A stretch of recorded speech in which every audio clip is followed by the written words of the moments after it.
Chat, welcome. Day 5 of Karen Reed, Karen Red, depending on how you wish to call her, whatever you want to do there. Karen Reed chat, we are here and we are dealing with it.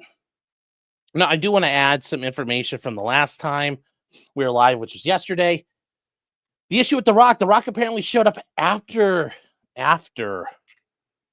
the jury view had happened. So I know some people were worried about what happened, and not that big a deal. It ends up being, but still, don't go around and screw up cases. Don't cause problems. I still recommend that. Do not touch the cows. But with that said, chat, my name is Sean, also known as Potentially Criminal. I am a defense attorney in the Cleveland, Ohio area, and today we are going to catch up on Karen Reed. There is some testimony this morning regarding the Cellbrite stuff. And this afternoon, I have not watched it, but I've been promised by people it's really good, is the voir dire of the Arca experts, and get to listen to Hank Brennan whine like a little girl. So that's the good news. That's the good news here. We are going to get ready for that. And here, hold on here. I believe there is hold on here. Why is this? I hate this. Every once in a while, YouTube like logs me out. Like Google logs me out because I use like my phone and do everything on multiple things here. So redonkulistic. So here we go. Okay. So we're going to start off. We got part 1 of this. So we're going to get ready here. Brennan gets angry for optics. Well, we'll see. I haven't seen it. Held with break says I'm early for once. There you go. Yes. Trial doesn't matter. Fast forward to the hearing. Well, I need to see what happens. I was told it was still there. I did not push back this time. This time has been set for what it was. Vodka blood. So suffer.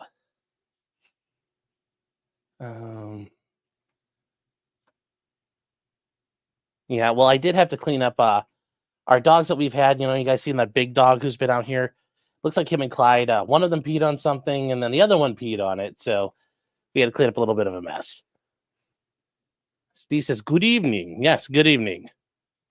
Did you know Hank Brennan was Whitey Bulger's lawyer? Yes. Yes, I did. And also, guys, today's been like a really good day overall. Very nice outside, and I know there's a bit of a, Tyree Nichols, the state trial opened up today. Yeah, and is that being broadcast anywhere? Because that's one I think would be very good. If you guys don't remember, Tyree Nichols is the black guy who got beat to death by basically the corrupt cop squad out in Memphis. And it's really sad because he didn't do anything wrong. And the cops attacked him.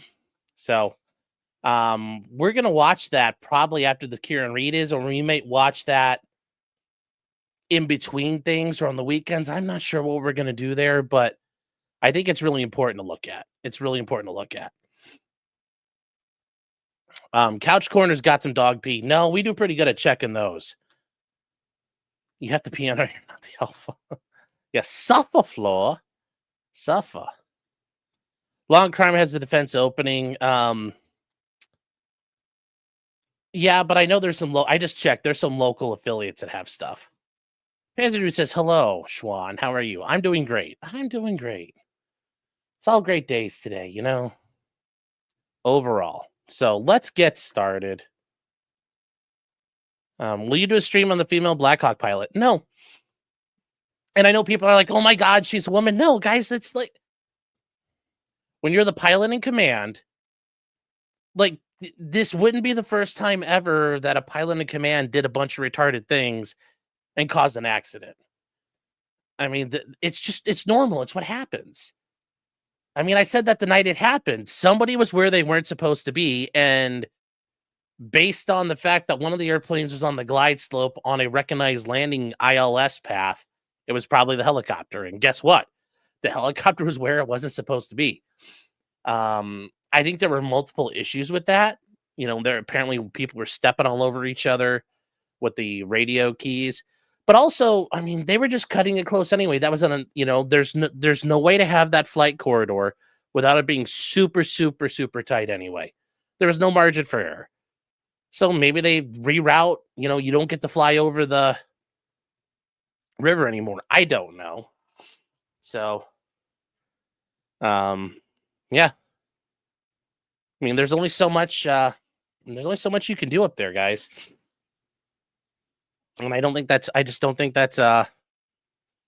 I mean, that's how I look at it. That's how I look at it. Let me see here.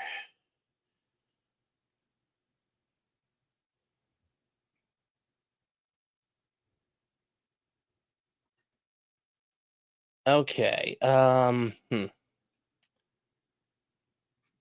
I have that? Oh, do I have this set for the right day? Uh-oh. Uh-oh. Wow. I'll have to check that. So, did I get a second monitor? I've always had I've had a second monitor for a while now. It's just depending on if I'm not paying attention to moving stuff around, we run into issues. So, and what did I just get e-filed? Jury trial. No. Okay, yeah, that's already got that. All right. You enjoy those Mayday air disaster shows? Yeah, it just happens all the time. Angela says, Sean, post my comment. I'm watching on my TV. Well, there you go. But I'm not going to do anything about the Black Hawk pilot. Like, guys, shit happens. It has no fact she's a woman or a DEI hire. It's like, pilots fuck up. I mean, it's not going to be the first time. It won't be the last time, sadly. So, with that said, guys, it is time to roll. Talk is cheap, and we're burning daylight. So, let's get to Karen Reed here. Let's get to Karen Reed. All right, it is time. And notice, we're already, look at this, guys. Look how fast we're just cutting time here, okay? So, we're getting ready. They're going to bring in the expert here. Here we go. There's Paul O'Keefe. I miss John. The defense people make me mad.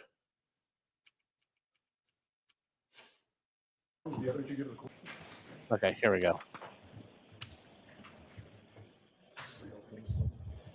Please face out quick and raise your right hand. Do you affirm the evidence you give the court and jury in the case down here should be the truth, the whole truth, and nothing but the truth? I do. Good morning, sir. Good morning. May I, Your Honor? Yes, please. Good morning, sir. Good morning. Would you kindly introduce yourself to the jury? Yes, my name is Ian Whiffin. I'm a digital forensics examiner and decoding product manager for Cellbrite. You just mentioned Cellbrite. Is that where you work? It is, yes. And you're a forensic examiner? I am. Can you tell us a little bit about Cellbrite, where you work? Yes, Cellbrite provides digital forensic solutions to customers globally for access and decoding of digital artifacts from devices. Where would you find a digital system? Is that resigned to a phone, or is it all systems? Typically, Cellbrite focuses on phones or iPads, but we do have some additional devices that we can also integrate, computers, vehicles, things like that. So simply, what is Cellbrite?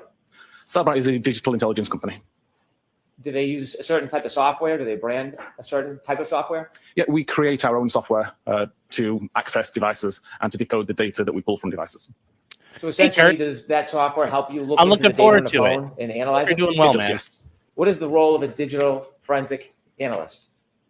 Typically, the analyst would take the data that's been extracted from a device, such as a cell phone, process that in software such as a physical analyzer that Cellbrite create, and use that information to filter, to search, and to create a report for the investigator that would allow them to see what happened on the device at the time being investigated. How long have you been involved in analyzing data, sir? I started my career in digital forensics in 2013. Can you take us back to the beginning of your career and tell us a little bit about how you became involved in learning about analyzing data? Certainly. I spent 5 years as a frontline police officer in the UK during the 2000s. In 2009, emigrated to Canada and continued policing frontline officer in Calgary before joining the digital forensics team in 2013. Pursued several qualifications related to digital forensics, and just continued in that role until 2019, 2020, when I left Thank you, the police Kurt. agency and began working for Cellbrite. While you were working at the police agency and began your career analyzing data, were there special classes that you took? There were. In order to be a forensic examiner in Canada, you have to take a 3-week foundational course in Ottawa, basically covering the basics of digital forensics. And then from there, other courses are available that would focus on things like cell phones, would focus on how to get data from different types of devices. And then there's industry qualifications that can be sought as well, where you can focus on particular types of device or particular types of data. Does software in this field continually change? It does. Every time an update is released to an application or to an operating system, there's the opportunity for the foundation of that software to change. And from a forensics point of view, you have to re-understand what has changed, make sure you understand what is now happening on that device, and provide that information to the users. As you've progressed through the field, do you continue to take classes?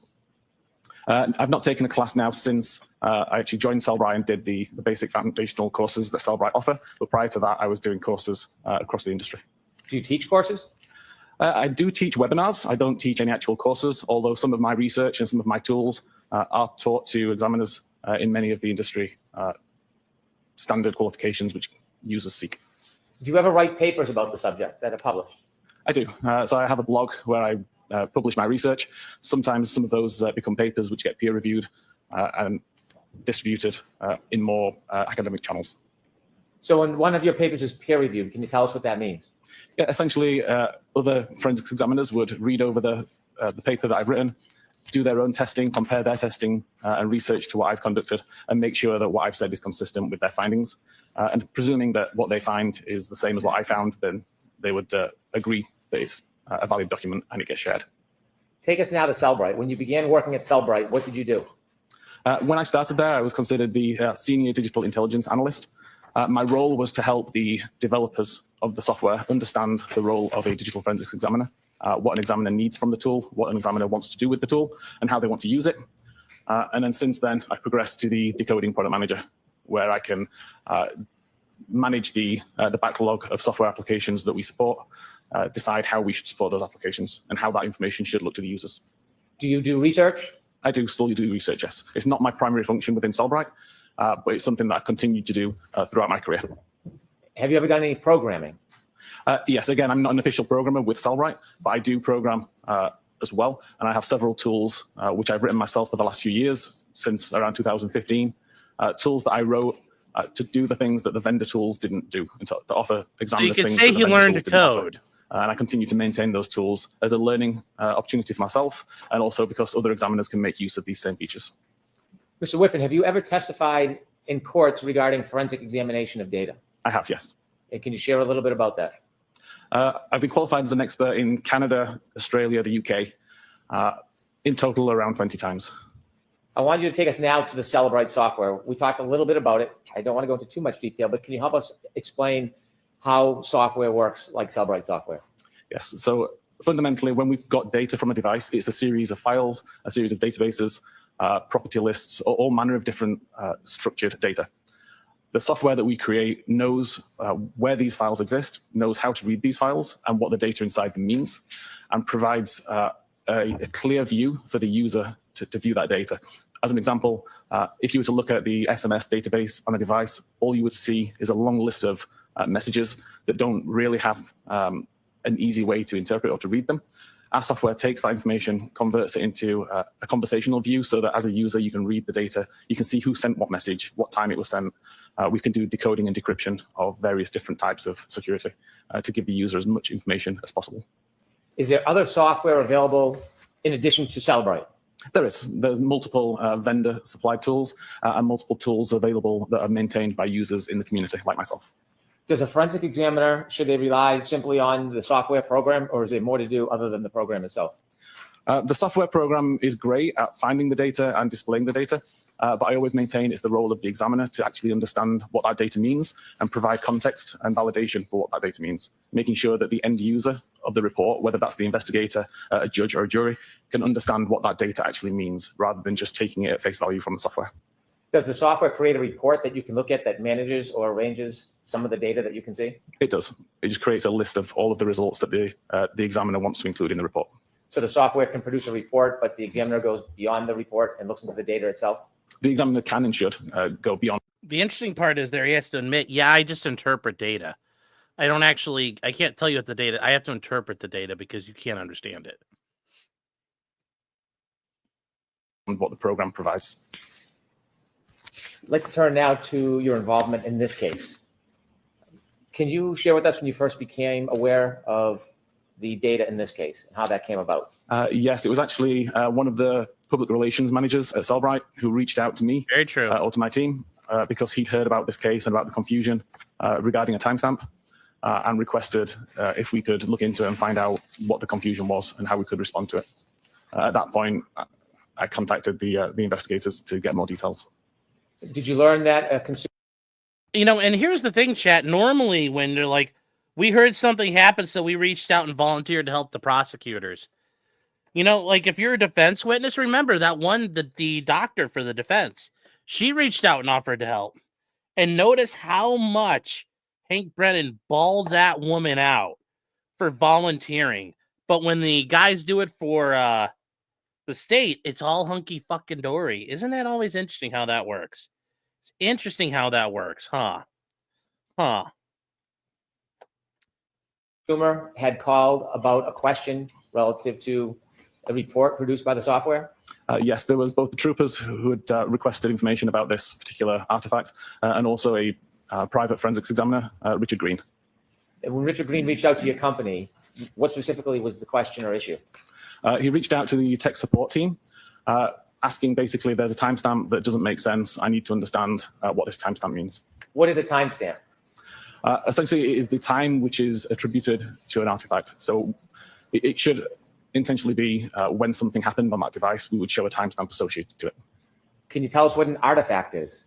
An artifact would be any piece of data that we pull from that device. So it could be a text message, it could be a location point, it could be a photograph. So if I had photographs on my phone, would each photograph be considered an artifact? It would, yes. Would the date and time I took the photograph be considered an artifact? I'd consider that a property of the artifact. And if I had a phone call or a text message, those would be considered artifacts? Yes. When I look at my phone and I see a call log or a name, does that tell me all the information about that call? When you look on the phone itself? Yes. No, there's usually a lot more information in the background of the phone that's available to the forensics examiner, which the user wouldn't necessarily see on the device.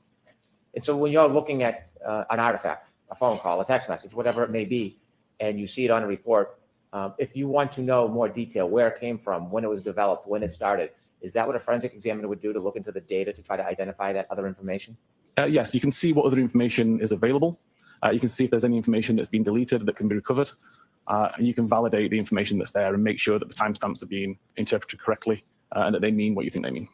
You told us you got a call from a consumer or a forensic examiner, Richard Green, about a timestamp. What type of timestamp? For what type of artifact was this timestamp? It was related to an internet query. And so there was an internet query on a phone that had a timestamp, and this gentleman, Mr. Green, had a question about it. He did. He wanted to know how accurate the timestamp was in relation to when the internet query was made. Did you look into the question, the query that was made? In response to Richard Green, at that time, I didn't. I wasn't aware that Richard Green had made this request until several months later. But it was an almost identical question that had been asked by the troopers here. And that's the question I was able to look into and to answer. And can you share with us, what was the issue? What was the question that you were actually looking into? The question was related to a timestamp of 2:27:40 a.m. And an internet query that appeared to have occurred at that time. There was no other information on the device that suggested that that internet query had occurred at that time. So we wanted to know how relevant is that timestamp to when the query happened. So I was able to take test devices, recreate test data to find out exactly what this timestamp meant, and discovered that it was actually the timestamp that the tab within the browser was brought into focus and had no relevance to when the actual web query had been made. So after you looked into the issue and came to a determination or opinion, did you reach back out to Mr. Green? Eventually, yes, I did. After I provided information to the troopers, I wrote a blog that covered this information because there was another examiner in Europe who had a very similar question, and I realized that this is a relatively common point of confusion. And then eventually I reached out to Richard Green, offering to speak to him about this issue and clear up any confusion. but never received a response. So to summarize, there was an inquiry about a phone that made a Google or a internet search. And the question is, what time was that search made? Correct. And relative to that inquiry, there was a timestamp on some of the data that said 2:27 a.m. Correct. Sustained. So at some point, did you have an opportunity to forensically examine a telephone that was attributed to a person by the name of Jennifer McCabe? I did have the opportunity to look at the data that was extracted from that device. I never saw the device itself. I'm putting that aside for a second. Secondly, were you asked to look at any other phone to examine data in this case, aside from the phone attributed to Jennifer McCabe? Yes, I was also sent the extraction of data from John O'Keefe's phone. Did you look through the data and analyze some of the data in John O'Keefe's phone? I did, yes. So I want to walk through both your analysis of Jennifer McCabe's phone, but also of John O'Keefe's phone. So if we can first start with Ms. McCabe's phone. Yes. Did you actually receive her phone? I didn't know. It was just a download of the extraction. So how does that work? The examiners here had done the extraction of the device, resulted in a large zip file, which is a container containing all of the files extracted from the phone. They uploaded it to Cellbrite's secure portal, where I was able to download it and verify what the data was in the extraction. When you received the download of the extraction for Jennifer McCabe's phone, was it similar process for John O'Keefe's phone? With John O'Keefe's phone, I actually received the data on a USB thumb drive through the mail. And before we begin, can you summarize briefly the issue, what you were looking for, and what the scope was as far as Jennifer McCabe's phone? For Jennifer McCabe's phone, it was related to the internet search that occurred, or that allegedly occurred at 2:27:40. And as part of your effort and analysis, did you put together a PowerPoint that would help educate us on how a timestamp works and what happened in this case regarding a search? I did, yes. And have you seen that PowerPoint recently? I did, yes. May I approach, Your Honor? Yes. I don't know why is it stopping, guys? Hold on. Back. What the? A little frustrating. This is sorry. What the heck is going on here? Hold on. Analysis, did you put together a PowerPoint that would help educate us on how a timestamp works and what happened in this case regarding a search? I did, yes. And have you seen that PowerPoint recently? I did, yes. May I approach, Your Honor? Yes. Sorry, chat.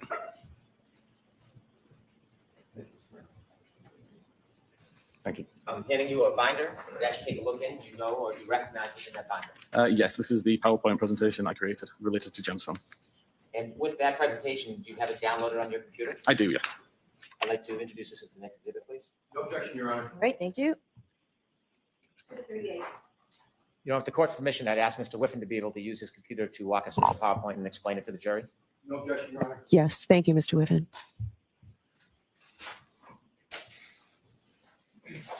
Okay.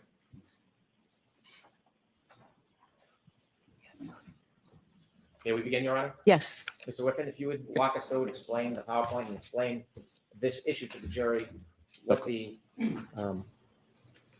question was and how you resolved it. Of course. Okay. The query revolved around a database called browserstate.db. Browserstate stores information about Safari internet browser and about the tabs that the user has either had open or has open. Fundamentally, in this presentation, I wanted to include information from iOS 14 and earlier. iOS 14 is not the version of iOS that was on Jen McCabe's phone, but iOS 14 has an easier way to understand how this database works. And then I can move on to iOS 15, which was the device or was the version installed on Jen McCabe's phone. And hopefully by that point, it will be clearer how this information is being populated on the device. Could you tell us what iOS means? iOS is Apple's proprietary operating system available on iPhones. Thank you. Fundamentally, the browserstate.db tabs table is shown, hopefully I can show this on here, in the top here. The real database has many more fields, but these are the fields which are important for the demonstration to just see the row ID, the timestamp that's recorded, the URL or the web address, and the title of the page. And the example at the side there, you can see there's the browser is open, but there is no tab actually in focus at this time. Can I take us just a little bit back so we can put this in context? Yes. When you are doing internet searches on your phone and you hit Safari or Google or whatever search engine you're going to use, does it create a tab? It doesn't create a tab just by opening the application, but there may be tabs already open in the background when you start the application, and then you can tell it to create further tabs. So if I have a phone, can I have a number of different tabs on my phone at the same time if I search for different things throughout the day? Correct. You can have hundreds of tabs open. Do tabs stay open forever, or can you close them? They stay open until you close them.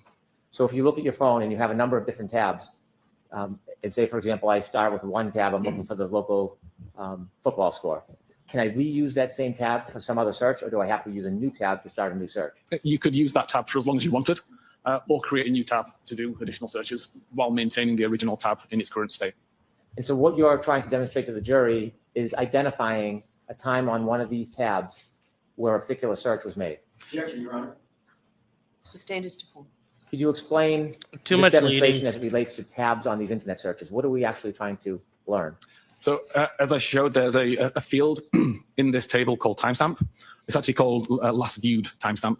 And I wanted to prove or to demonstrate what that timestamp means, how that timestamp gets populated, and how it's relevant or irrelevant to a case. So if I have one of many tabs open on my phone, each tab will have its own timestamp? Correct. And the URL, that's whatever I look up, what I search on the search engine? Objection, Your Honor. I'll allow it. Is that what you said? That's correct. The URL is the address of the page that's being viewed. So if I have a tab open and I use it continuously, 3, 4, 5, 10 times, will the timestamp change? No, it will not. And is that what you're explaining to us now? Correct. That's part of the demonstration and presentation. I'm sorry to interrupt. So in this instance, at 10 a.m., which is shown in the top of the device there, we can see I visit firstpage.com as an example website. At that time, a row is created in the database that shows row ID 1 with the timestamp 10 a.m. when the page was opened. The URL and the title are relevant to the page that was visited, so firstpage.com. A minute later, excuse me, I now use the same tab to visit secondpage.com. What actually happens in the database at this What about point in time Backpage? is the first record is updated with new information. So we continue to see row ID 1. We continue to see the timestamp that the tab was opened at 10 a.m. And we now see the URL and the title that are related to the secondpage.com website. So I've shown it here. The first one is red to show that's no longer a live record. It's been replaced by the new record that's underneath it in black. A minute later again, I can visit thirdpage.com. And at that point, the record's updated a further time. So we still see that it's row ID 1 because no new rows are being created by just simply updating the existing rows. So we still have row ID 1, we still have 10 a.m. as the timestamp, and we have the URL and the title that show thirdpage.com instead. Okay, guys, remember, he's breaking this down for the jury in a way they've never seen any of this. They don't know the information you and I know. So, yeah, he's trying to break it down because I have to understand the whole process. So that's why he's going through everything here. So just hang tight with him. Hang tight with him. Mr. Whiffen, so in the URL column, there are 3 different searches? Yes, this is 3 different pages that have been visited within the same tab. And in the data, it has 3 timestamps, but they're all the same. Correct. Okay, thank you. This database is not monitoring web navigation events. It's purely monitoring the tab events. So when the tab's brought into focus or when the tab's created is the only timestamp that's relevant here. Thank you. From a non-forensic point of view, if I was looking at this database in a regular database viewing tool, all I would see is the black record at the bottom. I wouldn't see the other 2 records because they've been essentially overwritten by the third record. If I was to use a forensic tool, though, then I would see all of these records because the forensic tool is designed to find the older versions of these records that have been replaced. So again, from a forensic point of view, I would see all of these records, I would see all the different URLs, and I would see the same timestamp and the same row ID for all of them. This fundamentally changed in iOS 15, and I've tested this on multiple versions of iOS 15, 16, 17, and 18, including iOS 15.2.1, which is the same version of iOS installed on Jen McCabe's phone. In this case, the data is not written to the database immediately. So I've tried to show here that we have some in-memory variables, so essentially a short-term memory that the device knows exist, but aren't written to the database yet, so they're not written long-term. So in this case, if at 10 a.m. I go to firstpage.com, we see that the in-memory variable for timestamp URL and title are updated to show a 10 a.m. timestamp and the firstpage.com information. But you can see at the bottom, I still have the browser state tables, tabs table, and nothing has been written to that database at this time. So can I ask you a question about this browser state DB? What does that mean? What does that tell us? The browser state.db is just the name of the database that Apple are using to monitor the tab activity on the device. Will a cell phone have a number of different databases it will send information to, or is it all one database? There are hundreds or thousands of databases, depending on what applications are installed on the device. Each database typically targets a different application or a different feature. Can information from a URL or a Google search or a Safari search, can it leave data on different databases, or does it always go to one database? It can leave on different databases, for sure. Thank you. So again, to continue this example, if I now go to secondpage.com a minute later, we can see that now the in-memory variable is updated. So the timestamp still remains 10 a.m., the same as it did previously on iOS 14, but the URL and the title are updated to reflect the current web page that's being viewed. Again, nothing has been written to the browser state database. I can go to thirdpage.com. Again, we see the in-memory variables for the URL and the title are updated, but the timestamp still remains the time that this tab was brought into focus or created, not the time that the navigational event occurred. Still, nothing's been written to the browser state database. And it's not until you actually close the tab that the information gets removed from the in-memory variables and written into the database. And at that point, the information written to the database is whatever was in the in-memory variable. So right now, all we have is a single record in the database that shows the 10 a.m. timestamp. That's when the tab was opened. And we have the thirdpage.com URL and title information, which is the most recent web page visited in that tab. It wouldn't matter whether I was looking at this data using a regular database tool or a forensic database tool. The only record that I will see is this particular record. There may be multiple versions of this record, but still would only show me this timestamp and this URL information because this is the only information that was ever committed to the database. Okay. Moving on from that, there was multiple databases or multiple data sources on Jen McCabe's phone that could be used to see what actually happened on the device at this time of day that was of interest. So the analysis I did looked at the browser state database that we've just described, the history database, which is what is tracking the navigational events. So every time you visit a website and the website fully loads, it gets written to the history database to say this URL was visited at this time. And that's the information that as a user you can see. When you look at the internet history in your device, it will list all of the web pages that have been visited. com.apple mobile safari.plist is a property list file, so essentially a list of values and information, keys and values that would describe various settings on the device typically. But it also stores information such as the last searches that were conducted using the Safari search feature. And then finally here we've got knowledgec.db, which is a massive database at the heart of iOS that stores lots of types of information. It can tell you what web page was actually on the screen at any given time.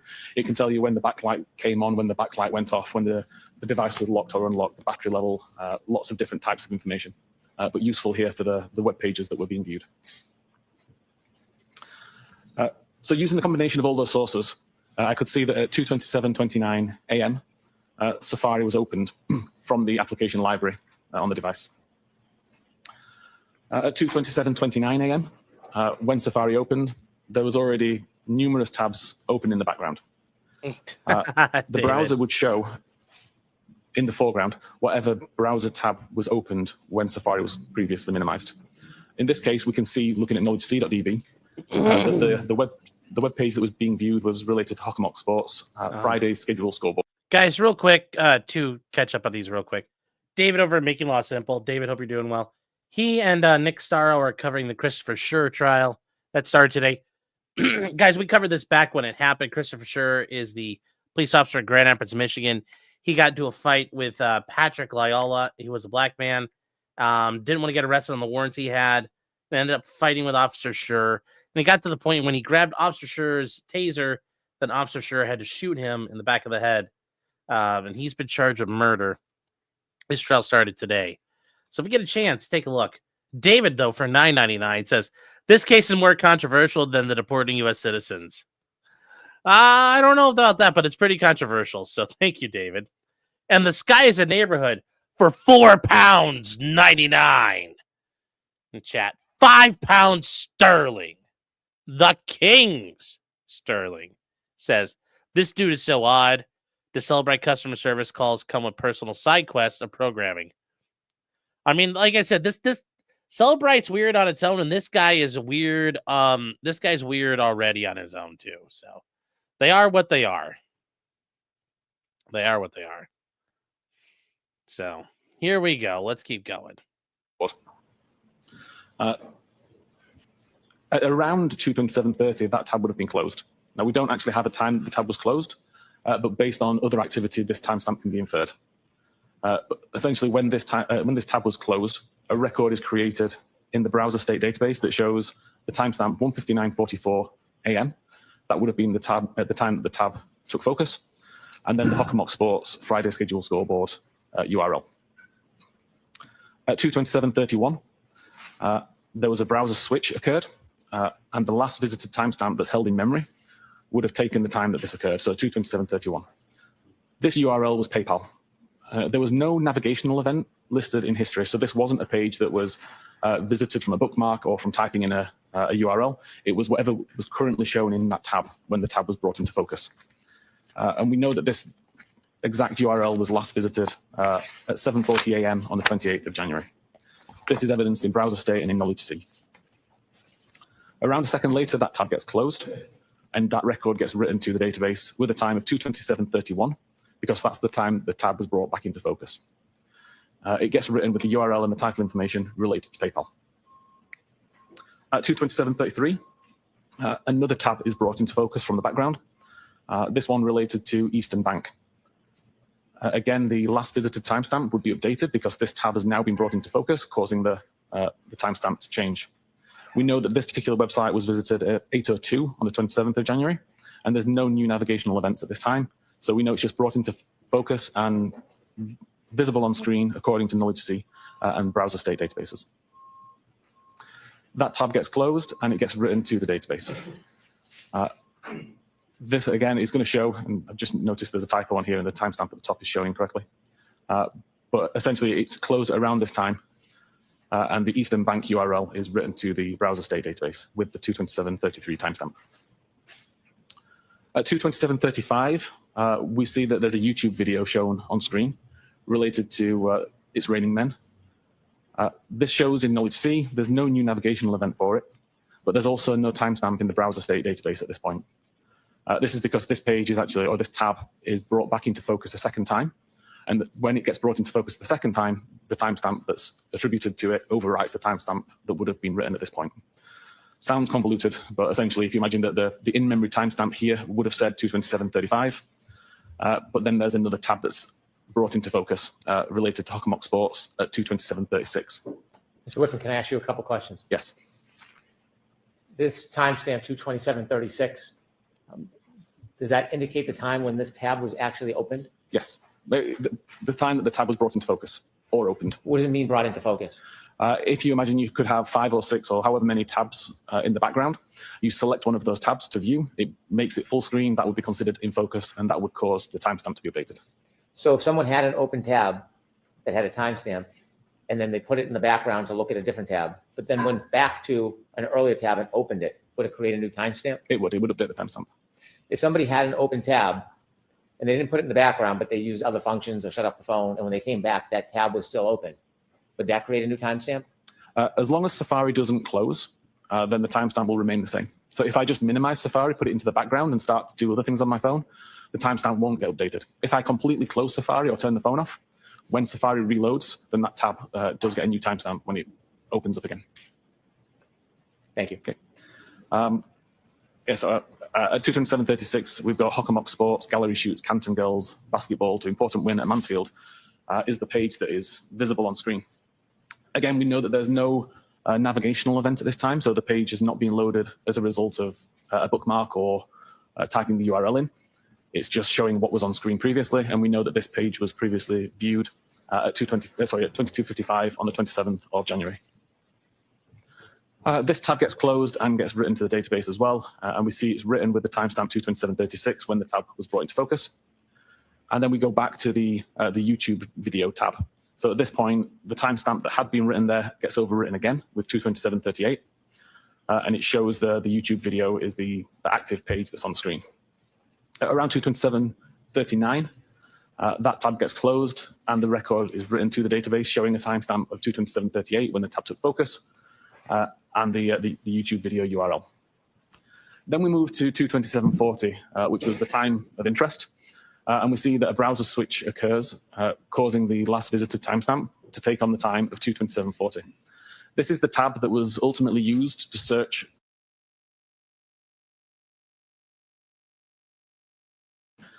At this point in time, there is no navigational events recorded anywhere. All we see is that the web page that was brought into view is ozonebasketball.com/teams.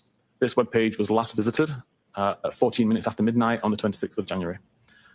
We know that this is on screen because it tells us that in Knowledge C, and we know that the time is 22740 based on Knowledge C timestamps and based on the browser state database timestamp.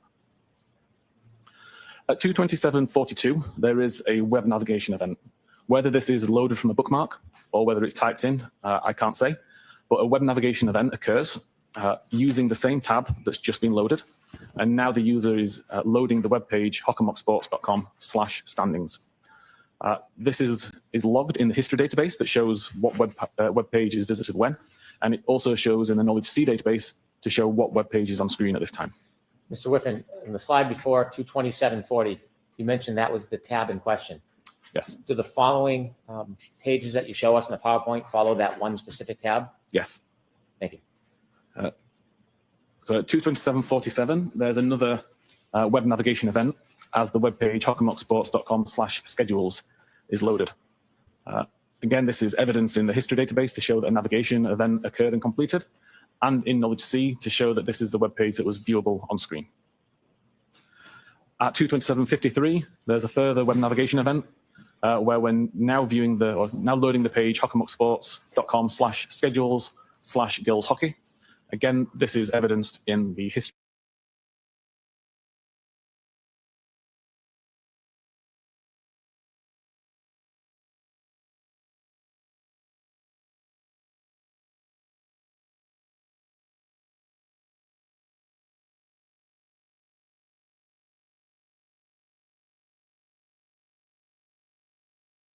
Sorry, chat. I didn't realize I was muted. He's showing all this because you're asking what's the point. They're trying to show, because part of the argument is Jen McCabe did the house lawn to die in the cold. Well, the prosecution is claiming she did that at 6 o'clock in the morning, not 2 o'clock in the morning. And he's trying to reinforce their argument. So that's why he's here. He's explaining all this stuff. Remember, you already know the whole story. The jury doesn't. So that's why they have to explain it in their way. Okay? Was I asleep? No, guys, I went like this. I was telefono. Los telefono. So I tried to signal to you guys. I had to make a call. So anyways, here we go. Database and the Knowledge C database to show what page loaded and what page was visible on screen. At 22758, there's a further navigational event for girls hockey Franklin 21-22. Again, this is logged as a navigational event in the history database and shown on screen according to the Knowledge C database. So I understand these are all subsequent searches on the same open tab. Correct. Your Honor. Are these Sustained as to full. all subsequent searches on the same single open tab? There is no tab switch event listed. We see the tab switch event occur at 22740, and then we see lots of navigational events occur. Thank you. At 22806, Safari is minimized, so it's removed from focus so that something else could be viewed, or the phone is locked. Is removed from focus different than closing? Correct. If you remove it from focus, it's essentially going into the background, but it's still open. It's in its current state, just in the background, versus if you close it completely and have to reload it later on. So in this particular state, the timestamp doesn't get changed. The timestamp remains 22740 as it was earlier. Safari is then not used again until 62337, when it's opened from the background using the the icon in the app library. At this point, when it loads up, the same page that was open when Safari was minimized is shown. So we still see hockenmocksports.com/schedules/girls/hockey/franklin/2021-2022. There's no navigational event at this point, so we know that it wasn't completely reloaded. It's just showing what was on screen previously, and it's evidenced in the knowledge C database. At 6:23:49, there's a cache file created. The cache file is related to how long to digest food. Now, these particular cache files show up as suggestions in Safari. So as you're typing in a query or a word or a URL, for example, Safari tries to take that information and make suggestions based on what it thinks you might be searching for. So if, for example, you were to type in how long to die with the word spelled just DI, Safari can mistake that for how long to digest food, and it could present this information. And up until about 12 months ago, this is the information that was provided by Safari if you were to do this search. If you were to type in how long to DI, you would get the result that's shown at the top of the screen with an image of somebody eating a plate of food. And this is the image that was cached onto Jen McCabe's phone at 6:23:49. What does cache mean? Essentially, downloaded now for use later. It will download it, it will save it in case it's required again. If it is, it doesn't need to download it, it's already there. If it's not required again, eventually it will be deleted. So is it stored information from prior events that's available in case the device thinks you're looking for it? Yes, so at this point in time, at 6:23:49, when it downloaded it, that's the first time that it's downloaded this image, and it stores it. If an hour later, for example, I did the same search a second time, it wouldn't need to re-download the image because it's already got it in cache. So this, the creation time of this image shows that this is the first time that this cache file was downloaded. A few seconds later, at 6:23:51, the blue button at the bottom of the keyboard is used to submit a search for the term how long tid I in CIKD, CIKD. This creates a specific URL in Safari, which is shown on screen here. So google.com/search how long to die in CIKD, IE UTF-8, OE UTF-8. Client Safari is the important part of this string that tells us that it's a query that's made using Safari. This is different to if I visited Google, for example, and just typed in the search text box in Google. It wouldn't necessarily have the same structure of the URL. So we know that this is the query created by submitting a search using the search bar here and pressing the blue button at the bottom. We know that that search was conducted at 6:23:51 according to the information in mobile safari.plist. And knowledge C also shows that this page was visible. Importantly, there is no history record made that shows that the navigation actually occurred to this website. Several reasons why that might happen. One could be if the device was in private browsing mode. However, it can't have been in private browsing mode because if it was, we wouldn't have the search recorded in the mobile Safari plist either. So we know it wasn't in private browsing. It could have been deleted at some point after the fact. That would leave a gap in the numbering. Every time a record is written, it would be consistent numbers 1, 2, 3, 4, 5, 6. And to delete a number would leave a gap there. So you would see 1, 2, 4, 5, and that number will pretty much never be reused. So if you don't see a gap, then you can be confident that nothing was deleted, and there are no gaps on this device.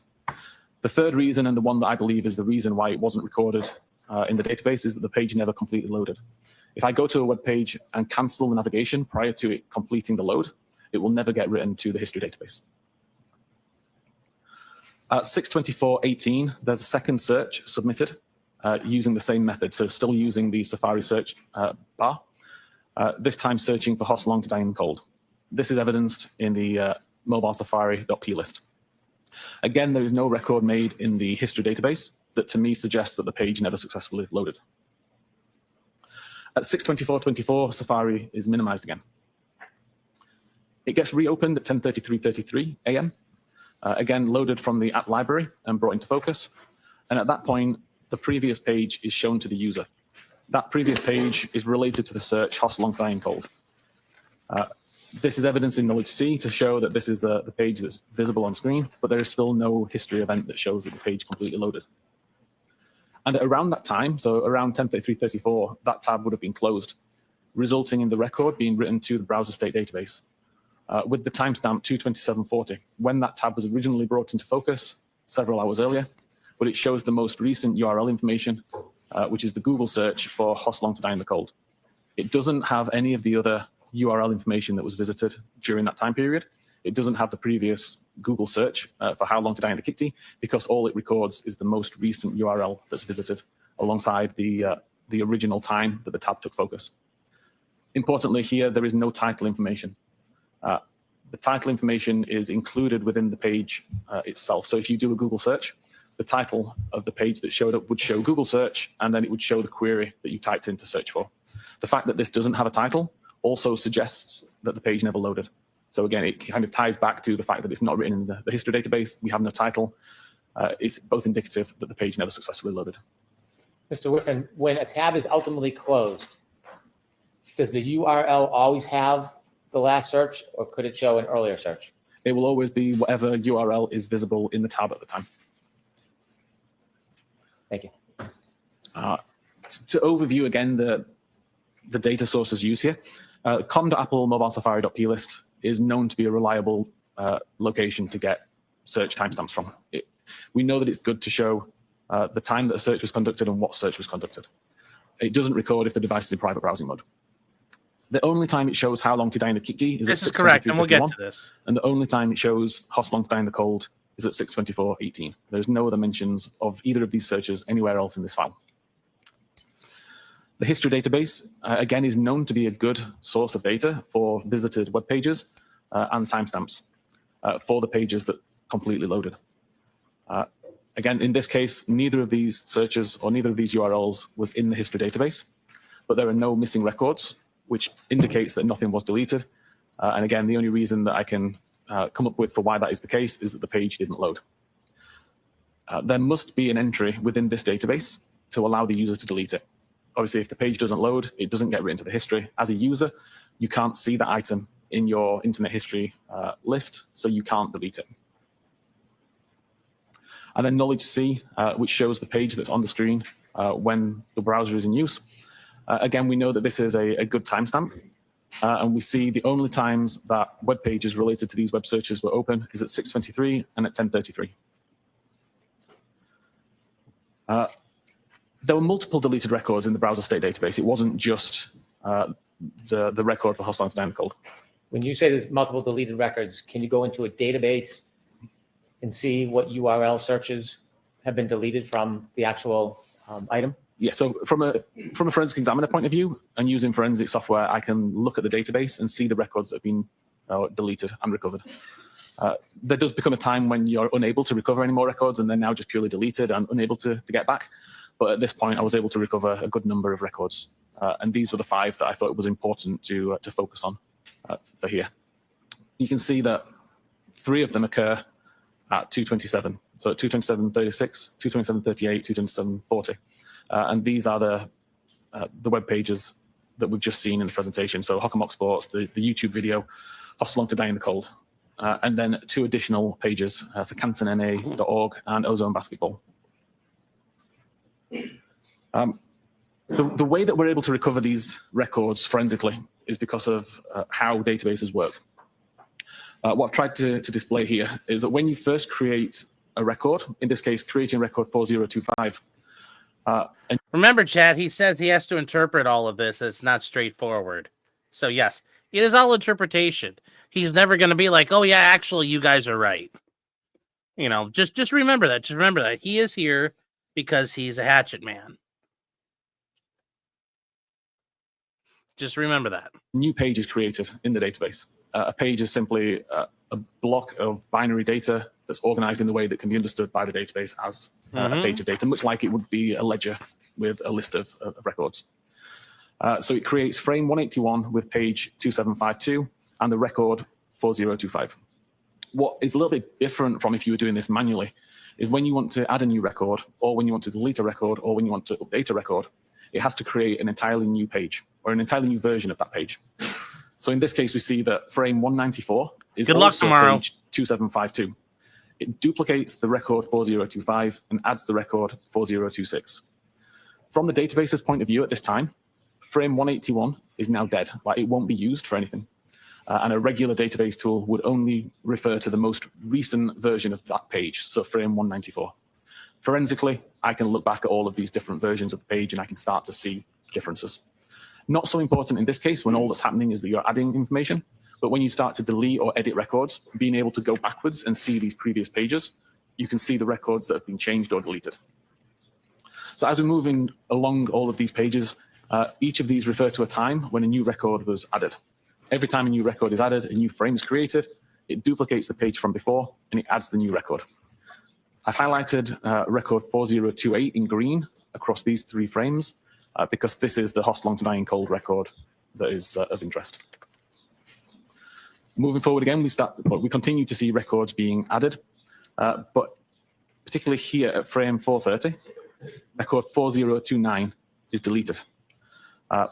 4029, if I go back a few slides, we can see 4029 is the cantonma.org families index webpage. As far as I know, no relevance to... Guys, remember, his ultimate thing is to show all that stuff Jen McCabe didn't do till 6 o'clock. This is more of a defeating of the narrative from the defense, more than anything. This is more of his job here.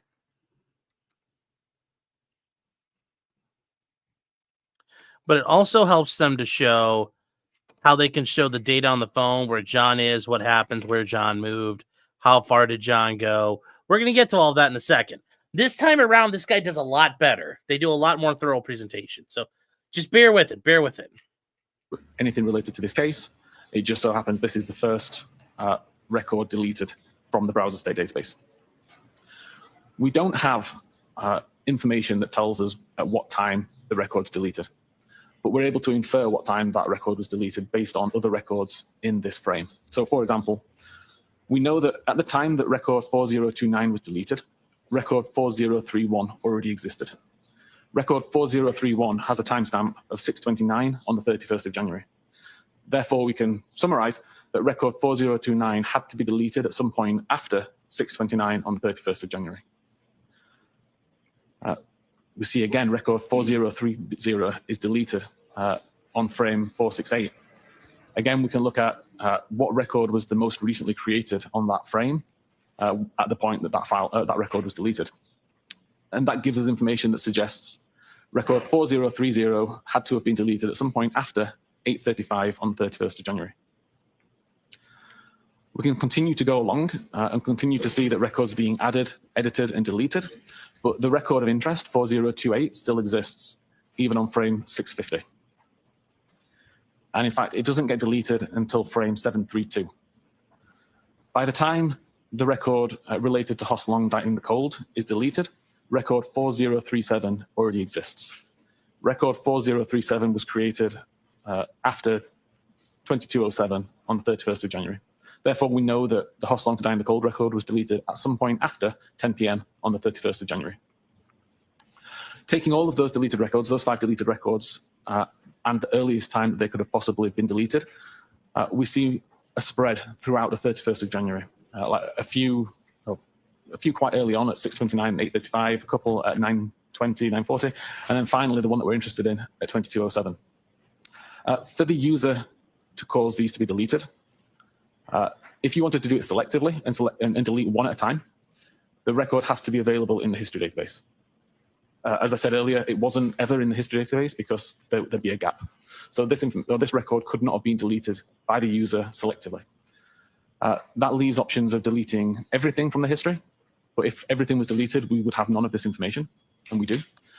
And it also leaves the option of deleting everything from what's considered today and everything that's considered today and yesterday. And again, if either of those options were the case, we'd have much less information than what we have, and we wouldn't see this staggering of timestamps that we see here where the information was deleted. Ultimately, I wasn't able to say what caused these deletions at these particular times, but I'm confident that it wasn't as a result of user interaction. That's something that was brought on purpose. So you're saying that, the funny thing is he says that. So his argument is there's a ghost in the machine. I wonder if you brought in the Apple engineers from Palo Alto, I guarantee you they would come in and say, he's full of shit. The phone just doesn't delete like that. I guarantee you. I guarantee you they would call him a goddamn liar. So there's no way I buy that argument. Especially when he's like, I don't know how it happened and I can't replicate it. So that means you don't actually know what it is. But yeah, I would love to take that to Apple and see what they say. They wouldn't say that. They don't want to get hit with an NDA suit. Well, no, my point is Apple would say he's full of shit. Our thing doesn't just randomly delete like that. Yeah. Apple would say he's full of shit. That's not how it happens. And then they would say it's a trade secret. We're not telling you. But the Apple engineers, not just some random jack-off British police officer, would say this guy is full of bullshit. So, yes, forensically. If Jen didn't, Matt did. Yeah.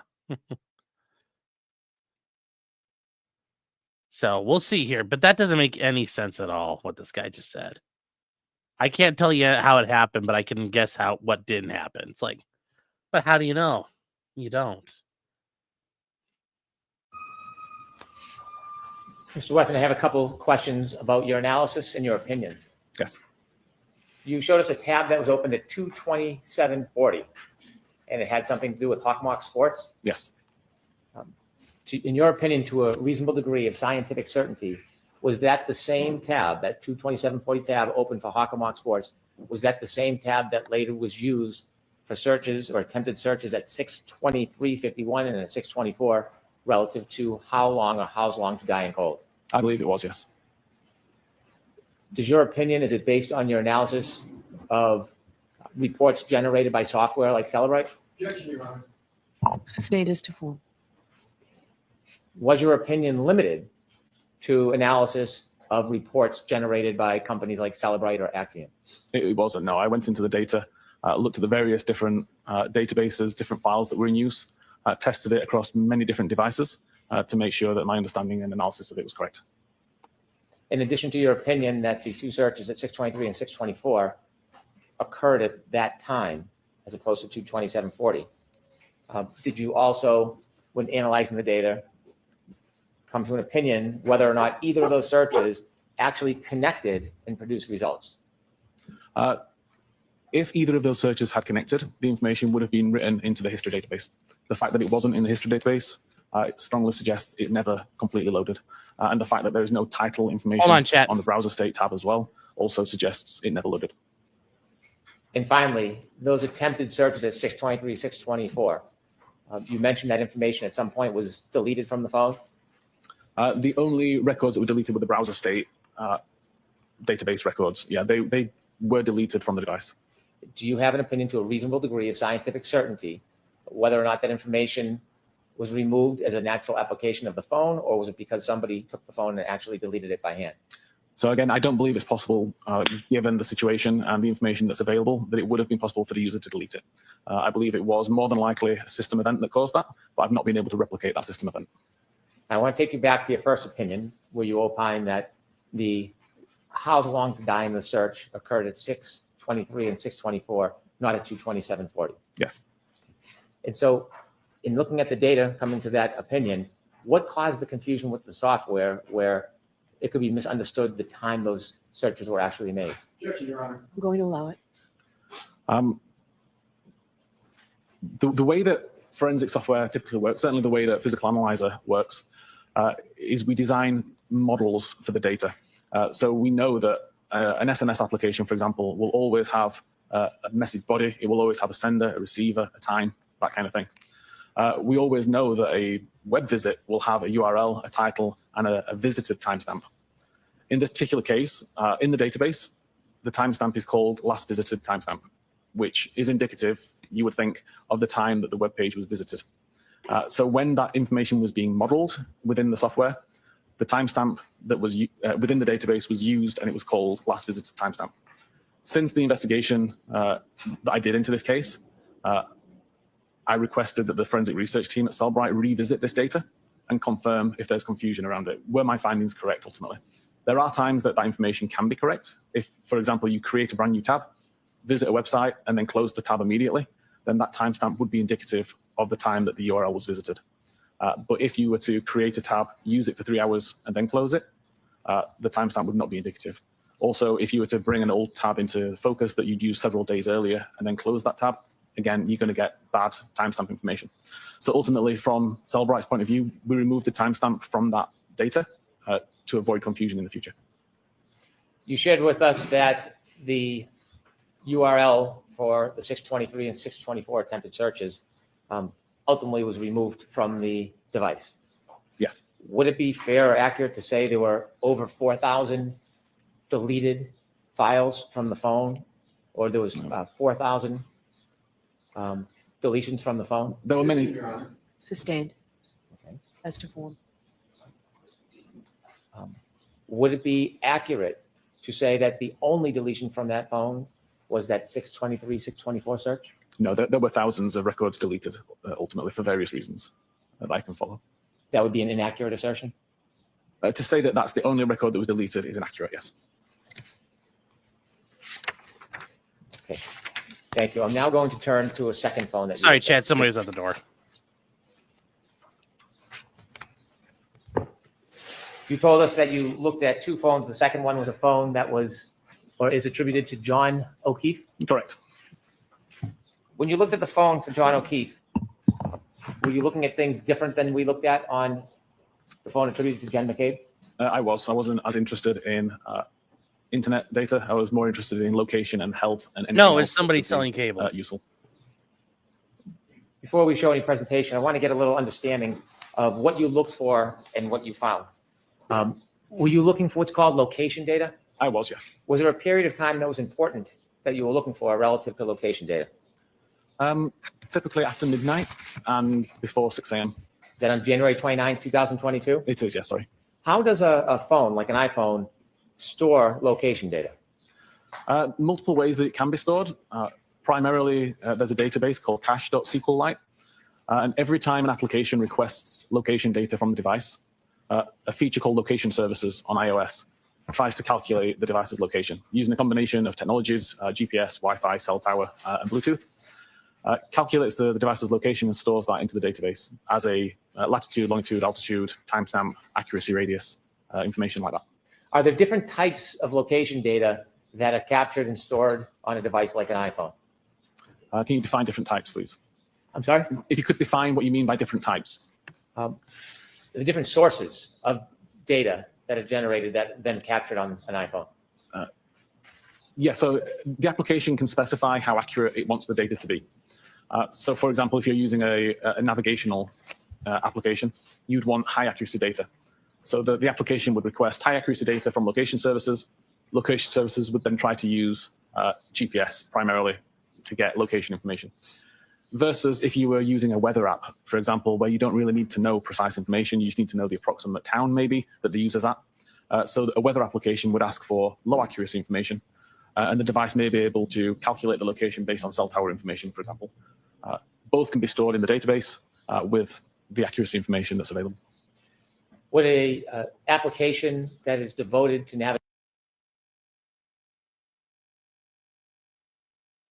navigation in your programming experience typically have stronger data, location data information than a more general application like a weather app? Yes, for sure. And Apple actually specify in their documentation, when they specify the various different accuracy levels, they have one for navigational purposes for map applications. How do you define accuracy level from the different data that's being stored in a phone? How do you mean, sorry? Is there high level, middle, low? Yes, the information is typically provided with a range of meters. So you'll have a latitude, longitude coordinate and a number of meters that you have to draw around that locational point. And the device is somewhere within that circle. It could be as accurate as 2 or 5 meters. It could be as inaccurate as several miles, depending on the technology that was used to get the data. Are you familiar with an application called Waze? I am, yes. Tell us what Waze is. Waze is a navigational tool.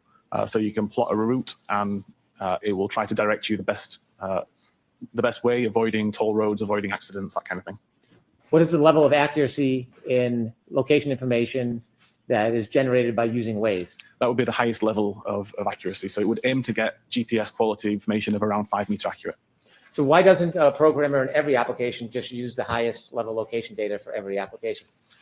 Getting GPS data is not always possible. If you're in a building, in a basement, for example, you may not get that. But also, it can be expensive to the device in terms of processing power, in terms of battery requirements. So if it can find location information cheaper by using Wi-Fi networks, for example, then it would prefer to do that. So just a lot less resource intensive than using GPS all the time. In order to capture the highest level of location data, the most accurate in an application such as Waze, if somebody's using Waze and then turns it off, does it still continue to capture that highest level of accuracy? Typically not. It may do for a short time as it's still kind of working through a backlog. But fundamentally, if there's no application open that's trying to use location services, then the location information that's being requested and recorded is far more sporadic. It's typically background applications that may be requiring location data. When you analyzed John O'Keefe's phone, in addition to the location data, did you also look into data known as health care data? Yes. And could you tell the jury how that works? Yeah, so pretty much all iPhones for the last 10 years or so have Apple Health included. It monitors activity on the device, such as steps taken using various sensors inside the device, looking for motion which appears to be walking. It monitors altitude, so it knows whether you've gone up a flight of stairs, for example. It uses that information in concert with the steps taken, so it knows the difference between going in an elevator versus walking a flight of stairs. And all that kind of information is available to you as a user to essentially see how far you walked each day and to monitor your own health. When you look at healthcare data, you said it interprets it in different terms. One you used was steps. If I have an iPhone and I'm walking and it registers steps, can it tell what direction I went in? No, it's purely just looking for motion of the gyroscopes, which appears to match the pattern that it expects of somebody who's walking. It doesn't know whether you're in a straight line, walking in zigzag circles, just number of steps. What if I had my iPhone and I was moving the iPhone, but my feet weren't moving? Would it register? It could register some, but typically it's relatively good at picking the difference between actually walking or throwing the phone around or shaking it. The healthcare data, does it store with date and time? So there's two locations that health data is stored. Primarily a database called healthdb_secure, and that aggregates the information into periods of time. So you may have a 10-minute period where it says 100 steps were taken. It could be that the 100 steps were taken in the first 2 minutes, and then virtually nothing was done for 8 minutes there. But there's another database called cache encrypted C, which is more granular. It's where the information is written originally prior to it being aggregated and moved into the bigger health database.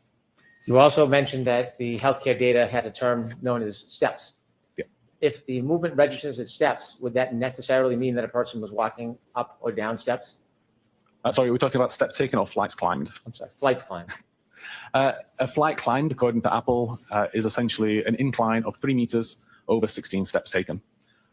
So it wouldn't really matter whether it was walking up a flight of stairs, walking up a steep inclined hill, on an escalator, something like that. If there is movement that appears to be walking and an incline of 3 meters, then that would be considered a flight climb event. Is there any other ways that the phone could register flights climbed, but the person's not actually walking up or down stairs? So I did test this a few months ago, driving in my vehicle. I was able to, if I just put a phone on my dock as I'm driving around, nothing was recorded.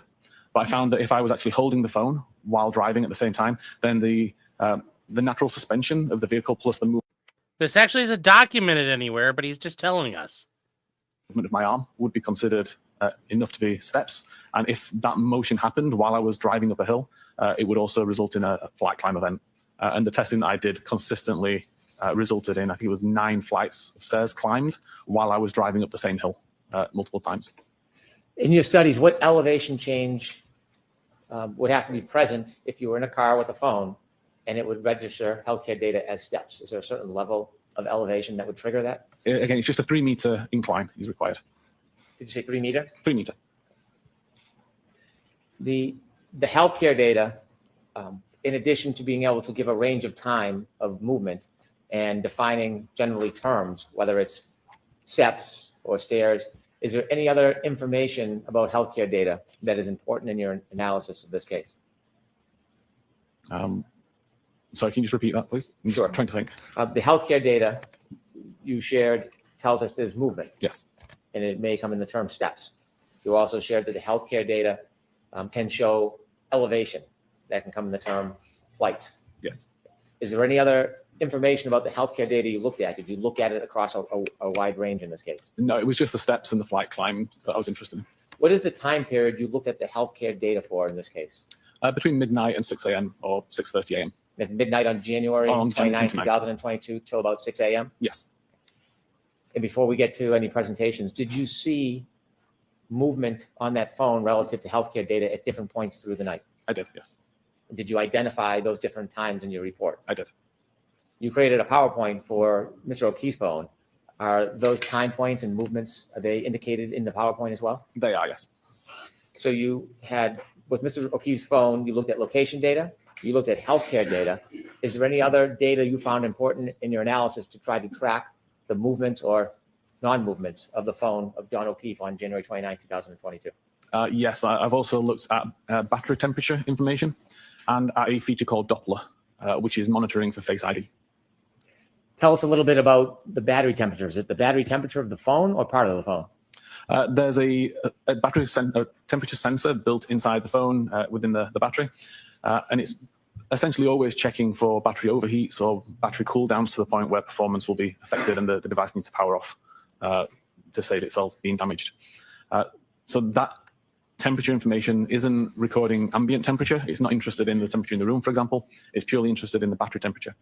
But it is affected by ambient temperature. And I, again, did lots of testing by putting the phone into controlled temperature environments, so inside a freezer for a set amount of time, to monitor how the battery temperature would decrease over time, given the environment it was in.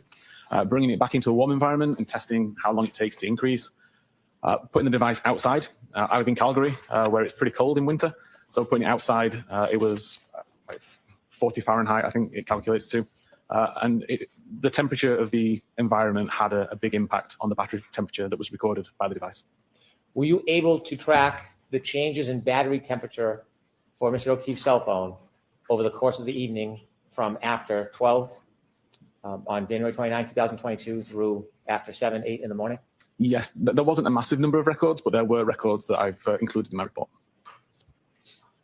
In addition to those three areas, when a person uses an iPhone and presses the buttons, or they hold it and they try to open it by recognizing their face, what is that process called? The Face ID would be the process for the unlocking, and then the locking, pressing the button on the side would lock the device. When an iPhone is being used, does it act or operate differently when it's out in the open or if it's in your pocket or under something? Yes, so this is the Doppler function that I found within a feature called Unified Logs. Essentially, whenever the device receives a phone call or when you pick up the device, an iPhone X or above is trying to find a face to use to unlock the device. If the camera is blocked, a record is made to say that it's within a pocket state. So if my phone's in my pocket, when somebody calls me, it tries to look for a face, it immediately recognizes that the camera's blocked, and it records pocket state. As soon as I take the phone out of my pocket or unblock the camera, it records a pocket state cleared event. So we know when the camera was covered up versus when it was uncovered, if at the time it was receiving a phone call or was being picked up. Does an iPhone always record whether or not the camera was blocked or hidden or covered at the time a call comes in? No. For example, if the device is already unlocked, then it won't make a recording to say that it was within a pocket state or a pocket state cleared. And if the device isn't blocked at all, so if I have the device on a desk in front of me, for example, and a call comes in, there'll be no record that says that it's in a pocket state or a pocket state cleared.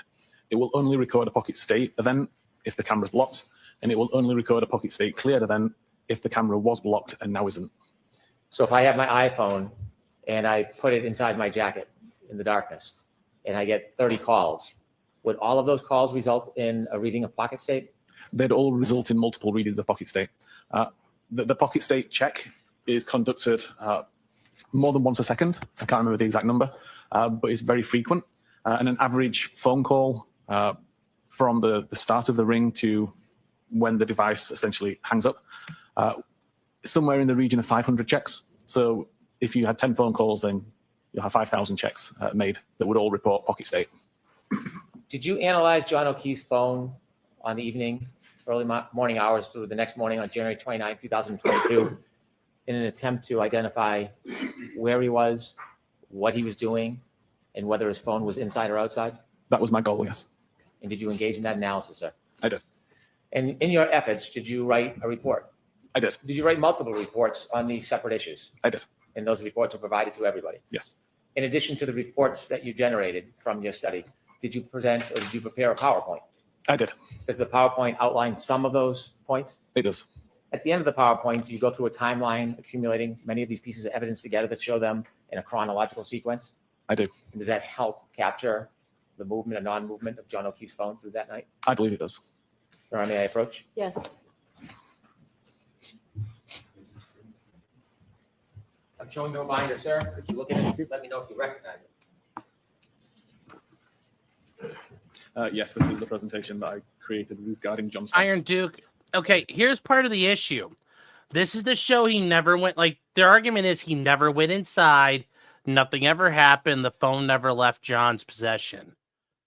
So this is part of what they're showing is they're denutting and they're kind of defanging Karen's defenses. This is a preemptive strike. They're trying to show the phone never left John's possession, the phone never came out, because they're arguing anytime you fuck with the phone, kind of like the Murdoch thing. We could tell everything you do on your phone, the angle you're holding it at, well, like all of that. And they're trying to say it never left his pocket. So that's why they're doing this. Include some of the subject areas we just spoke about? It does.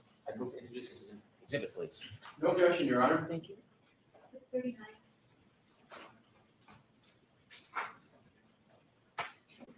Thank you.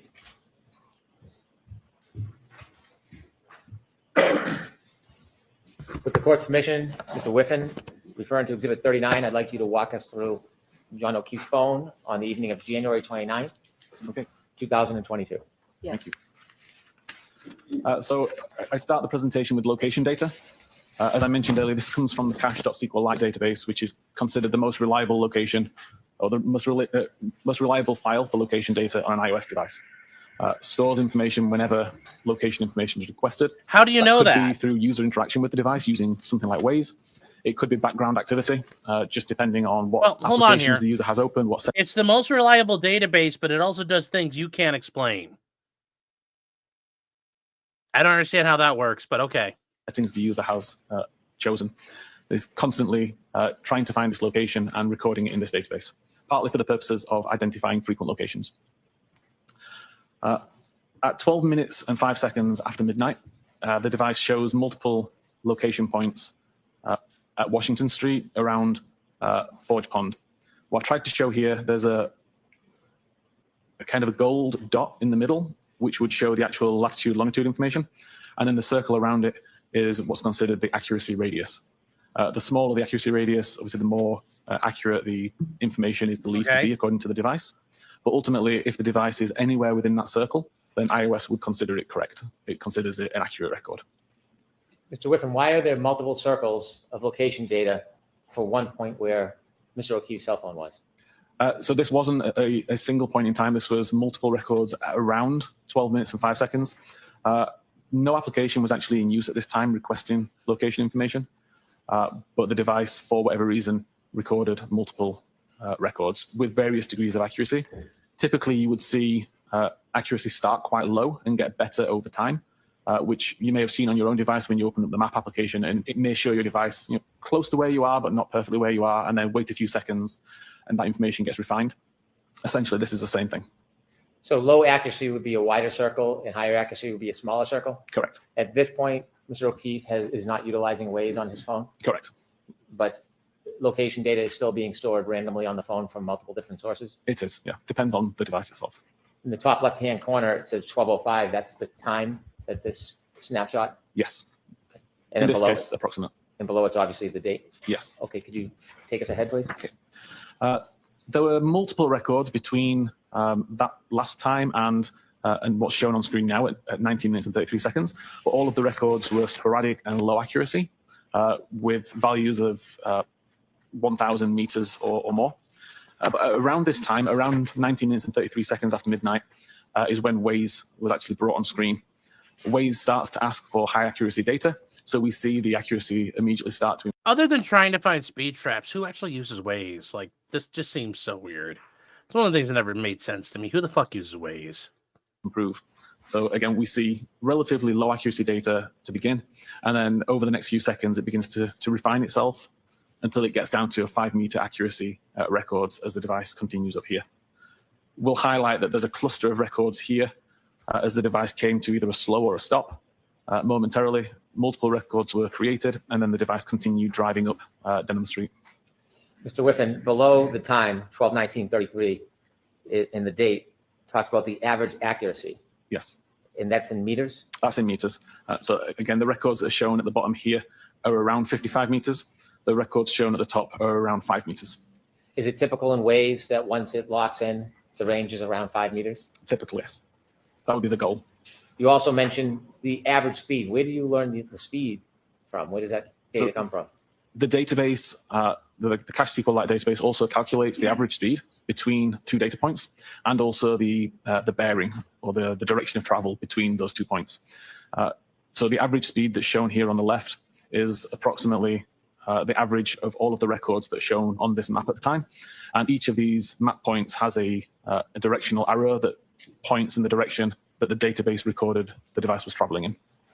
When you look at this information generated because of the usage of Waze, and you can see both the accuracy and the speed, with the Waze information at its most accurate, can you actually tell whether the vehicle is moving or whether it stops?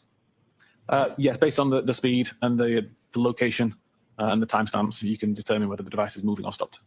Thank you. Also important to, I think, point out here, in terms of knowing how reliable this location information is, I typically look at something along the lines of, does the location think it's accurate? In this case, 5 meters. So yes. Does it make sense? Like, it's on the road, it's on the correct side of the road. So again, it kind of makes sense. It fits the pattern of the road. The cadence and the speed are, what you would expect for this road, like traveling at 20 to 30 miles an hour up here seems quite reasonable.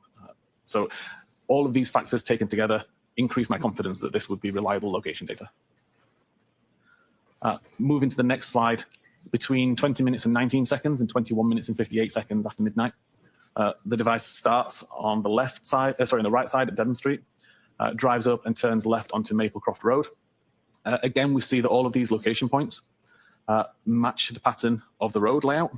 They all have a consistent cadence, a consistent speed, traveling at between 10 and 20 miles an hour. And we see a cluster of records here, which is around a stop sign. So again, it indicates how reliable the data is, because the location, or the location data that's recorded recognize the vehicle slow, come to a stop, and then continue after the stop sign. Is Maplecroft Road in Canton? Yes. At the end of Maplecroft Road, the device turned left onto Oakdale Road and continued heading down there. Between the hours of 21 minutes and 59 seconds and 22 minutes and 53 seconds, the device continues down Oakdale Road. Again, all of these location points show with 5-meter accuracy. They show consistent cadence, consistent pattern to the road. And again, we see a cluster where we see the device come to a slow or a stop for a stop sign. The device ultimately turns right onto Cedar Crest Avenue, I believe, and continue down there between 22 minutes and 54 seconds and 23 minutes and 57 seconds. Again, as I've said before, all of these points, 5-meter accurate, they all conform to the road. The cadence is good. And again, we see a cluster on approach to a stop sign. The device shows that it overshot Fairview Road and continued turning up Cedar Crest, but came to a stop somewhere between 50 and 51. And at 23 minutes and 58 seconds, the device appears to have turned around, so potentially a 3-point turn, in order to head back down Cedar Crest Road and turn right onto Fairview Road. Again, accuracy 5 meters, good cadence, good conformity to the road, all appears to be reliable and make sense, traveling at an average of 20 miles an hour. And that road coming down at the bottom of the screen where John O'Keefe's phone travels, that's Fairview Road? This is Fairview Road here, yes. The next few slides replay that same data, but instead of showing multiple points on one graph or on one map, it's going to show one location point per slide. So at 24 minutes and 20 seconds, we see the device is already on Fairview Road. Accuracy of 5 meters, traveling at 14.8 meters and heading south. 24 minutes and 21 seconds is now at 16.2 meters, but it's still highly accurate information. 24 minutes and 22 seconds, traveling at 18.3 miles an hour. 24 minutes and 23 seconds, traveling at 16.9. 24 minutes and 24 seconds after midnight, traveling at 16.9. 24 minutes and 25 seconds, traveling at 16.6. 24 minutes and 26 seconds, traveling at 17. 24 minutes, 27 seconds, traveling at 15.9 miles an hour. And at 24 minutes, 28 seconds, traveling at 14.5 miles an hour, at which point it's approximately outside number 34, around the driveway area. 24 minutes and 29 seconds, traveling at 12.1 miles an hour. 24 minutes and 30 seconds, traveling at 11.5. 24 minutes and 31 seconds, traveling at 10.4. 24 minutes and 32 seconds, traveling at 8.9. 24 minutes and 33 seconds, traveling at 7. 24 minutes, 34 seconds, traveling at 5.2. 24 minutes and 35 seconds, traveling at 3.5. 24 minutes and 36 seconds, traveling at 3.2 miles an hour. And at 24 minutes and 37 seconds, traveling at 1.4 miles an hour. Finally, the device comes to a complete stop at 24 minutes and 38 seconds. I'll say from the testing that I've done related to the speed, it may not be 100% accurate, but it's a very good indicator of the speed in general. So if it says it was traveling at 10 miles an hour, it would have been traveling at somewhere between 9.5 and 10.5 on average. Mr. Whiffen, you just showed us the travel of Mr. O'Keefe's cell phone around 12:24 to 12:24:38 on January 29, 2022, and you said at 12:24:38 it came to a complete stop. Yes. Before that complete stop, was the car continuously moving at some speed? Yes, this is the first record that shows 0 miles per hour or 0 meters per second. Prior to this, there was always a record that showed some level of speed. If you look at number 34 on that chalk, if you can highlight it, please. Okay. If the driveway were at the right side, the top side of the house, Yes. does your studies indicate that the vehicle, or at least the phone, traveled past the driveway before it stopped? Objection, Your Honor. Ask it non-leading, please. Did this car or the phone that was in the car ever stop at the driveway of that address? No, according to the location and the speed data from the device, by the time it was approximately the driveway, the phone reports it was still traveling at around 15.9 miles an hour. Have you ever seen a photograph of that address? I have. You have or have not? I have. Have. And in that address, do you see on the far left corner of that address, the yard, there's a flagpole? Yes. Where this car stops, so this phone stops at 12:24:33, how close is the phone to that flagpole? I believe very close. And do you ever see the car or the phone stop anywhere near that driveway? No. Please continue. Between 24 minutes and 39 seconds and 25 minutes and 8 seconds, there were a cluster of more records, all showing 5-meter accuracy, but no movement. Although the center point does move around a little bit, you could interpret this as movement, but because all of the radiuses or radii overlap, there's also a good chance that there's no movement that actually occurred here. This is just the device as it's trying to refine its location. At 25 minutes and 30 seconds, we see a relatively significant change where the accuracy drops to 34 meters. We do see a course or a bearing that shows that the device reported it was heading west. But again, this accuracy radius includes the previous locations anyway. So it's difficult to differentiate between actual movement based on this location data or just on the fact that the accuracy reduced, the center point shifted because of the accuracy change, and therefore a bearing was attributed to it when it shouldn't have been. If I could ask you some questions about the chalk on that indicates 25 minutes, 30 seconds, so 12:25:30. The circles become larger. Correct. Is Waze still being used, or has Waze been stopped? No, Waze has been closed at this point for about 40 or 50 seconds. For how long, sir? About 40 or 50 seconds. This location data, or this circle, the perimeter, that's not coming from the Waze application anymore? No, the location data never came from the Waze application. Waze was requesting location data iOS is responding to that request, and as part of that response, would write the information to its database. Waze itself records very little location data. So when you look at that circle based on location data alone, could the phone be anywhere within that circle? Correct. There is a bullet pinpoint center of that circle. Yes. That center of the circle doesn't necessarily mean that the phone is at that exact location, does it? It doesn't know. The center point is purely an indication of where you need to draw the center in order to draw the radius. If we didn't have a center point, how would you know where to draw this circle? And so the phone could be anywhere in that circle, close to 34, inside 34, 32. Objection, Your Honor. Ask it non-leading, please. Could the phone be anywhere in that circle? It could. Could it be at the center point? It could. Could it be still in the car? It could. Continue, please. Between 25 minutes and 31 seconds and 25 minutes and 36 seconds, there's an additional cluster of location data, ranging between 61-meter accuracy and 17-meter accuracy. All of them roughly centered on the same point, approximately, and all of the accuracy radius covers the same area. Like, there's so much overlap in these records that the device is essentially anywhere within the smaller circle. Between 27 minutes and 35 seconds and 38 minutes and 15 seconds, there was approximately 50 low accuracy records. Again, the device wasn't being used to ask for location data. This is completely passive and resulting in some pretty poor location data. I've highlighted with the red arrow where the 34 Fairview Road is. And we can see, although a lot of these location data do overlap with that point, there are location information here that doesn't.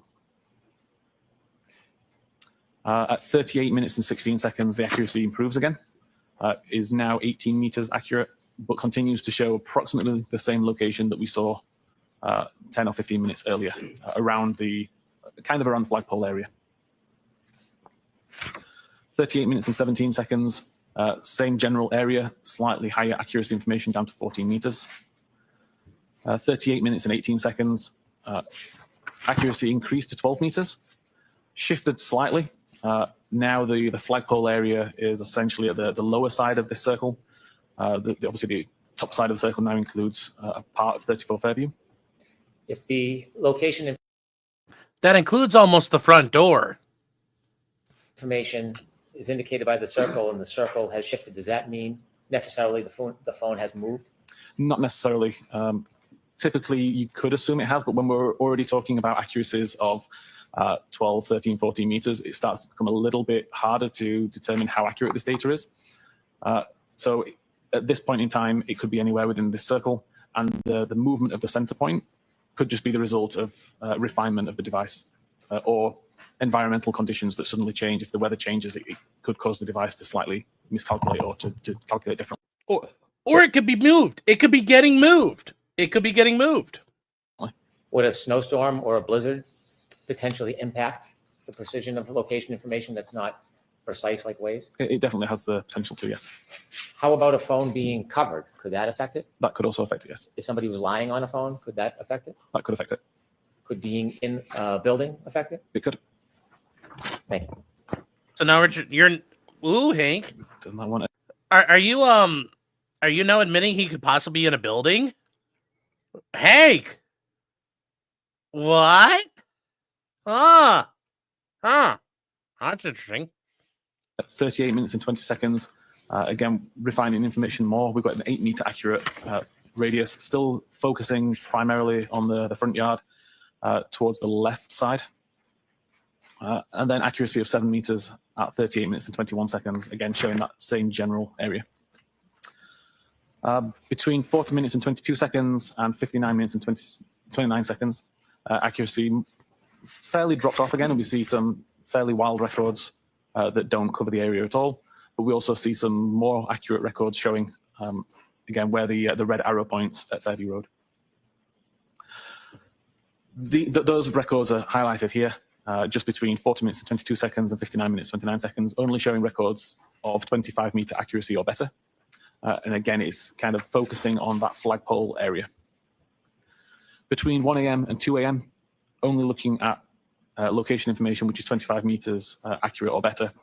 Again, it kind of focuses around the front yard area, although some of these accuracies are still rather large and could put the device inside 34 on the opposite side of the street, towards 32.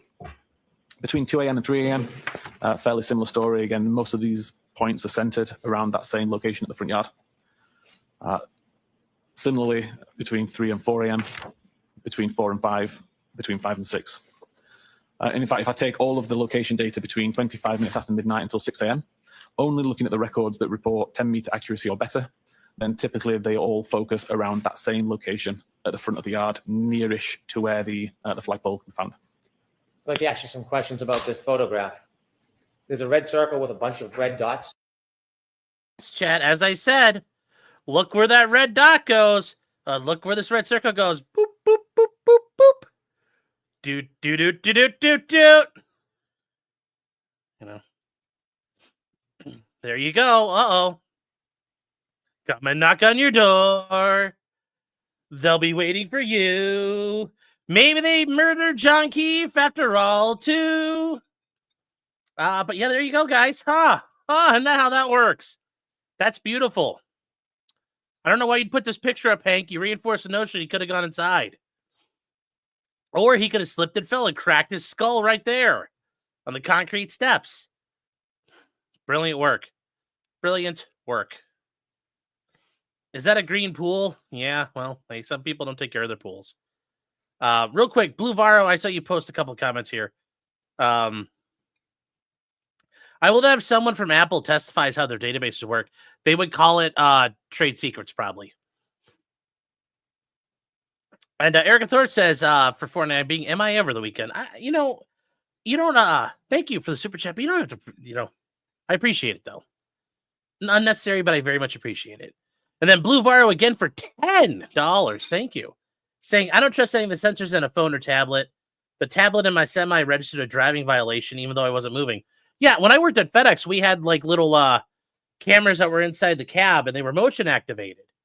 And like if you were moving, and the one time, like I was, leaned, like I was sitting sideways in the chair reading a book, and they're like, "Were you reading while you were moving?" And I'm like, "No." If you look at the rest of like the camera, clearly I was not moving, and the camera just doesn't work. It registers on its own. And then there's other times where it registers and you're already driving down the road. So yeah, motion sensitive stuff is not always the most reliable. I agree. So yes, house long to clean pool, house long to shock pool. Yes. Did you talk about that juror from the second trial? You mean the juror from the first trial? That's the on the defense team. See, or which one are you talking about? I'm not sure. It was green in preparation for St. Patrick's Day, maybe. Yeah. So there we go. In the middle? Yes. Would those red dots indicate the center of some location that was captured at a particular point over that night? Yes. So each of those center dots is the center of a 10-meter accurate or better location record. And chat, if you are new from the first, if you weren't here for the first trial, this is all new presentation. They didn't present it like this the first time. To not show the accuracy radius circle on this image, just purely because it makes it hard to see when you've got all these intersecting lines. But ultimately, if you were to draw a 10-meter radius around all of these points, they would all fall within the large red circle that's shown. So this photograph was meant to take readings from the most accurate of the data throughout the night? Correct. Your Honor. Sustained. Ask it again differently, please. Was this circle, did it include low frequency data? No, this circle only includes 10-meter accuracy or better.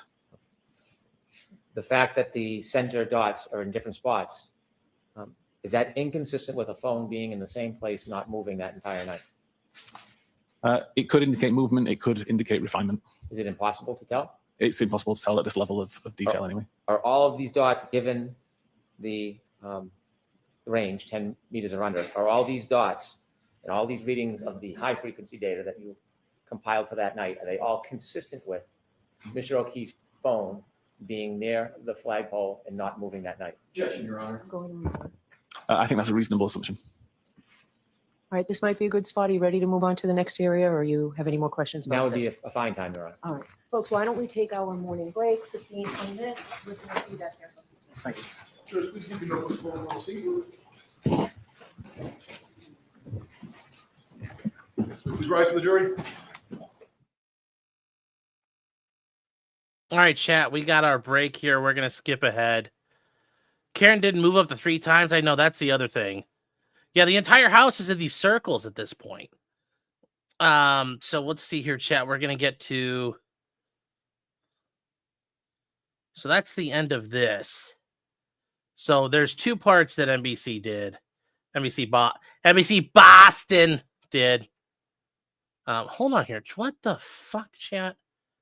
I hate it when it does this. I hate it when it does this stupid crap. Hold on. YouTube or Google keeps locking, like, signs me out of crap all the freaking time. Okay, so we got to get to the second part. All right, let's see here. Now we have the second part of the live. Just frustrating the way they do this.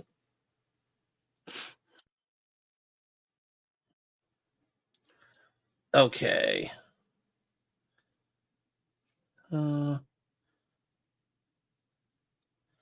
So they get back started. Wait, did we miss? Why is this? They like cut it short here. Well, let me just double check we didn't miss anything. Yeah, we didn't miss anything there. All right, so we'll start the second part of this. They jump into it a second late, but we're going to get into it because now they're addressing the Apple Health data that John O'Keefe had. So here we go. You blame me? Well, of course, you should blame me. When all else fails, blame white males. That's how you got to do it, chat. That's how you got to do it. So here we go. All right. 30 seconds-ish. Thank you. Again, we see at 21 minutes and 10 seconds until 24 minutes and 22 seconds, there are 80 steps recorded. And again, if you compare this Thanks, to the Mitchell. location data, we know that the device was in a vehicle at this time. Between 22 minutes and 14 seconds and 24 minutes and 37 seconds, we have 3 flight climb events that are aggregated into that time period. And again, the location data shows that the device was traveling in a vehicle at that time.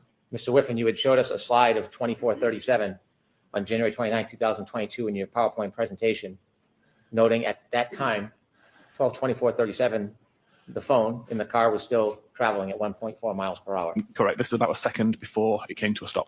Can you conclude to a reasonable degree of scientific certainty that that period of 12/22/14 to 12/24/37, Mr. O'Keefe, or at least Mr. O'Keefe's cell phone, was still in that car? Yes, the location data shows it was in the car at the time. And my next few slides will demonstrate why that was still recording a flight climb event while it was in a vehicle. Thank you. At 31 minutes and 56 seconds until 32 minutes and 16 seconds, there were 36 steps recorded. And then there was no further health activity recorded on the device for several hours until 4 minutes after 6 a.m. When 432 steps were recorded between the time of 6:04 and 6:11. Let me ask you about that 12/31/56 to 12/32/16 time period. We can see larger ranges in the time period range. That is a smaller range comparatively. Yes. At 12/31/56, is that the beginning of the 36 steps? Essentially, yeah, it takes the timestamps from the cache encrypted C, looks at when the first step occurred, looks at when the last step occurred, and aggregates the times based on that. So 12/32/16 would be the last steps taken for that cell phone. Correct.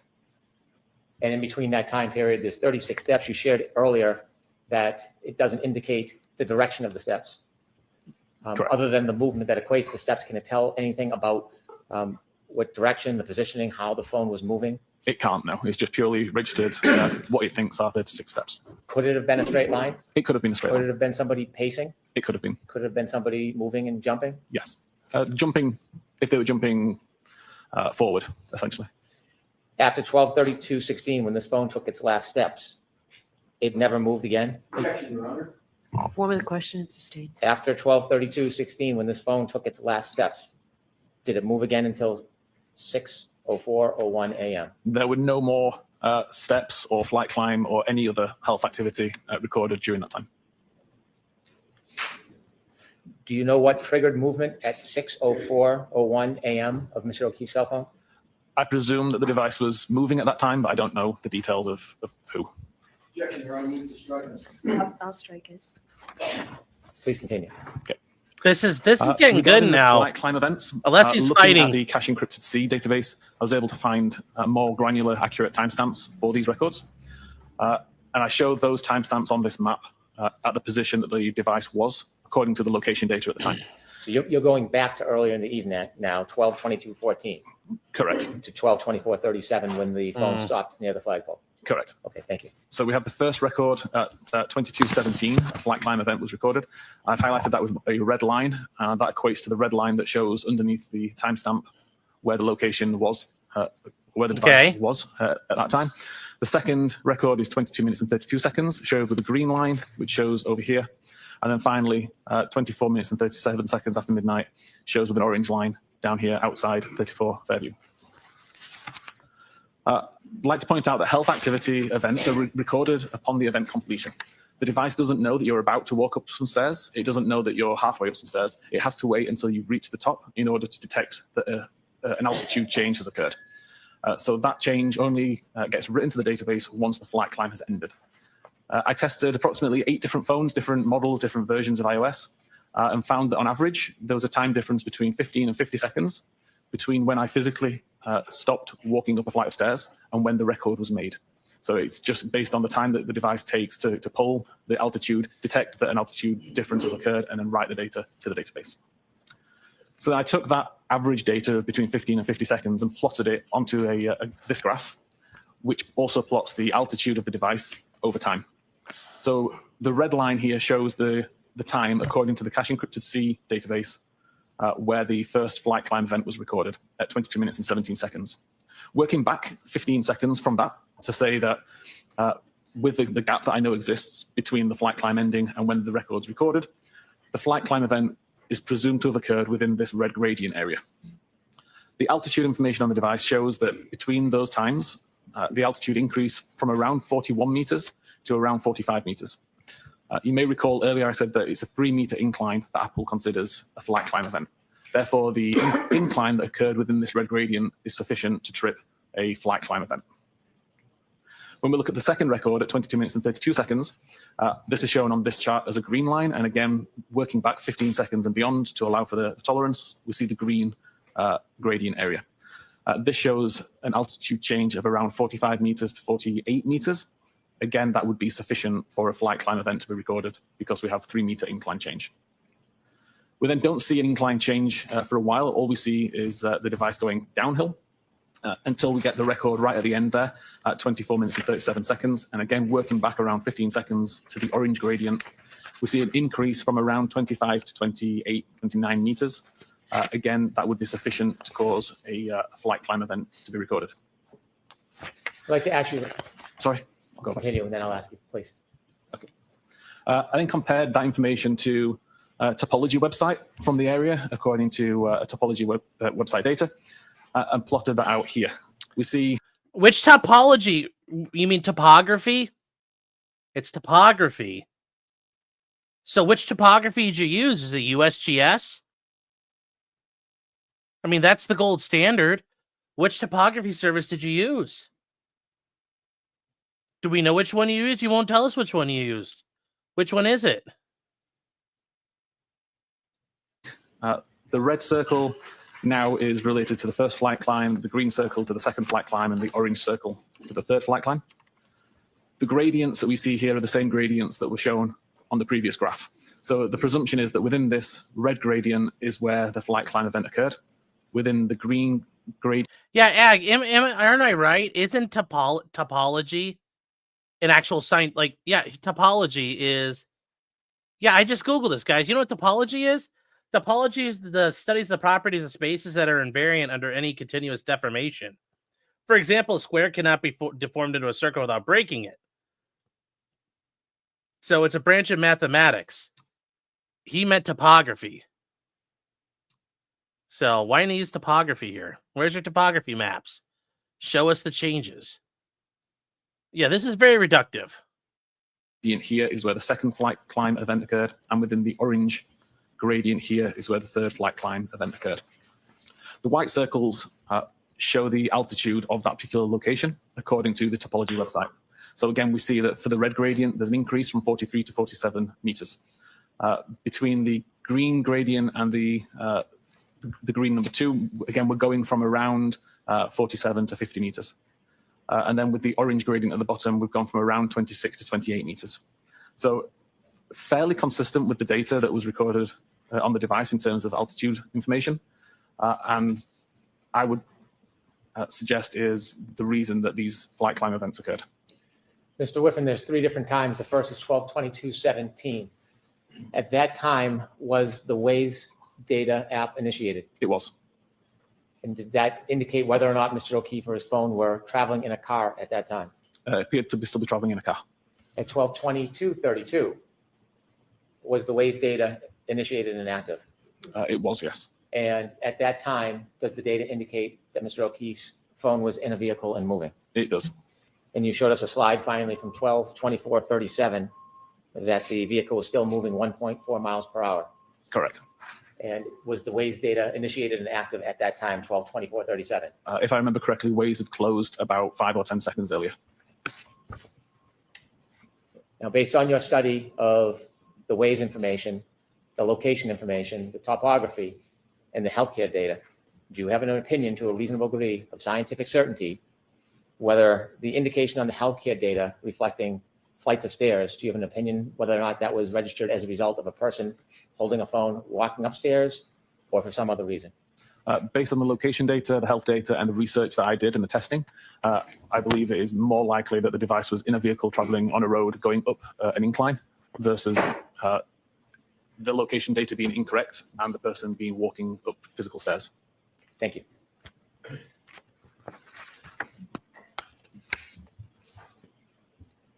You can continue, please. Okay. So I'll address the idea of 3 clocks, which I believe was brought up previously. Let me interrupt. Sorry. Why don't we just explain to the jury how clocks work in an iPhone? That is kind of covered in the next slide anyway. Okay. Maybe worth just jumping ahead to that slide. Explain the idea of 3 clocks. Yes.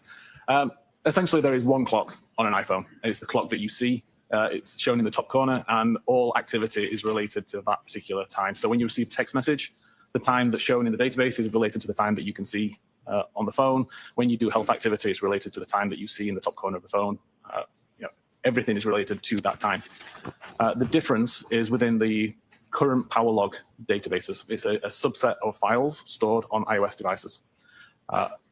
They use what's called a monotonic clock, but it's not a clock that can actually be trusted to see when events occurred. It's the way that the device records time. It's essentially a counter that's just counting seconds since the device was reset, basically. And I'm sure most people can recall a time where you would set a clock on a digital device, come back to it 3 or 4 months later, and the clock's now not quite as accurate as it was when you left it. Time starts to drift. It might drift forward and be faster. It might drift slower and be further behind. That essentially happens with the monotonic clock as well. So you have to take the values that the monotonic clock provides and add or subtract different values, which are essentially offsets, in order to get the accurate time. And that's what I'll be displaying in this slide here.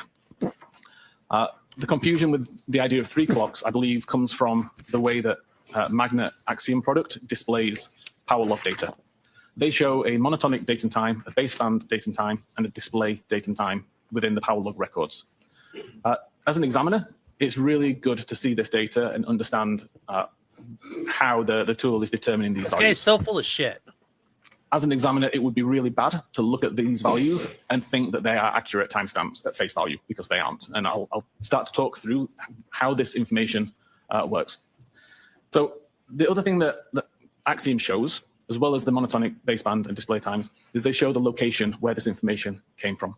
In this case, we have 2 tables. One is called PL Springboard Agent Event Forward S block. And that is what this table is here. And you can see we've got an ID number, a timestamp, and a value of locked. But we also show a second table that's involved called PL storage operator, event forward, time offset. And that's this table at the bottom here. So again, we see there's an ID, a timestamp, baseband, kernel, and system values. These values all need to be read together in order to make sense of the data.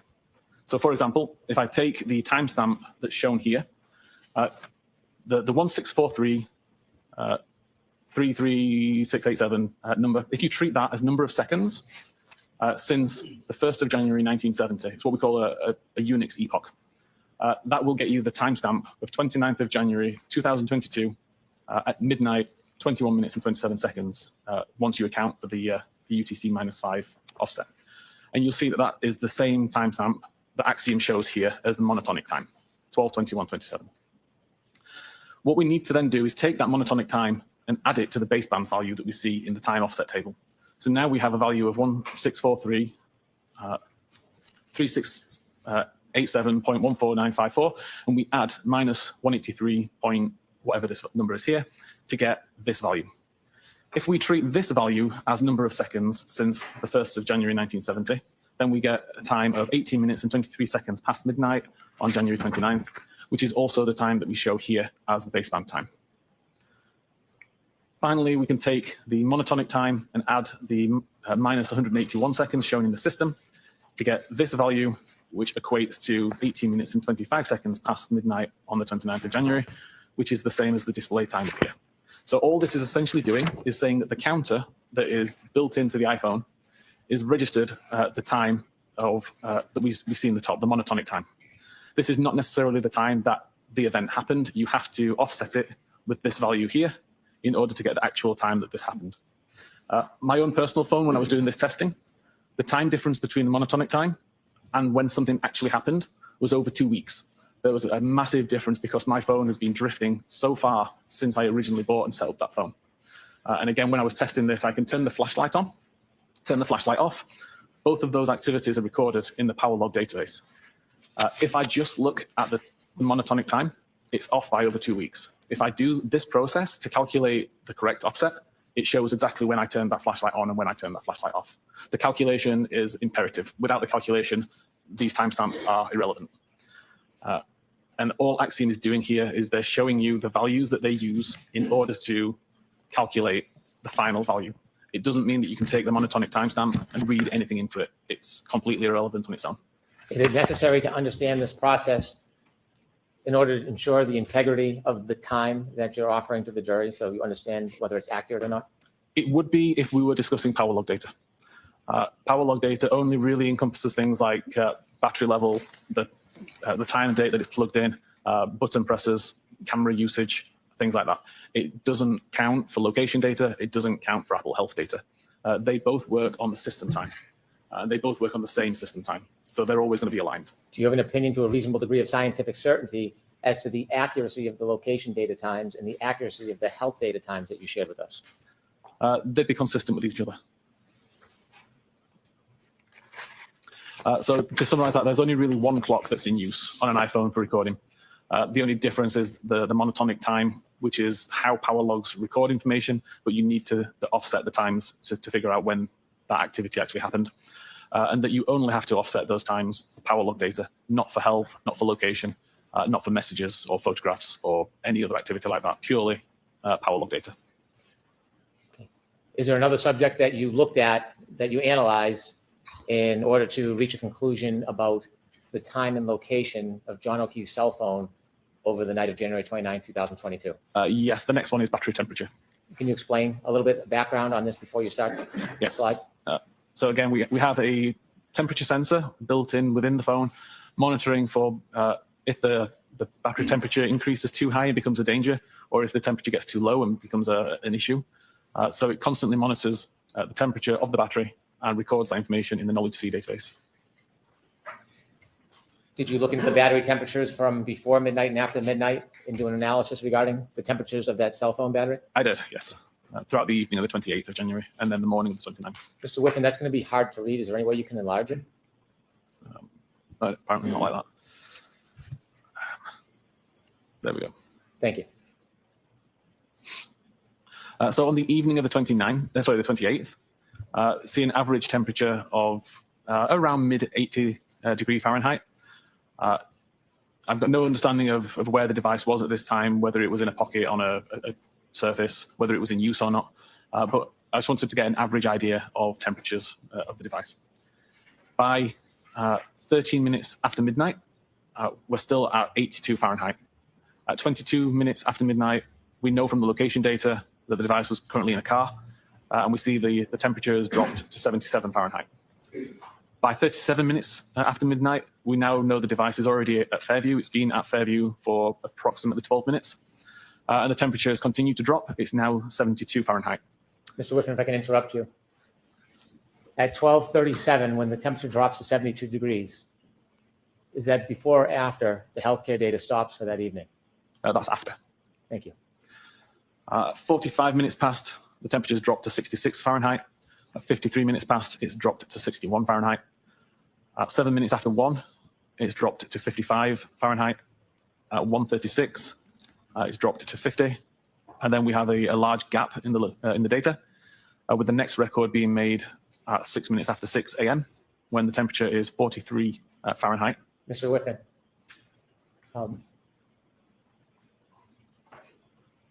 if a phone has any protection or coverage, well, let me ask it this way.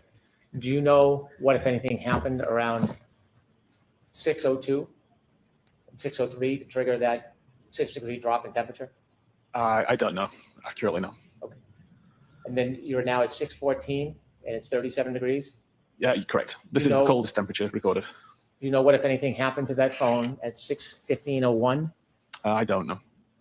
Okay, please continue. And then as of that point in time, from 6:35, we start to see an increase in temperature to 43 Fahrenheit. At 6:40, it's up to 50 Fahrenheit. At 6:48, up to 55 Fahrenheit. And at 6:56, up to 61 Fahrenheit. And then also plotted this out onto a graph just for visualization. Again, we can see on the evening of the 28th, the temperature is relatively consistent. It starts to drop. As we know, the phone is traveling in a car. And by the time it arrives at Fairview, we only see it drop until 1:36 a.m. We see a relatively modest drop over the next few hours, but no records recorded. We see the final drop at 6:14, and then we see an increase.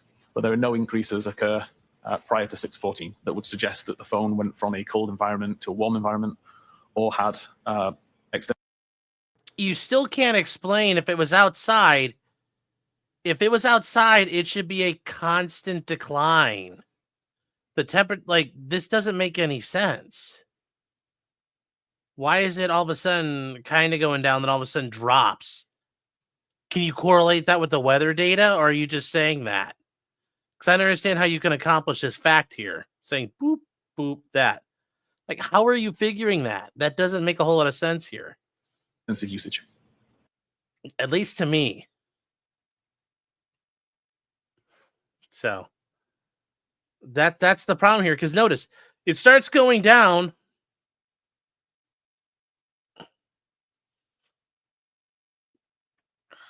And then it doesn't make any sense that it goes down really fast, then it stops and it goes down really fast again. What happened in the fucking 5 hours? Between 1:36 a.m. and 6:06 a.m., is there any indication? Well, that's also a good point. We don't know that battery temperature went up. No, there's no records related to battery temperature at all for that time. Thank you. Is there another area that you looked at for your conclusions in this case? Yes, I was looking at device usage. What is device usage? Information about when the user unlocks the phone, what applications they're using, what they're using the device for, and when they lock the phone again. Would device usage require an actual person to interact with the phone, or can it happen without user interaction? Everything I was looking at was related to physical interaction and manipulation of the device by a user. Please continue.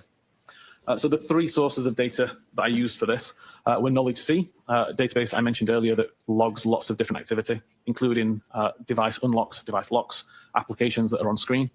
The Current Power Log, which I mentioned, which can track button presses. So specifically when the lock button is pressed and the times that I display have been offset appropriately. And Unified Logs, which is essentially a list of almost everything that's happening on that phone for a short amount of time. But it would be used, for example, if you had a problem with your device, took it back to Apple because it was crashing all the time, for, let's say, they could look at the unified logs and figure out, well, what's causing these crashes to occur. So really granular. We see that at 12 minutes and 52 seconds after midnight, the device is unlocked using biometric Face ID. The SMS application is on screen for about 5 seconds before it's closed, and then the user presses the lock button at the side of the device to lock the phone. At 13 minutes and 54 seconds, biometric Face ID is used again, and the SMS application is opened. And at 14 minutes and 29 seconds, the lock button is pressed again, causing the device to lock. 15 minutes and 46 seconds, the device is unlocked using Face ID. The SMS application is already on screen because that's the application that was on screen when the device was locked. And the device is locked again at 16:03. At 17 minutes and 59 seconds, the device is unlocked again using Face ID. The SMS application is still on screen from before. And at 18 minutes and 12 seconds, the lock button is pressed, causing the device to lock. At 18 minutes and 25 seconds, the device is unlocked using Face ID. The SMS application is already on screen from the previous usage. And at 18:31, the SMS application is closed. At 18:34, the phone application is opened by the user actively pressing on the phone icon on the home screen. At 18:36, they're now in a call. This causes a different screen on the phone. And at 19:23, that phone call ends. At 19:29, the Waze application is opened by the user pressing on the icon on the home screen. And that's open for approximately 5 minutes, closing at 24 minutes and 26 seconds. 2 seconds later, at 24 minutes and 28 seconds, the device is locked by the user pressing the lock button on the side of the phone. At 24 minutes and 59 seconds, the device is unlocked using Face ID. The SMS application is opened using the icon on the home screen. And at 25 minutes and 9 seconds, the lock button is pressed by the user to lock the device. At 27 minutes and 45 seconds, the device is unlocked using Face ID. The SMS application is already on screen. And at 27 minutes and 50 seconds, the device is locked using the lock button. 29 minutes and 52 seconds, device is unlocked using Face ID. SMS application is already on screen from the previous usage. And at 29 minutes and 53 seconds, the lock button is pressed to lock the device. 32 minutes and 4 seconds, the device is unlocked using Face ID. SMS application is already on screen from the previous use. And at 32 minutes and 9 seconds, the lock button is pressed by the user. And that is the final interaction with the device. It's the final unlock of the device using Face ID. And it's the final logged button press on the device as well to lock the device. So the final interaction with John O'Keefe's cell phone that night? Correct, up until 6:15 a.m. In 12:32:09 was the last time before the phone moved again the next morning? Correct. Is there one more area that you engaged in analyzing to help reach your conclusions in this case? There is. During my time looking at the unified logs that I mentioned, I found a record that appeared like it could be interesting that was called Doppler. This was the pocket state that I think I mentioned earlier, and it detects when the user takes the phone out of the pocket, or at least removes the item that's blocking the camera. There were hundreds of thousands of records within the unified logs that I was able to filter down to just the Doppler records and to filter and aggregate down into a more digestible number, which is what's shown here.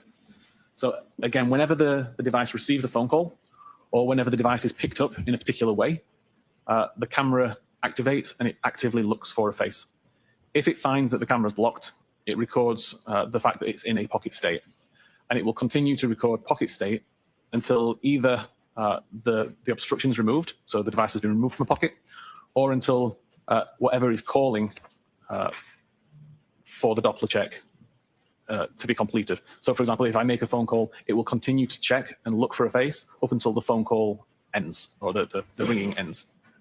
So in this case, at 12 minutes and 37 seconds, see a small amount of time where 4 Doppler checks were conducted.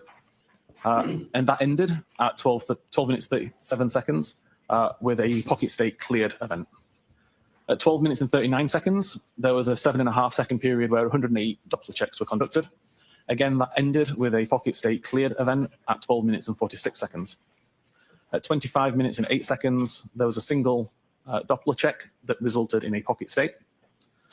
And at 29 minutes and 37 seconds, for 5.5 seconds roughly, there were 97 Doppler checks The 97th check resulted in a pocket state cleared event at 29 minutes and 42 seconds. At 31 minutes and 52 seconds past midnight, there was an 11-second period where 155 Doppler checks were made. The 155th Doppler check resulted in a pocket cleared event at 32 minutes and 3 seconds. At 33 minutes and 14 seconds was the start of a 5-hour and 20-minute period where 26,500 Doppler checks were conducted. Every one of those checks came back to say that it was in a pocket state. There was never a pocket state cleared event during that time. At 2 minutes after 6 a.m. And 41 seconds, there was a 12-minute period and 20 seconds where 417 Doppler checks were conducted. The 417th Doppler check showed a pocket state cleared event at 6:15:01.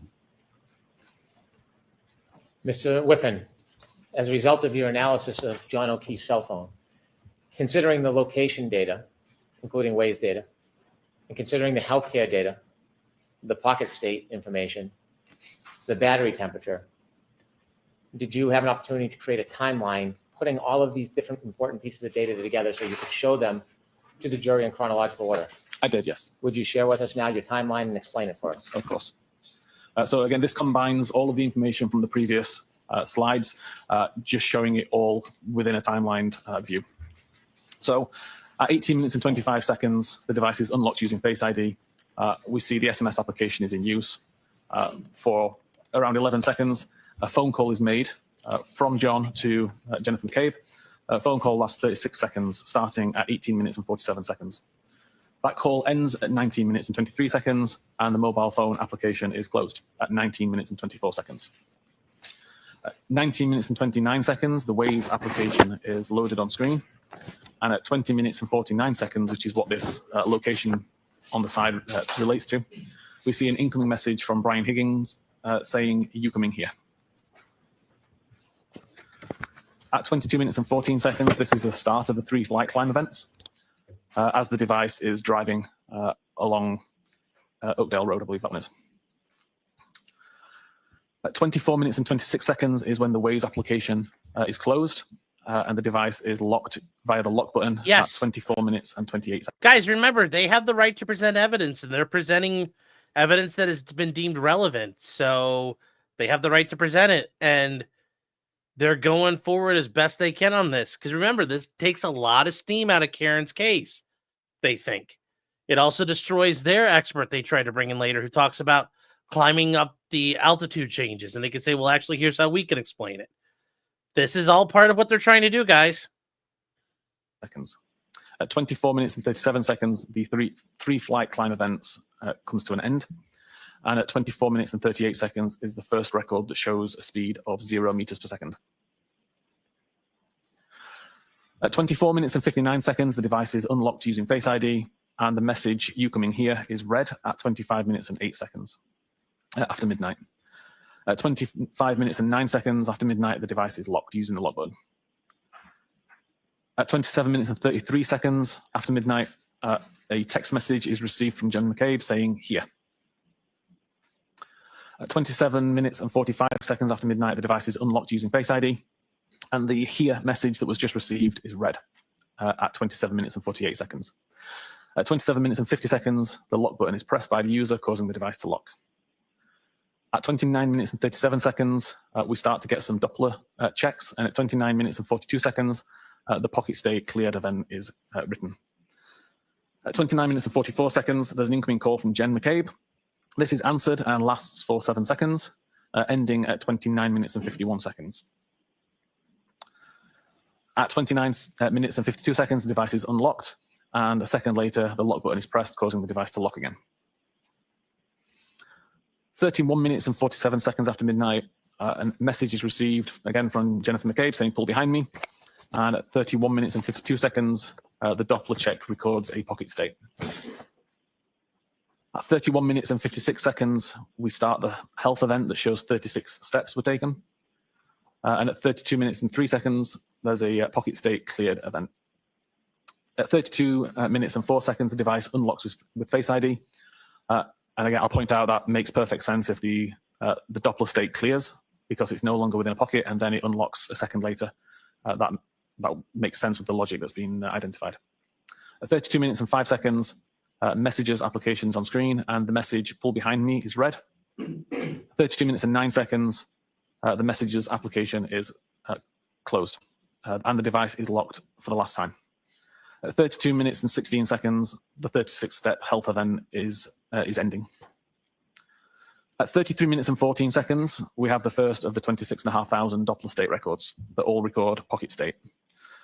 This is followed by several phone calls at 33 minutes and 35 seconds, 34 minutes and 9 seconds, 34 minutes and 38 seconds, 35 minutes and 9 seconds, 35 minutes and 35 seconds, and 36 minutes and 9 seconds. All calls from Karen. Call were all unanswered, and all resulted in pocket state being detected by Doppler.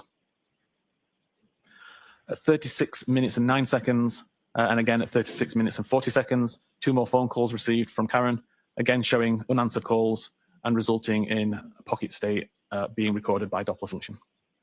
37 minutes past midnight, battery temperature has dropped to 72 Fahrenheit. And at 37 minutes and 8 seconds, a further phone call, again unanswered, again resulting in a pocket state recorded by Doppler. 37 minutes and 31 seconds, a 3-second voicemail received from Karen.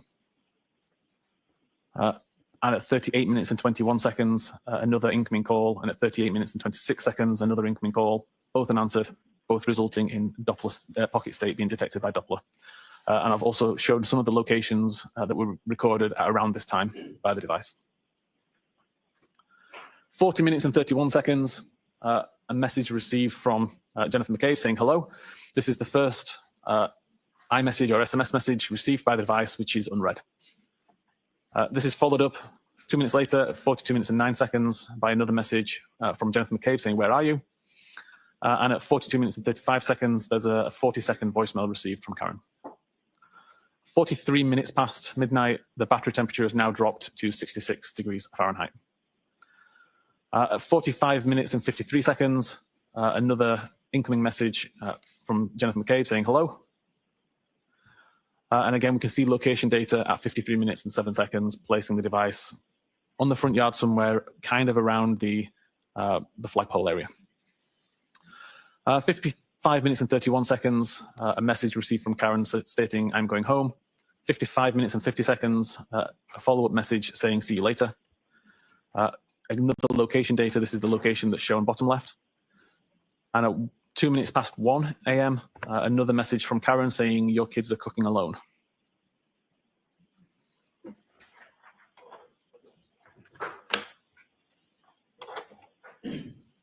Mr. Whiffen, based on your analysis of John O'Keefe's cell phone, keeping in mind some of the data points you shared with us, that wave was initiated around 12:19, that the car reached the flagpole around 12:24:37, that the only health data during that later time near 12:30 was from 12:31:56 to 12:32:16, that the last interaction was at 12:32:09, followed by an overnight pocket state, and an increased reduction. Objection, Your Honor. So I need to hear the question first.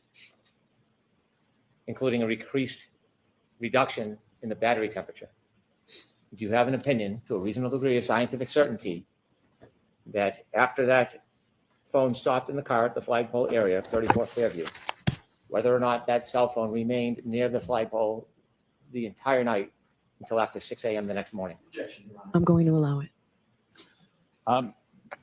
The location data that shows accurate tends to show around the flagpole area. There's no further health data other than 36 steps that were taken that suggest that it moved after 32 minutes and 16 seconds after midnight. The battery temperature data never indicates that the device went from a cold environment to a warm environment, which I would expect to see if the device went inside the building. And the Doppler state information suggests that the camera was blocked for at least the majority of the 5-hour period, with no records showing that the camera was unblocked during that time. Wait, so he's saying a camera's blocked from the majority of the period. So that means part of the period it wasn't blocked. So what the fuck was the camera out for then? Notice he can't say for certain what happened. So if the camera was unblocked, What happened? How did that work out like that, brother? You can't explain that. Huh. Gets that noggin jogging. Brad says that the state is also going to say it confirms Jen's story. That's reasonable doubt. That's reasonable doubt. If it could be this or that, that's reasonable doubt. That's how reasonable doubt works.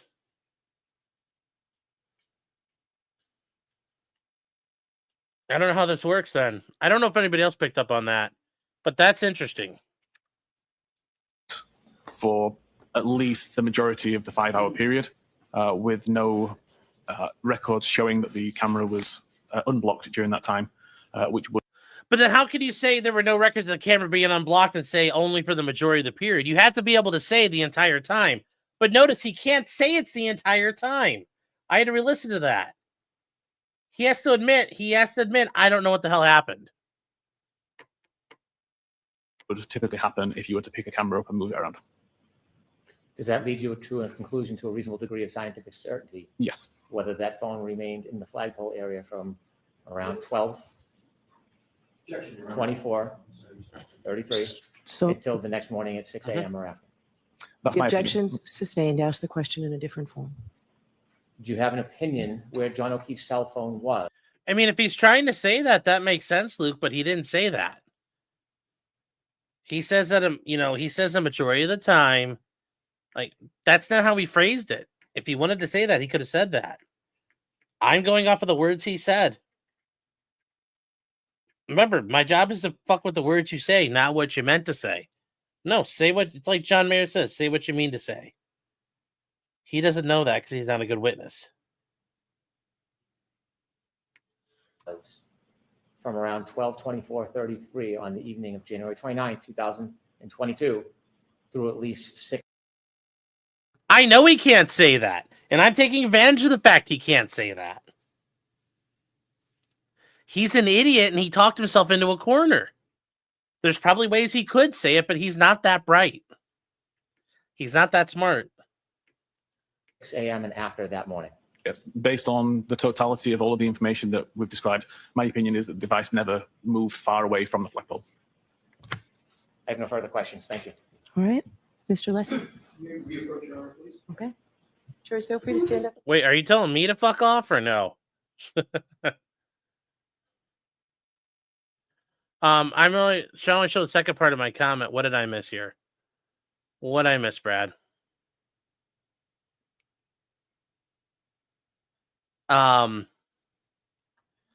Digital Void says, why are we talking about going from a cold environment to a warm environment? So the argument is the state's trying to show John never even went inside the house, which means Karen hit him and killed him in the driveway or out by the flagpole. That's their argument here. They're trying to show the battery did nothing but stay cold and keep getting colder and colder and colder and colder. So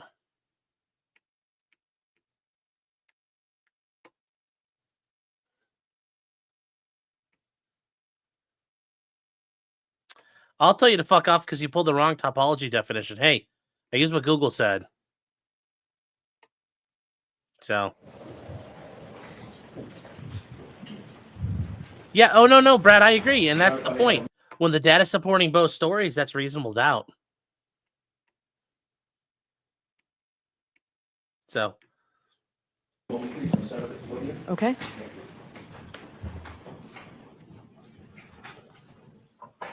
Mr. Whiffen, I should have told you you can feel free to stand up and stretch if you want to as well.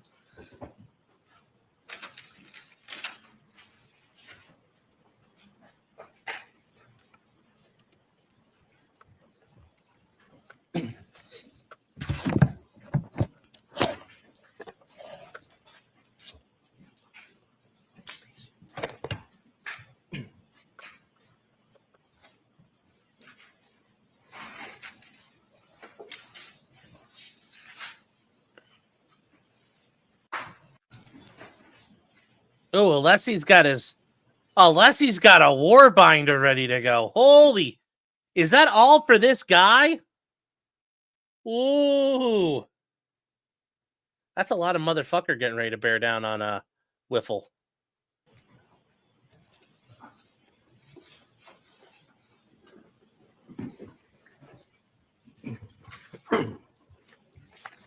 Thank you, Your Honor. May I proceed with the Yes. administrative matters? May I approach? Yes. Thank you. Your Honor, pursuant to a stipulation with the prosecution, I would like to mark and enter into evidence 3 documents. These are each portions of a March 2025 report prepared by Mr. Whiffen. The first one, So, Yes, he's very old. yes, they can come into evidence. They can come into evidence. There's a stipulation. So And we so- can mark it as the next exhibit. if we can, that's page 29 for the next exhibit. You want them marked separately? Separately, please. Is it 40? All right, real quick, Jules. I don't understand how this showed she killed him, because the idea is, and we'll try to draw on. Hold on here. I'll bring up Google Maps. So what they're trying to show is, and this will help. This will help a little bit. So we're going to switch over to this real quick. The argument is that Karen drove down the road and at some point dropped John off like over here. Okay. Now the prosecutor's theory is Karen started driving away and then she backed up real fast and hit John and killed him. And John died over here by the flagpole. So somewhere in this area. Okay. Their argument is the phone never went more than 36 feet in any direction for the flagpole, which means it didn't make it into the house. Okay. The other thing they're trying to argue is the phone battery temperature did nothing but, if you're looking at a graph of the, you know, the temperature in Fahrenheit, and actually no, that'd be the wrong axes. This would be time. And then this is temp. His argument is that when you go to the timeline of when John got out of the car, that the temperature was really high, really high, really high, really high. And then it went until they found him. They found his phone and they took him to the hospital. And then it went back up. So their point is that he stayed outside the whole time. Remember, part of Karen Reed's argument is John went inside. Well, their argument, the prosecutor's pointing out, if John never went inside, what happened? Well, if something happened, it's because Karen hit him and killed him. So that's why they're doing this, because part of Karen's argument is, I stopped, let John out. You know, she's like, I stopped. She's like, I stopped. John got out. John went inside, and she drove off. Well, their argument is that never happened. The prosecutor's contesting that, so that's why they're showing this. This is destroying an argument that the defense has.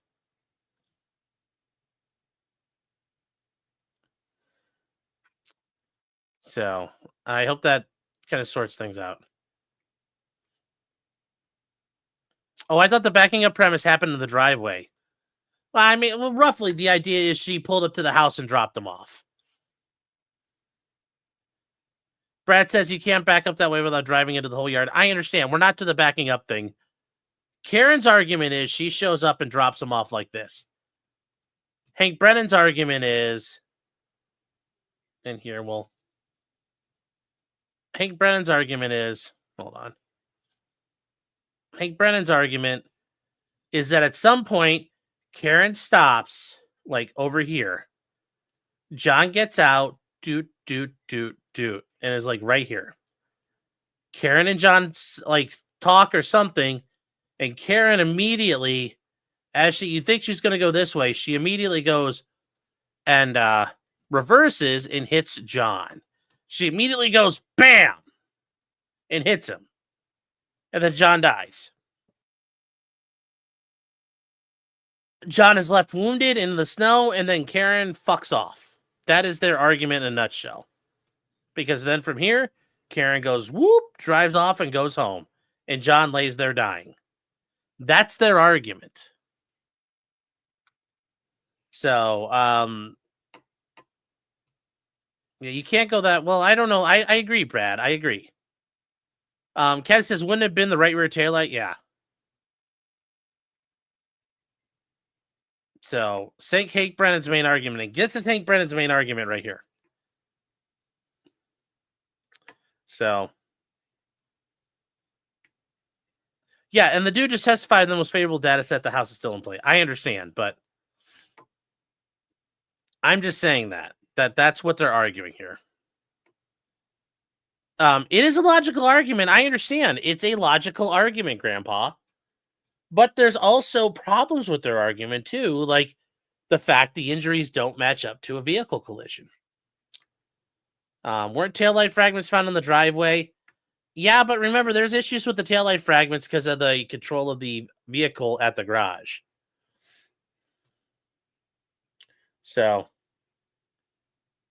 that's why the issue here. I get so frustrated, Sean, because he has no logic or relevant understanding of logic and science versus emotion. Well, what part am I not getting right here? What part am I not getting right? There's this thing called logic. Have you ever tried it? Which part here? Like, I'm trying to explain to you the state's case. Their theory is this thing happened. I'm not saying I buy it. Like, what, like, seriously, you two tell me what I'm not getting right. What part am I not getting right? Are you telling me that's not Hank's theory of the case? Are you telling me that's not Hank's theory of the case?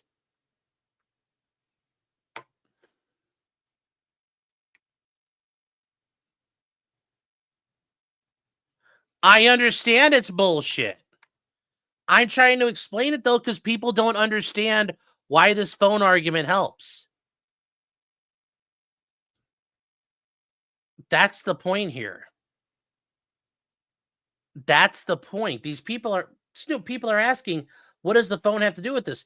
The state's argument is because the phone was outside and the temperature only went down, that means John never went inside the house, which means John was always outside, which means Karen hit him. That's why they're making the argument. So that's why they're doing it. I'm not telling you their argument makes sense. I'm telling you that's their argument. Because not everybody's understanding their argument. And I get it, because their argument doesn't make sense. TJP says it does help the state a lot. Yeah, but I don't... This guy didn't do good the last time around either, so we'll see how his cross goes here. Remember, they have their own state... Remember, they have their own cell phone guy, too. So could John crack his head on the grass? I mean, he could have cracked his head on the cold ground. He could have cracked his head on the steps. Who knows where he cracked his head? We don't know. Could have cracked his head on the sidewalk. I don't know. Where did he crack his head? I don't know. Remember, there's like a little curb here. Could have cracked his head on the curb. Any number of places. Any number of places. So let's keep going.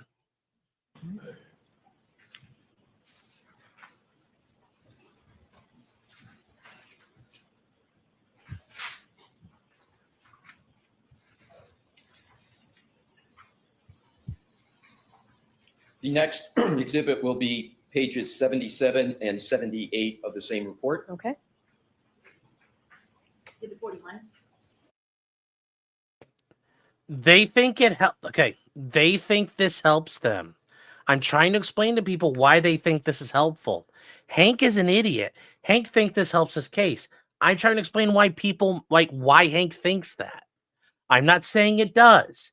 Do you understand? Part of my job is to be able to explain side A and side B. I can't just say, oh, Karen right all the time. Hank is trying to get a point across. This point is probably not going to work, but it's what he's trying to argue.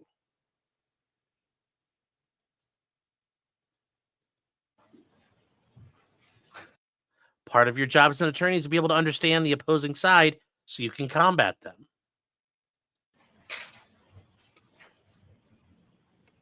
The third and last is page 43 and page 44. Okay, all set. Thank you, Your Honor.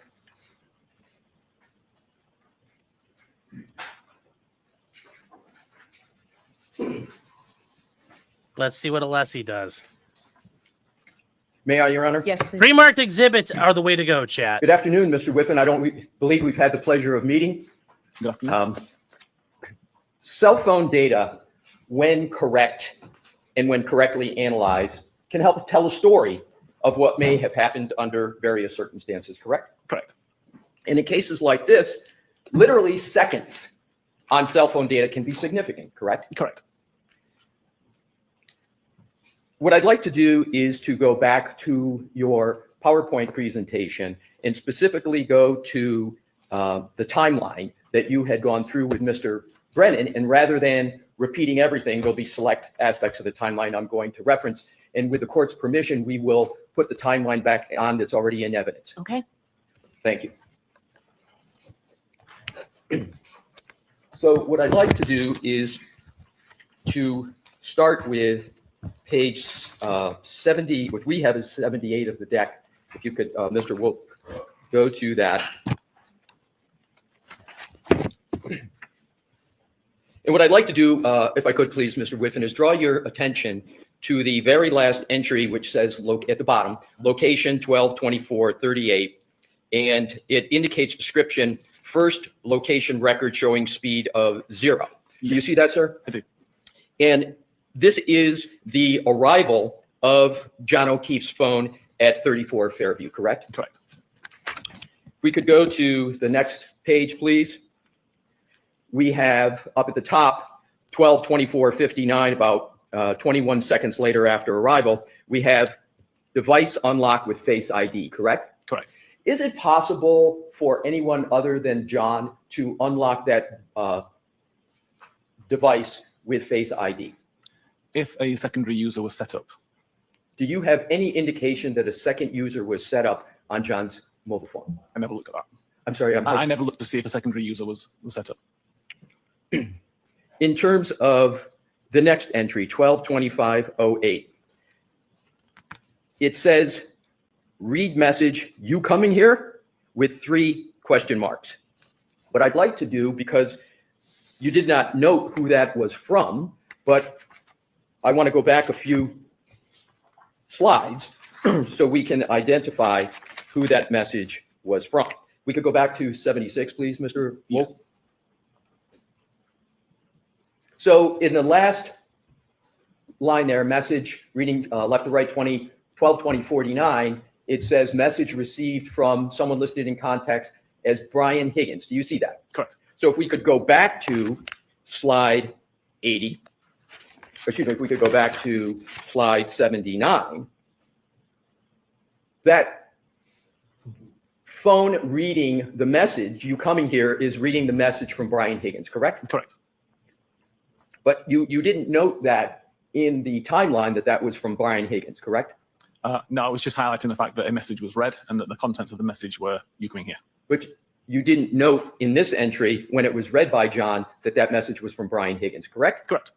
Now, the next entry, lock, again, I'm always going to be reading left to right unless otherwise indicated, sir, is a time of 12:25:09.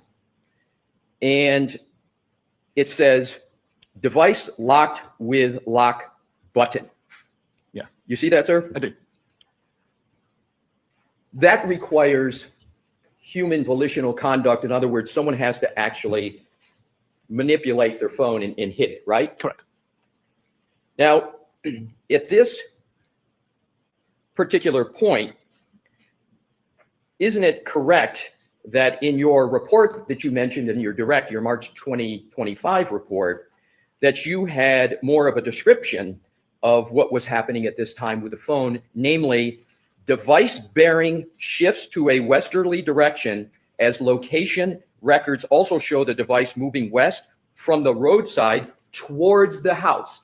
Isn't that what you had in your report? Yes, and that's covered in the location section of this report, the PowerPoint. So there is no statement in this timeline under any type where you had concluded that at this time, the record showed that the device was moving west from the roadside towards the house, correct?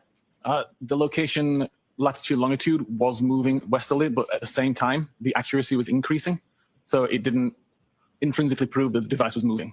My question, Mr. Whiffen, is straightforward in this sense, that I'm just looking for an answer of whether on this timeline you included the analysis that you had in your report that the device at this time was moving west from the roadside towards the house. Did you include it in that time? No, I left it out of the timeline.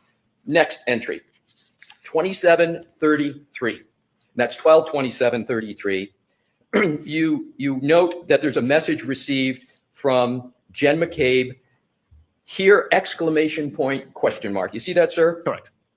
Now, at this point, you have two people in just 2.5 minutes, Brian Higgins and Jen McCabe, trying to find out if the John is coming to 34 Fairview. Is that a fair conclusion? It appears so. I'll allow it. Is that a fair conclusion? It would appear so, yes. So just because of the colloquy that occurred, I want to repeat the question. Now you have, at this point, at 12/27/33, you have two people, Brian Higgins and Jennifer McCabe, in just 2.5 minutes, trying to find out if John or the phone is coming to, or if John is coming to 34 Fairview. Sustained. Ask it differently, Mr. Thank you, Lesser. Your Honor. Now, at this point, you have two people trying to find out if John is coming to 34 Fairview, correct? Sustained. Mr. Whiffen, in terms of the information at this stage, there are two communications with Mr. O'Keefe on this phone, and that is they're trying to find out, excuse me, I'll rephrase it. There are two communications, one from Jennifer McCabe and one from Brian Higgins, correct? Correct. Now let's go to the next deck 80, please, Mr. Wolf. This is 12/27/45, device unlock with Face ID, correct? Correct. And then right under that is 12/27/48. It says read message, which it says here. And is it correct that that is the message that was sent by Jennifer McCabe? Correct. I'd just like to point out it says read message, not read message. Read message, thank you. And that, the fact that Jen McCabe sent that message and that it was read was not indicated in your timeline at this point, correct? Sorry, repeat that question. Yes, you did not, it does not appear in that timeline that you've drafted that that message that was read was from Jennifer McCabe, is Correct. it? Correct. Next entry, 2750, device locked with lock button. Next entry down that, 2937, Doppler pocket state. And I want to be clear. Does Doppler pocket state mean that someone takes an iPhone? Because up above, there's read messages we went through on 2748. So if somebody reads the message and then it goes at 2937 into Doppler pocket state, does that mean someone has, for example, put it in their pocket? No. What does it mean that's a pocket state? So the only times that I was able to cause a pocket state to be recorded is when the camera was blocked and when the device received a phone call or was picked up in a particular way so that the device thinks that you're about to try to use it. If the camera is not blocked from the outset, then nothing's recorded at all. And in order to get the pocket state cleared, the camera must be blocked to begin with. So again, you have to receive a phone call with it in your pocket and remove it in order to get a pocket state cleared. Thank you, because that helped me, because that's exactly where I was going with the next question, which is pocket state cleared. What did you conclude from 2937 to 2942 that it was in pocket state and then pocket state cleared? There was some activity on the device that caused the pocket state to be checked. The device was in a pocket state up until 2942 when whatever was obstructing the camera was removed. Next entry is a call at 12:29:44. And that, you state, is an incoming call from Jen McCabe. So there you do indicate the name. And you say answered 7 seconds, correct? Correct. Is the phone at this time that there's an incoming call from Jen McCabe that is answered out in front of 34 Fairview? Yes, it would be according to the location data. Right. So now we have at 12:29:44, the phone's out in front of 34 Fairview. There's an incoming call from Jen McCabe. It's answered. 7 seconds is how long the duration of the call was. Is that correct? Correct. And then 12:29:51, incoming call ends, and that's that end of that 7-second duration. Correct. So you've concluded that this was a call that was indeed answered by the user of the phone, correct? Correct. Now let's go to Mr. Wolk 81, which is starting up at the top of 12:31:47. There is, as you indicate, an iMessage received from someone with a contact named Jen McCabe. You see that, sir? I do. Can you just state for the jury what an iMessage is? An iMessage is essentially a text message sent primarily from iPhone to iPhone via the Apple servers, not like an SMS message which goes through carriers. And is it correct that the message that was received from Jen McCabe said, from a contact, Jen McCabe says, "Pull behind me"? Correct. And then at 12:31:52, we're back to Doppler pocket state, correct? Correct. Now let's go to the next entry, which is Deck 82. It's under health type. And what I want to do is see if we can clarify. The Commonwealth on direct examination, and multiple times referred to this as healthcare data. Do you remember hearing that healthcare data term? I do. Is that a correct term? Is it healthcare data or is it health data? It's health data. So it's incorrect to refer to this as healthcare data, correct? Healthcare data is encompassed within Apple Health, but primarily if we're talking about steps being taken, it would just be health data. Right. So the correct parlance is health data, Yes. correct? Particularly when we're getting to steps. Is that correct? Correct. It's important to be precise about the parlance. Yes. So in this entry, 12:31:56, you state that there's the start of health event, quote, 36 steps / 25 meters, correct? Correct. Is it accurate to say that because we're in the United States and we don't work on the metric system, that 25 meters is about 84 feet? Are you able to make that calculation? It's approximately that, yeah. Right. Would you accept approximately That makes 84 sense. feet? So as we discuss meters, we can go to feet and Yes. about 84. I would accept it approximately 3 times 25. So in your, Guys, what do you want me to do? Like, to show you I'm not? I'm literally watching this. I'm trying to take this all in here. I'm sorry. I'll go, yes, quite, every 2 or 3 minutes. report of March 2025, isn't it correct that for this time, you stated that the device yes, moving? I will bring it up. I am thrilled that I am now able to help support the Ricada family in their violin lessons and part of their immense snack budget. It's really flattering that Nick is such in a desperate state he needs to use my name, image, and likeness to generate such income for himself. I guess that's good that I guess someone's helping take care of his family. So, I mean, that's the positive note. That's the positive note. So remember, silver linings, chat. Silver linings. Although, I may take a look at that because I don't think anybody, I never gave anybody permission to go do all that, but that's a secondary issue. Moving for a period of 20 seconds, correct?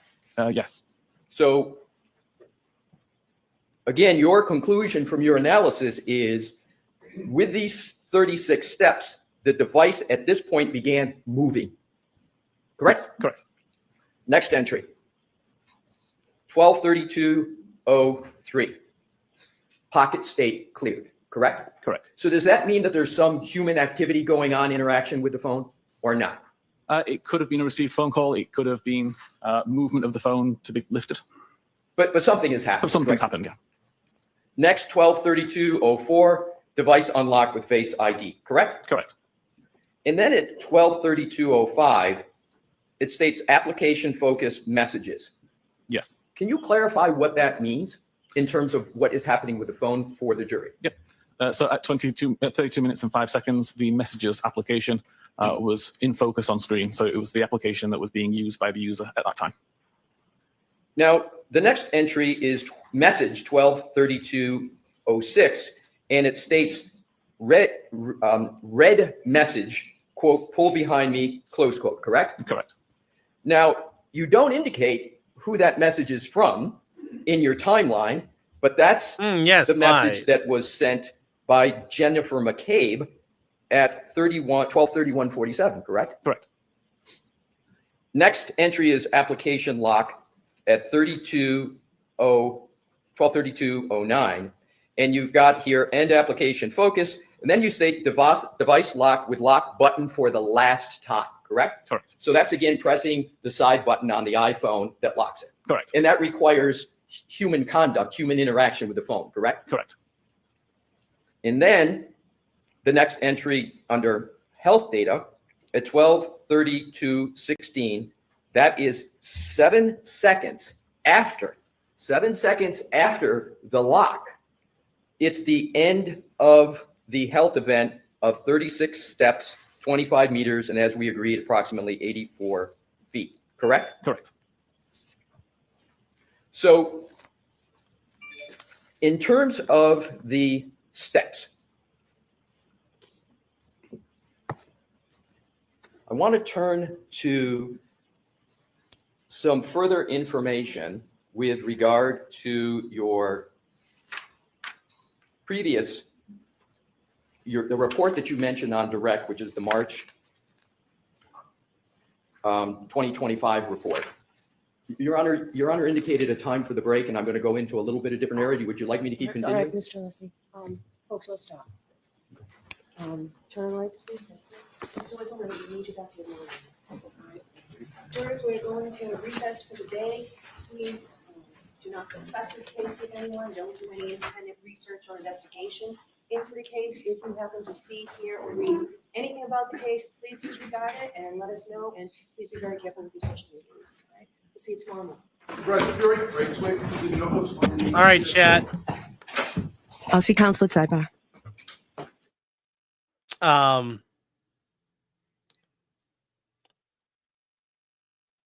It sucks for Nick's kids. I'll eat all the snacks. I know.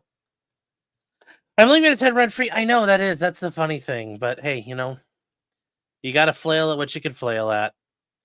So Alessi's setting this up. Alessi's doing a pretty good job here, but it's going to take him a little while to really get into it.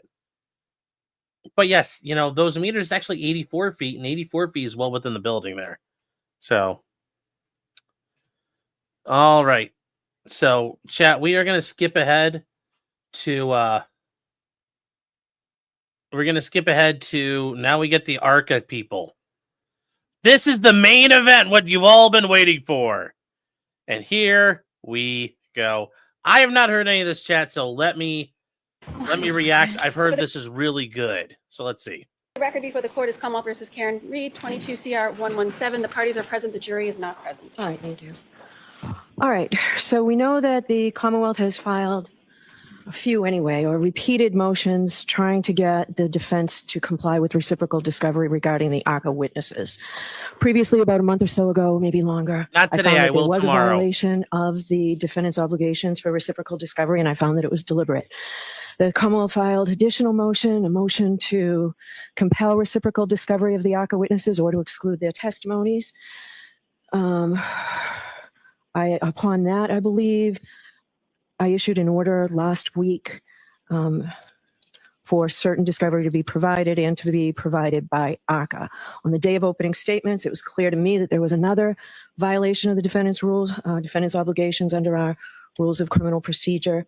And based on that, especially given what the defense has failed to deliver, I would not permit the defense from mentioning Arca in their opening. So today we're going to have an evidentiary hearing on your motion, Mr. Brennan. So I expect that we will get through both witnesses by the end of today. If not, we'll have to have them back, but I expect we can get through them. So Mr. Brennan, who are we going with first? Dr. Wolf? Please. Okay.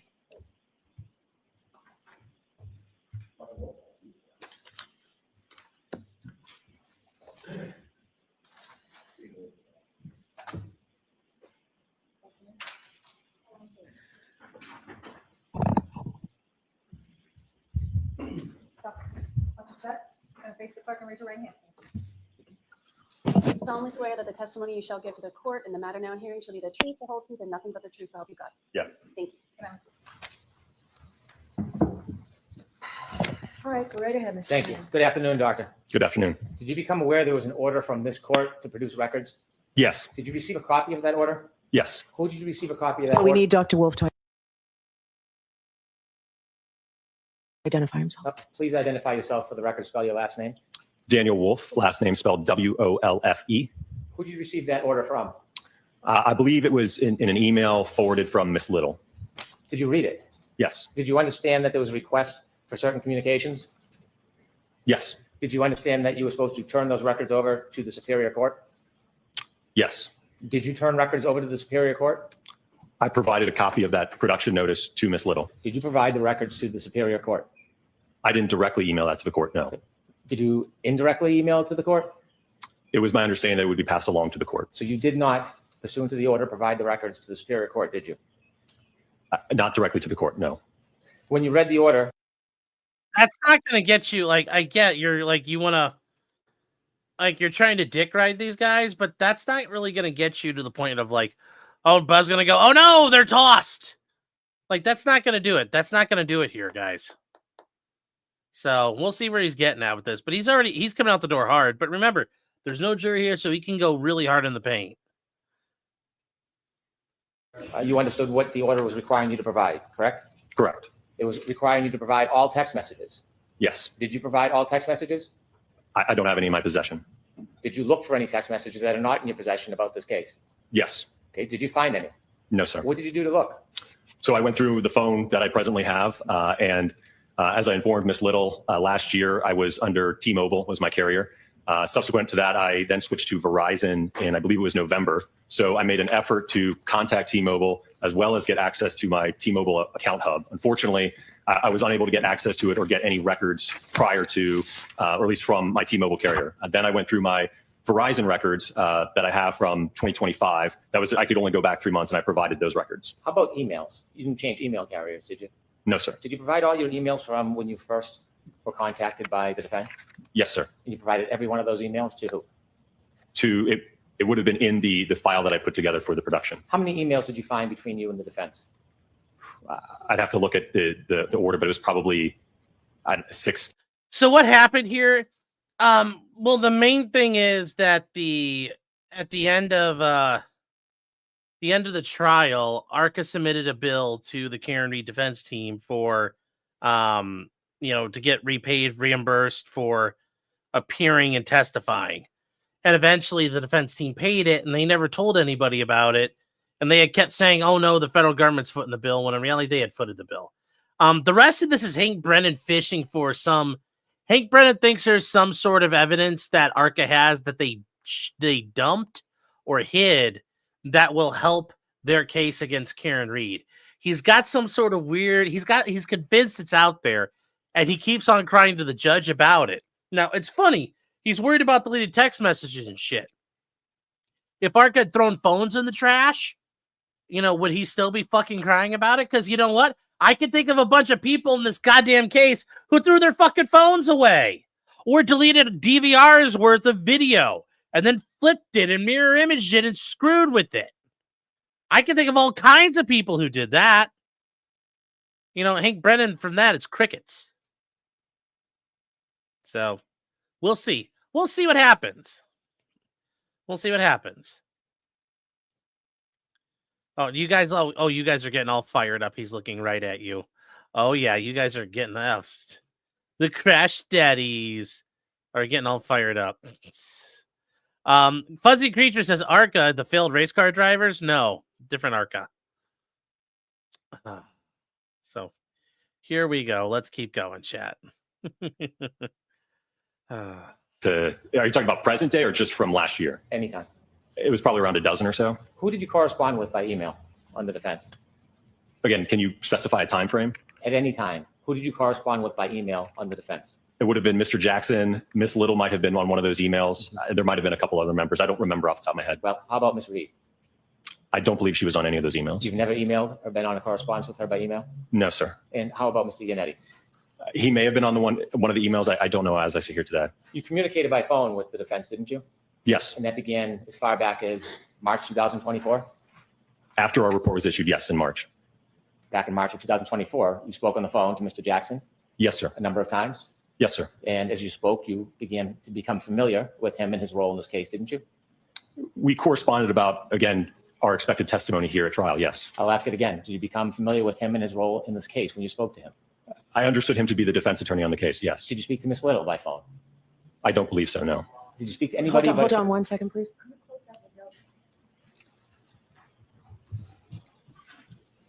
Thank you.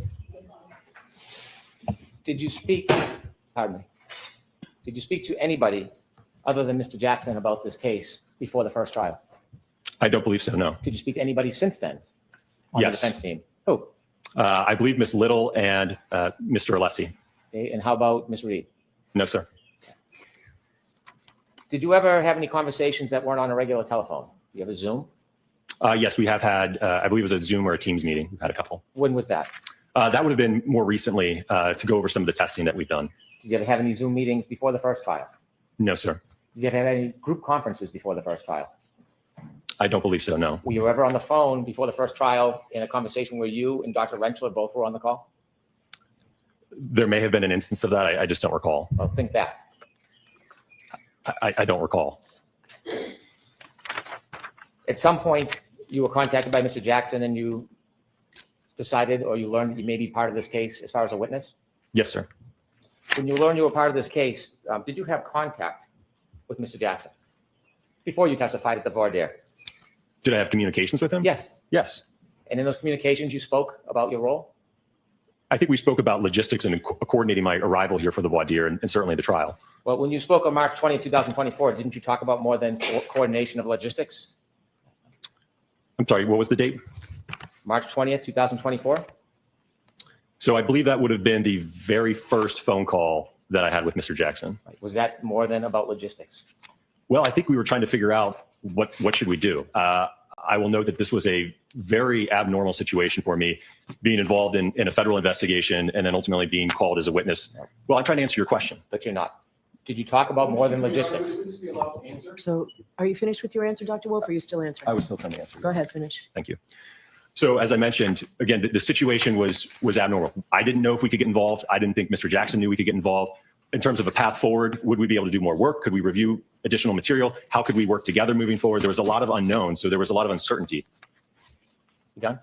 Yes, sir. Did you talk about more than just logistics? No, sir. Did you talk about fees or structures?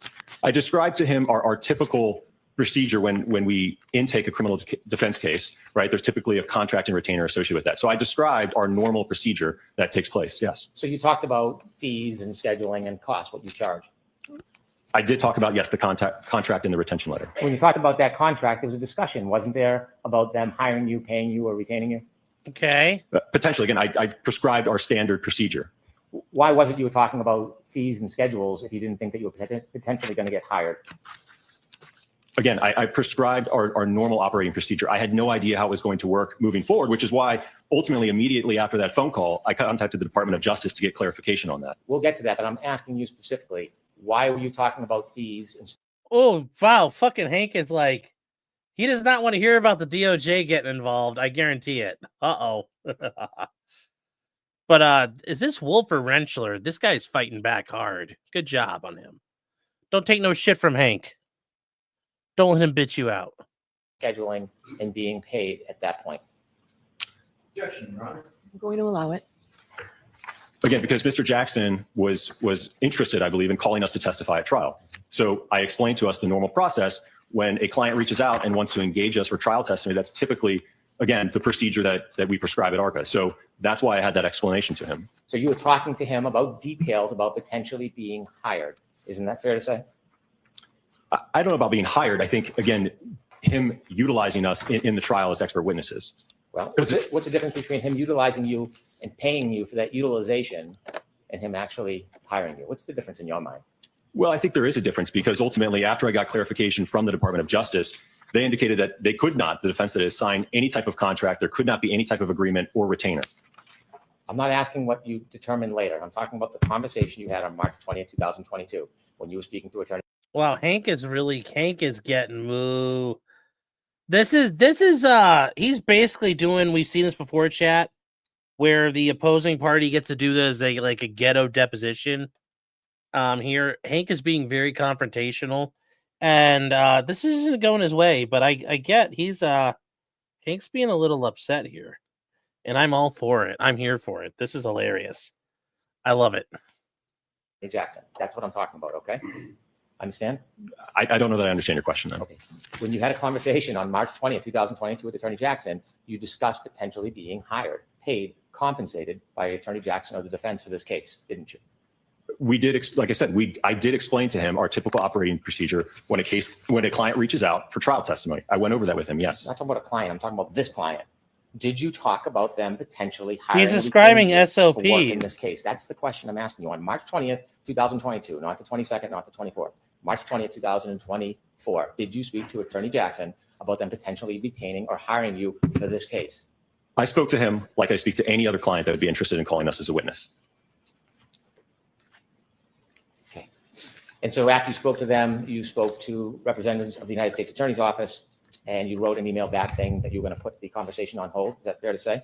Correct, until I got clarification from them. And at some point it was on hold, right? At some point it resumed. Yes. When was that?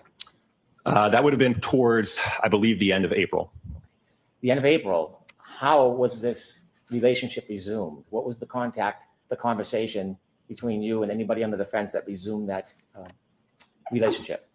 I think that I reached out to Mr. Jackson. Like I said, I think it looks like about a month had passed, and I had let him know that I had spoken to the DOJ and got clarification on moving forward. So in April of 2024, you reached out to the defense and said that you had permission or a green light to move forward in the relationship with the defense in this case. I had clarification from the Department of Justice, yes. And that clarification allowed you then to work with the defense on this case. Not work with, we could be called on the defense's behalf to testify. And for that matter, the Commonwealth could have also contacted us and utilized us at trial as well, if they should please. So when did you? Oh, shit. There we go. Hank is letting him get in a lot. Hank is not really controlling him, which is interesting. I'm surprised Hank just didn't declare as a hostile witness, but become an advocate for the defense? Interesting. wait, what? Do you feel like you're an advocate? Hold on So here. when did you become an advocate for the defense? Interesting. Do you feel like you're an advocate for the defense? No, sir. I was going to say, he's like, I'm an advocate for the truth, I bet. I'm an advocate for the facts, and the facts are what they are. You sure about that? Sir, I'm on the science and the analysis that I've done. That's the Oh yeah, this is Hank. This is the deposition, basically, chat. Hank is just Hank is desperate. Hank is muy desperado, or whatever, desperito, el desperate, to find something. He's like, I need it. He's like flipping every little piece of rock he can find to find that one little thing he can use to blow them up, because he knows they're coming in. He can't stop it. He is desperate as fuck right now. He is trying so hard. So hard. He's trying. This is a deposition. This is more or less a deposition, chat. This is basically a deposition. Hank is using this as a deposition right now.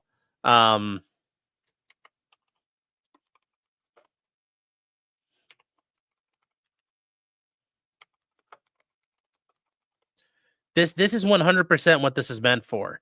And Hank is using it this way. Are you trying to say Hank doesn't have a good case? No, he does. But Hank is scared. Hank is scared right now. And he's trying to find anything he can use. He's trying to find anything he can use. Oh, Ghost is saying, okay, fine here. Yeah, Doctor. Yeah, I need to fix that. Sorry. You can help me when the other guy gets up here. Wolf, comma, PH dot D nuts ACTAR. There we go.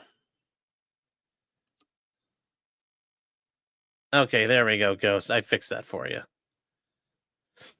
This witness is no idiot. Yes, he's actually got tons and tons of experience testifying.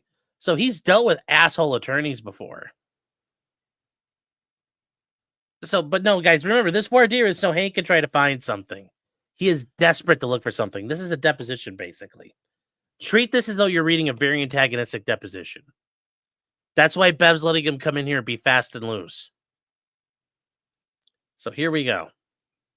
Side that I'm on. You sure are. Because after that 424 call, letting them know that the United States Attorney's Office gave permission for you to be called as a witness, you called them again that day, didn't you? Or they called you on the main line? We may have exchanged a couple calls that day, yes. Well, you did exchange a couple calls that day because we have at least some records. And when you called later that day, after telling them that you had permission, they could use you as witnesses, what did you talk about? Do you have the records I could take a look at just so I could see what you're referring Do you to? remember having calls after you called Attorney Jackson and said you had the green light from the U.S. Attorney's Office? Do you remember having further calls that day? I think we had a couple brief conversations, yes. Okay. When you think about it, do you remember them, or are you just saying you think but you don't know?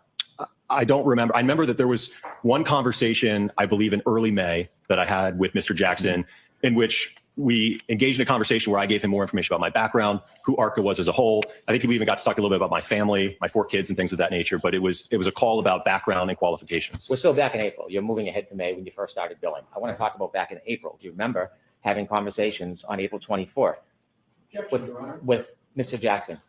Do you remember that? I'm going to allow that.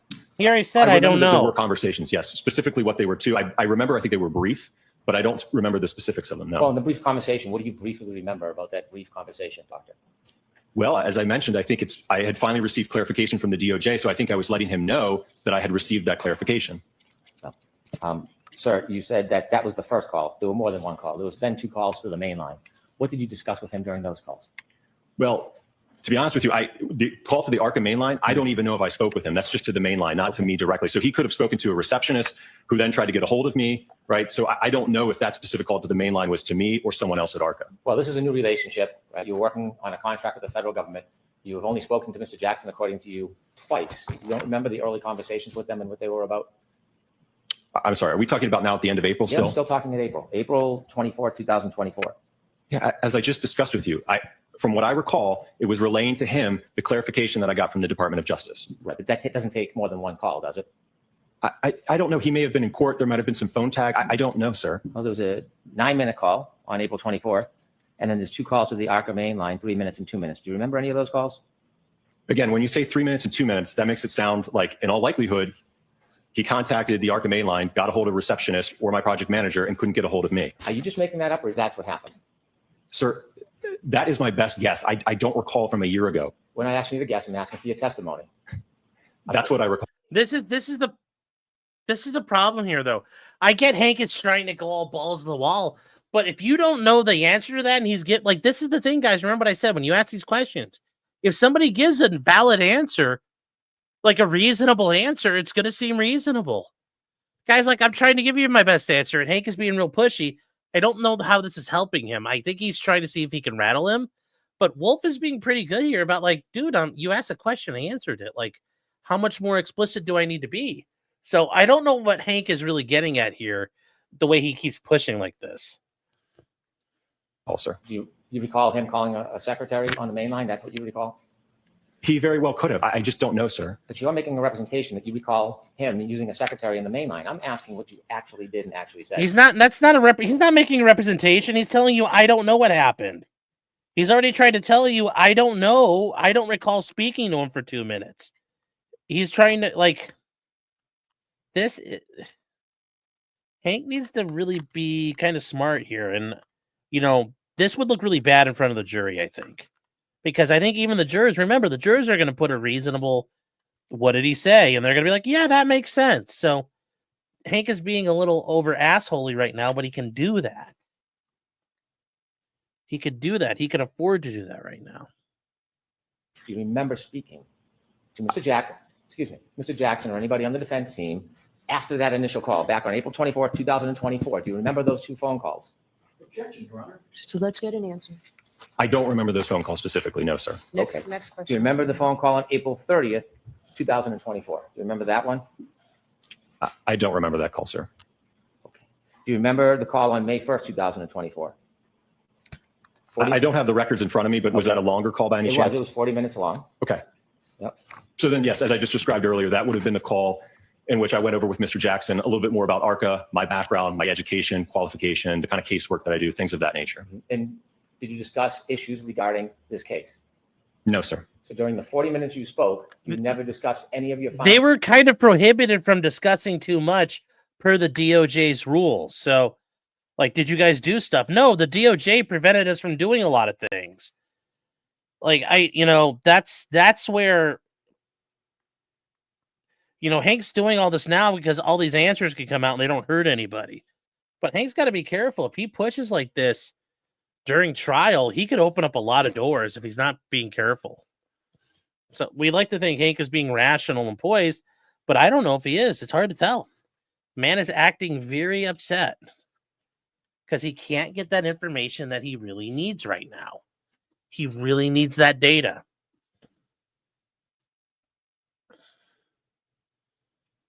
So. That had already been made. No, sir. You had never discussed any of your testing in this case. Oh, we got a Hella raid. Hello, guys. No, sir. And it was all Hi, laid out Hella. in the report that was issued in I February. understand the report. I'm asking you, did you have any conversations about it with the defense? No, sir. So in that 40-minute conversation, you talked about your family, your pastimes, Arca, but never ever talked about this case. I'm going to allow it. Correct. You billed for that time, didn't you? I believe that I kept track of that time. Yes. Okay. When you kept track of the time, did you submit that time and ultimately get money for that time? Again, I routinely keep track of my time when I'm working on a project. So yes, that time was kept track. That's not what I'm asking you. Ultimately, that time that you kept track of, did you then submit it and get paid and compensated for that time? That's what I'm asking you. Well, He's not in charge of the billing. How would he know? He hands it off to the billing people. They collect the money. He doesn't collect the money himself. first off, I'm a salaried employee, so I don't get direct compensation when an invoice goes out. That Okay, well, there we invoice, go. when it's sent, ultimately comes back to Arca. That doesn't come back to Dan Wolf. Okay. So in order to get paid for that, you would have had to submit that time through Arca to then forward it, wouldn't you? Going to allow it. Is that true? Yes. I keep track of my time so that my boss knows what I'm doing. Yes. Okay. As do all course do bosses. As do all jobs. As does Hank Brennan. What? Oof. All right, let's see where this gets going, chat. I'm confused now. Oh, hold on. All right, here we go.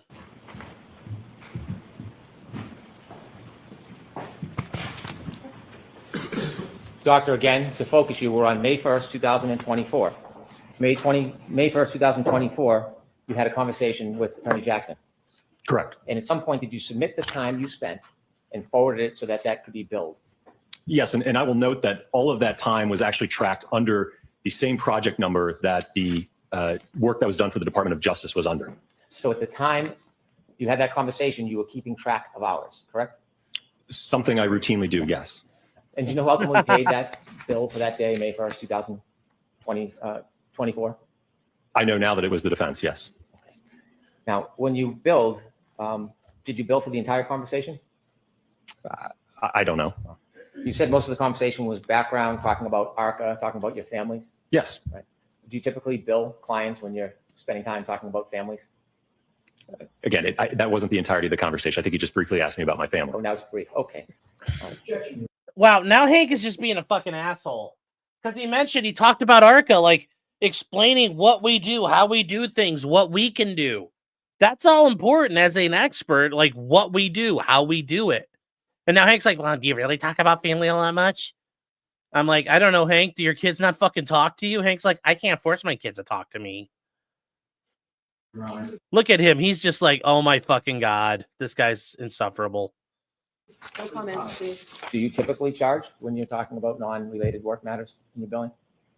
Sir, I think the majority of that phone call was related to, again, work-related topics. Work-related, it took that much time to talk about Arca? And my background, certainly. Yeah, okay. And how much was the majority? He's like, yes, motherfucker. I've got a massive CV. I mean, guys, we looked at this last time around. Arca's CV, like our experts, like it takes a long time to talk about stuff. It takes here's a list of their experts. Let's get down to Wolf. Where is he? Daniel Wolf. Ooh, is he not on here? Is he not here anymore? I don't see him. Oh, there we go. Daniel Wolf. There we go. They do it they alphabetize by first name, not last name. It's so annoying. So let's download his CV. All right, chat. Here's his CV. If you guys haven't seen it before, but he is a PhD in electrical engineering, which means he ain't no dummy. He's got a PhD in computer engineering. He's got a BS in engineering. He minored in mathematics.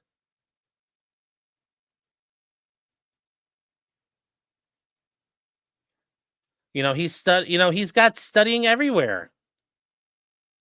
This guy is very smart. He's accredited as a traffic accident reconstructionist. He does all kinds of work. He works as a crash data retrieval expert. He works Society of Automotive Engineers.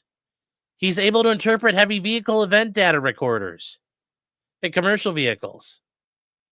He can use advanced assistance systems. He can use LiDAR. He's the guy who specifically works in the National Hockey League on player safety. And here's all the stuff he has training and specialty in. So yeah, I'm imagining it could take him quite a fucking while to explain his goddamn job. Hank, I'm sure it could take him a while. Here's all the shit here's his entire CV. I'm sure he can do that. He can talk about all his publications. Like, think about it. If you had to explain to an attorney optofluidic smart gas with wide angular performance, I bet that's going to take 10 minutes. Sudden braking history, recording characteristics. Yeah. I'm sure that's going to be important when we start going over the data. Low-cost optofluidic smart glass. The initial study on controllable reflectance roofing systems to tailor building solar loads for increased HVAC efficiency. Do any of you guys know what the hell any of that means?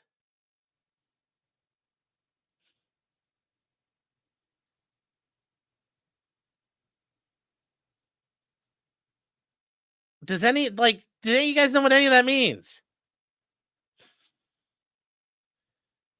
So that's the point here. Hank's like, oh, it can't take that long. It's like, do you really know? Hank, do you really? Other things here, optimized optical structures for active modulated reflectance roofing systems. Okay. Those are all back in the day. But yeah, this guy's done all kinds of shit. I mean, really, this idea that he doesn't know what the hell he's talking about.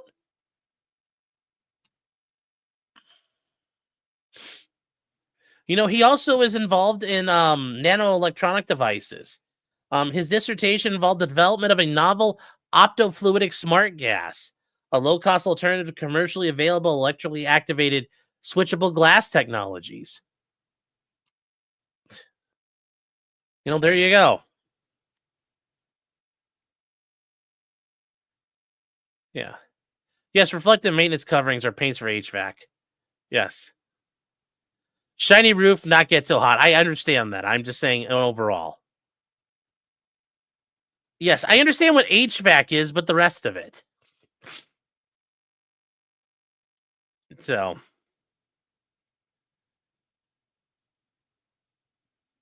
It's just understanding the idea. Yes. In Indy, I get it. There's a coating on the roof connect to solar cells as a giant solar panel. Yes. Yes. But I can imagine it takes 45 minutes to explain all this shit over the phone. So that's why Hank's like, oh, really? Is that all the time you talk? Come on, Hank. Sir, I don't know that I can parse it out in individual segments or minutes for you. And so after that May 1st conversation, did you communicate with the defense before June 9, 2024? I don't believe so. I think from what I recall, next up was, I think, the voir dire. I think Alan contacted me, letting me know that the court wanted to do a voir dire of myself and Dr. Wrentschler. And you mean Alan, you mean Attorney Jackson? Yes, sir. Okay, so you became friendly. I guess first name basis, is that what you're referring to? No, I'm saying, did you become friendly? No, I wouldn't say that we were friends. I didn't ask if you're friends. I said, did you become friendly? I talked to him like I talked to all of the attorneys that I work with, sir. What would you call me if you were going to address me?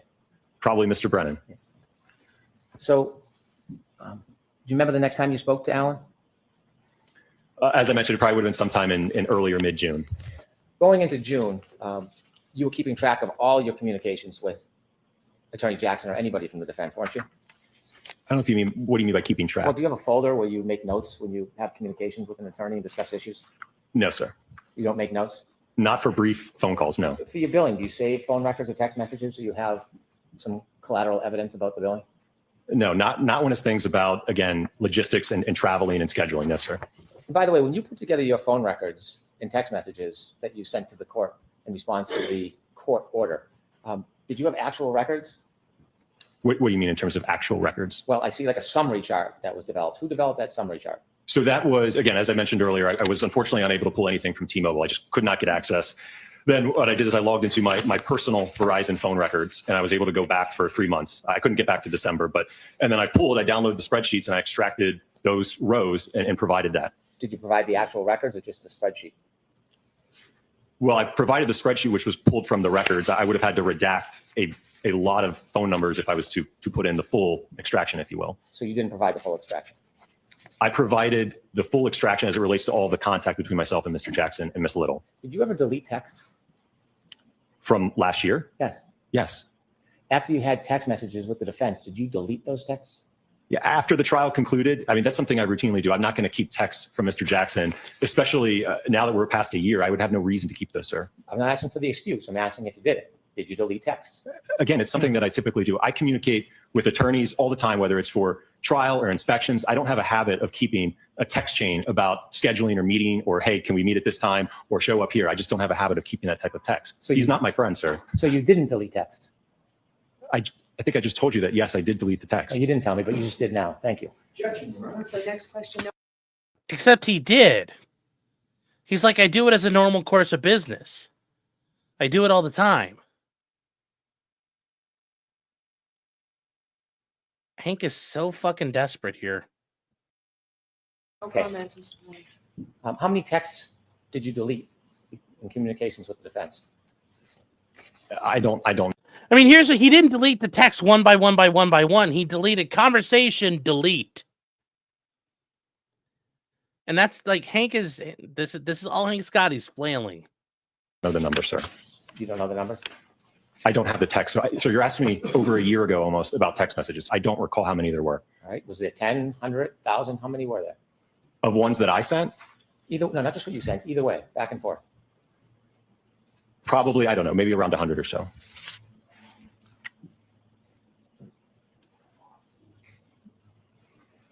And when did you delete those over 100 texts between you and the defense? As I mentioned, I think the last text that I remember was Mr. Jackson texting me, just thanking me for my time coming up here after the trial. Again, that was at the end of June. And then I didn't hear from him. And at some point, I don't know specifically when, it would have been last year, but I deleted those texts. There was no reason for me to keep those, sir. Do you remember about when you made the affirmative intentional effort to delete around 100 text messages between you and the defense? It would have been sometime after the trial, probably before I got my new phone in November, but it would have been probably in the month or two after the trial, sir. Where were you when you were deleting these texts? Were you at your office, at home? Do you remember sitting down and deciding intentionally you were going to delete over 100 texts? Where did that decision happen? I have no idea, sir. You can't remember deleting over 100 texts where you Sir, were? I just said I delete text routinely. You're asking me to specifically give you a location and a time when I deleted those. I don't recall that. You said it was after the trial. Yes. And out of the 100 texts or so, who were you texting on the defense team? I believe it would have just been Mr. Jackson on that. Did you ever communicate by any other means, like Signal or an application? During the time of the trial? Anytime. I mean, really, Hank is that upset about this. Like I said, there are people who threw away their fucking cell phones. There's a witness who broke his phone in half and threw it away on 2 separate military bases. I mean, remember, like, Hank, if you're gonna get your titties all scuffed up over this, you're gonna take your pussy lips and rub them in the sand over this. Let me tell you about some people named like the Alberts. Let me tell you about a guy named Brian Higgins. Let me tell you, man, if you're gonna do that, oh God, the sand is gonna get impacted, buddy. let me tell you what. You'll be shaking sand out of your puss for a year by the time we get done telling you that story. Yes, sir. With the defense? Yes. Is it typical for a biomechanical engineer to use an application like Signal to talk to an attorney on a case? Sure. You know the benefit of Signal, don't you? I mean, it's a messaging platform. Yes. Well, encrypted app, isn't it? What was that? Encrypted? I don't know, sir. It keeps no record of the communication when you use an application like Signal, does it? I don't know, sir. Well, you used it. Did you have it on your phone that you were using it with other people? No, I don't believe so. So the only time that you use Signal in your career is when you were dealing with this defense team? Yes, it was earlier this year. Mr. Jackson had communicated with me, indicating that it was his preferred method of communication. So yes, we did exchange some messages on Signal. But this was at no point in time during the first trial. Using the Signal app, was that your suggestion? No, again, I think it was Mr. Jackson that said it was his preferred method. Is that standard in your industry to use Signal when you're talking to clients? I don't know that there's a standard out there, sir. I'm asking about your standard. Is it If- your standard to use an encrypted app when you're talking to attorneys? If the client has that preference, I don't have a problem with it, sir. How many times have you done it other than this defense team? Again, as I just mentioned, it was the first time. How many conversations do you think you had with the defense team by Signal? Again, it would have been just Mr. Jackson. And like I said, it was really, I think, just in the month of March of this year, but it was brief. I know that I think we exchanged a couple phone calls, and I remember the call quality was terrible. So we really didn't use it that much. Okay, you're saying a lot of things. You're saying you think. I want to know your best memory. I don't want you to think. If you don't know, you don't know.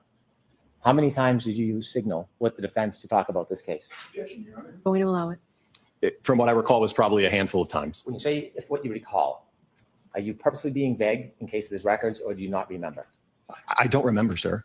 As you mentioned, it What doesn't do keep you a log of it, expect so them I to just do don't here? recall. Like, Well, you don't have to rely on a log. You can rely on your actual memory. Right. I'm telling you that I didn't keep track of it, so I don't know the specific number. How many times do you think you talked by Signal? As I just mentioned, I think it was a handful of times. I don't know what a handful means. I don't Probably know what that around means. probably yeah, 4 to 5. be amenable to Well, your was it 4 or was client. it 5? It was probably 4 to 5. It's the best estimate I can give you. How long were the conversations on Signal? The 4 to 5 times. I think they were pretty brief. I'd say probably around 5 minutes or so. You think each one was 5? I don't know if Hank found out from talking to the defense or he just started guessing. Who knows? But I mean, they disclosed like they had stuff. I mean, the one thing I will say that he didn't do right was not redacting all the private data. He should have fucking done that regardless. But yeah, or given it to the defense and made them redact it all. But I don't know. 5 minutes? Probably 5 minutes, Were you yes. putting it on a timer? Each one had to be a maximum of 5 minutes? No, I'm just giving you my best estimate, sir. How certain are you that the Signal calls were 4 to 5 minutes? Again, I just told you I'm providing my best estimate. How confident are you the times were between 4 and 5 minutes? That's the best answer I can give you, sir. I'm giving you my best estimate. I'm asking you how confident you are. You answer that. How confident are you, Dr. York? I can't answer that anymore. Okay. When Next you were question. required by court order to provide all Hank is so upset. You know, the way they do this? This is how it feels when you have to fucking deal with a cop on the stand. But Wolf is doing very well. He has held himself together. of the records to your He's not even upset. He's not even incredulous. He's just like, dude, what the fuck is your problem? honor, you knew that one of the important things you need to respond to were communications between you and the defense for Her Honor to consider, right? Yes, And Signal is a communication, isn't it? certainly. You looked at all your records and you knew it listed the text messages and the phone calls. You knew that, right? Yes, You knew that was going to be a representation that you were making to the court about your communications with the defense. You understood that, didn't you? yes, sir. And you wouldn't want to mislead the court, would you? No, which is why I told you. I asked. You didn't put anywhere in your response to the court order that there were communications beyond text messages and phone calls. You never, ever alerted the court or anybody to that, did you? Again, because I have no record of it. I have no way of being able to tell when those took place or how many there were. The question I asked you is when you responded to the court order to provide all communications, and you responded by offering text messages and you responded by listing phone calls, you knew that your Signal calls were communications, didn't you? I provide everything that I had in my possession, sir. That's not what I'm asking you. You knew the Signal calls were communications, didn't you? Yes, Okay. And you never informed in your response that they were phone calls through Signal as part of your communications, did you? again, because I didn't have any record like I do with the Verizon entries as well as the emails. I could not, there's nothing I had in my possession, sir. You've read this court order, haven't you? Yes. Did you understand when the court was looking for all communications, it meant all communications? And I've provided everything that I have in my possession, sir. During those 4 to 5 signal communications, did any of these occur before the end of the last trial? I'm sorry, can you repeat that? Did any of these signal communications happen before the end of the last trial? No, like I said, they were all this year. You sure about that? Yes. Now, at some point, did the defense send you a retainer agreement? For this year? Nope. Prior to the end of the last trial, did you ever get a retainer agreement? No, there was no contract and retainer for the Not first that it one. wasn't a contract. Did you ever receive a retainer agreement? No, I don't believe so. When you came out to the last voir dire and the last trial, did you have an agreement with any entity that was going to pay for your costs? No, sir. So you had no agreement that you were going to be refunded or compensated for your costs? No, Did you have any agreement that you were going to be compensated for your time? no. So when you were asked to come out and testify in this case, tell me, did you think that the defense was going to compensate you for the costs of you coming out here? I had no idea who was ultimately going to pay the invoice, if an invoice was even sent. Did you think that you were coming out here to testify for free? Again, I don't know who was going to pay the bill. That's not what I'm asking you. I want to know, after having these conversations with the defense, and they asked you to come out here, He should have said, no, I'm not the Salvation Army. I don't fucking work for free, you retard. But I bet he's going to say, yeah, because the DOJ said they're in taking care of everything at this point. did you expect to be compensated for your time? Again, I'm a salaried employee, so it doesn't matter to me. I'm sure my boss would like us to get paid, but no, I did not know ultimately who would pay an invoice if an invoice was sent after the trial. Well, you were keeping track of your billing, weren't you? I was keeping track of my time, yes. And you kept track of your costs, didn't you? The company does that, yes. Did you? Again, I enter my time so that the company can keep track of my time, yes. When you came out here and made travel arrangements, did you have any conversations with anybody from the defense? About the travel arrangements? Yes. Yes. And as far as the travel arrangements, who on the defense was trying to help you with travel arrangements? I believe it was Mr. Jackson. Was there other people, associates, colleagues that were helping you as well? None that I had direct communication with. I don't know if he communicated with others after that. Was there a person named Kat? You ever hear that name before? I believe that, yeah, she may have escorted me into the courtroom, I think. Well, you don't believe, because that's a pretty particular name. So when you use words like you believe, you know. I mean, no, he's trying to tell you, I can't say yes or no for sure. I don't fucking remember who walked me into the courtroom. Jesus, Hank. Oh, you know. So did you meet a person by the name of Kat? I'll allow it. I think when I arrived here, yes. Well, without qualification, the simple question is, you've met Kat, haven't you? I think I met her. It was either at the voir dire day or the trial day, yes. Now, does Kat work for the defense? I have no idea who she is. Well, how did you know who she was? How was the introduction? How did that go down? I just mentioned, I think she escorted me here to the courtroom. Who escorted you from where? I think I drove here and I arrived, I believe, in the church parking lot across the street. And I think she walked me over. And then ultimately when I was done, I think she walked me back to the lot. Do you have conversations with anybody from the defense about how you would get here and why it is in particular you would park at the church parking lot? Because I had no idea where to go. But who told you where to go? Like I mentioned, I communicated with Mr. Jackson, who provided that information to me. And did you have any significance about the church parking lot? Did that mean anything to you? No, he had just indicated, I think, that they had reserved it and it was a spot that I could park my vehicle. Okay. And when you got there, did you meet with anybody from the defense? I can't recall if they were standing out there and we walked in together. I don't recall. Well, I'm asking if you've met them, not whether you walked in together. I'll ask it again. When you arrived after these plans were made, did you meet with the defense before you came into court? On the voir dire day, I can't recall if the defense was out there. I think on the day of trial, I think I met Mr. Jackson and maybe a couple of other members of the defense team. Well, when you say you think, this was a pretty remarkable event coming to this trial, wasn't it? Don't allow it. Pretty remarkable event, this trial, wasn't it?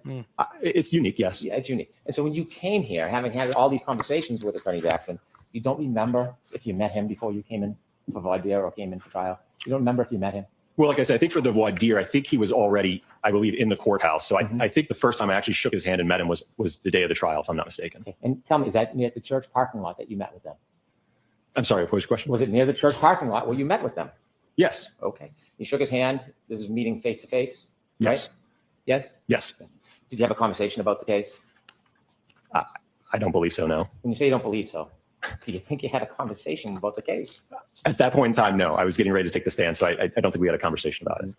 You were speaking to the defense or Attorney Jackson on June 10th, 2024. That was before your voir dire testimony, correct? I believe so, yes. And do you remember what those conversations were about?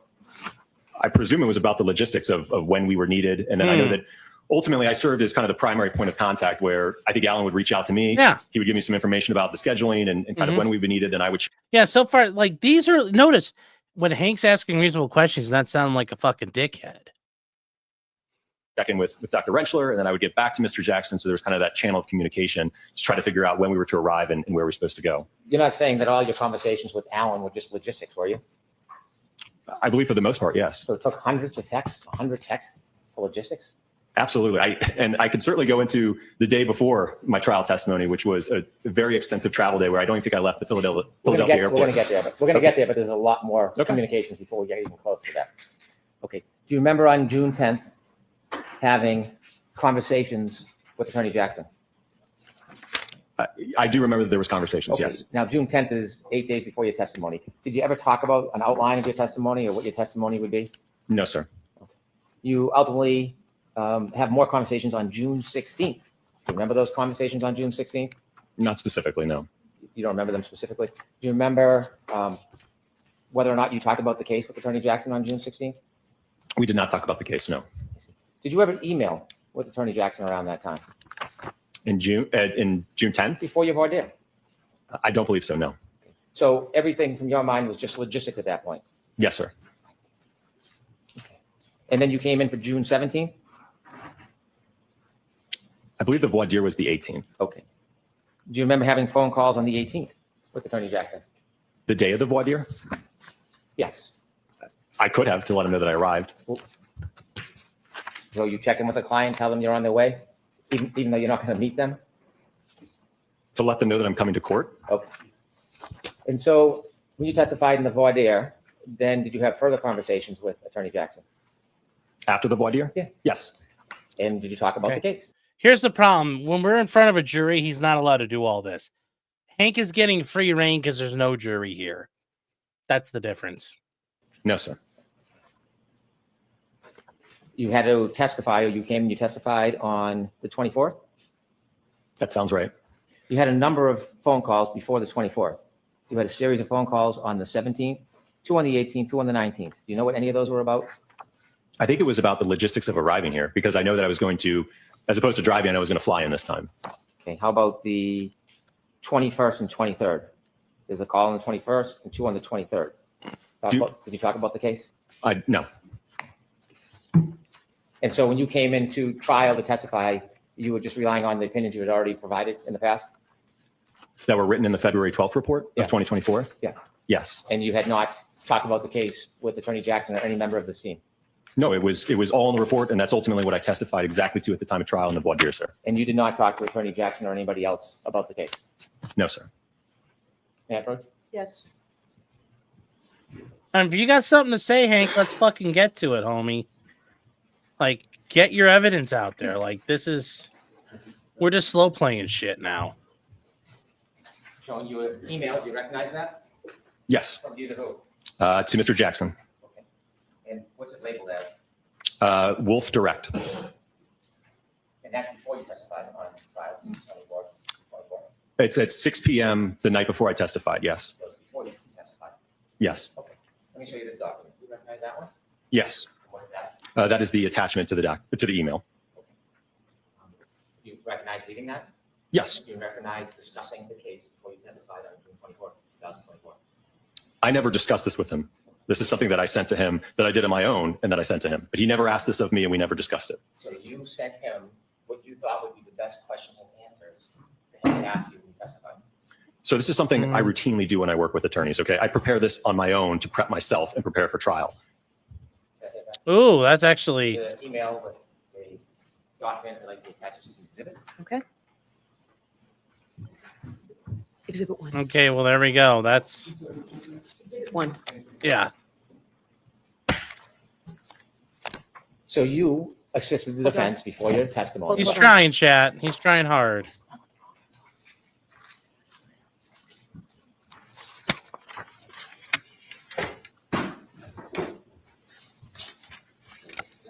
Thank you. So you assisted the defense in anticipation of your testimony by sharing with them the questions and answers you thought would be most helpful?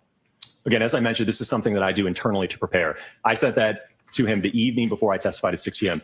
I presume that he already had his direct examination done at that point. So I sent that to him, yes. That's a lot of answers other than the one from my question. The one from my question. Hold the comments, please. My question was, you had communications offering information to the defense. Hank is before so you upset testified right now. in a way You that gonna you thought would help the quiet testimony. that? didn't you? Well, first off, I have no idea if he even read it or utilized anything from it. But that's not really answering the question I just asked, is it? Can you repeat the question? Of course I can. So when you sent a direct examination to Attorney Jackson before your testimony, you communicated with Attorney Jackson, providing information that you thought would best help your testimony in court. Well, I think ultimately it's to help the jury understand my report and my analysis. Do you think it's helpful not answering the question and just diverting every time I ask you something? Do you think that's helpful? Sustained. Do you want to answer my question or do you want me to move on? I think I answered your question. I don't think you did, so I'll ask it one more time. All right, no comments, please. Do you think that providing a direct examination to the defense before you testified is in any way assisting preparing for your testimony? Again, I don't know if he even utilized it, sir. And certainly if the Commonwealth had reached out, they could have gotten a copy of that as well. It would have been the same exact outline whether I testified on behalf of the defense or behalf of the Commonwealth. You don't want to answer my question? Sustained. Did you ever make any comments or discuss the outline that you provided to the defense to help better the testimony for the defense? I did put comments, yes. When I just showed you that document and you said you just sent it because this is a standard thing, why didn't you just tell us that you made comments that would assist the defense? Why didn't you share that when I just asked the question? I don't understand your You don't question. understand my question. I asked you about the outline, the direct examination you provided to the defense, and you gave me a response that this is something typical, but it's just an outline. You Yes. wouldn't answer whether Hank it would is help the slow defense or cooking, not. The chat. reality is you were assisting the defense, isn't it? Call Hank a crock pot. He is slow cooking right now. He is cooking his own self pretty bad. Oh. EDW Raptor says Hank is getting tilted. Yeah, he is a little bit. Squizgar says, I have it on good authority that Hank Brennan has information that will lead the arrest of Hillary Clinton. Uh-oh. And Zero says, this feels like a preview of what normal proceedings will be like, especially if Hank doesn't get what he wants.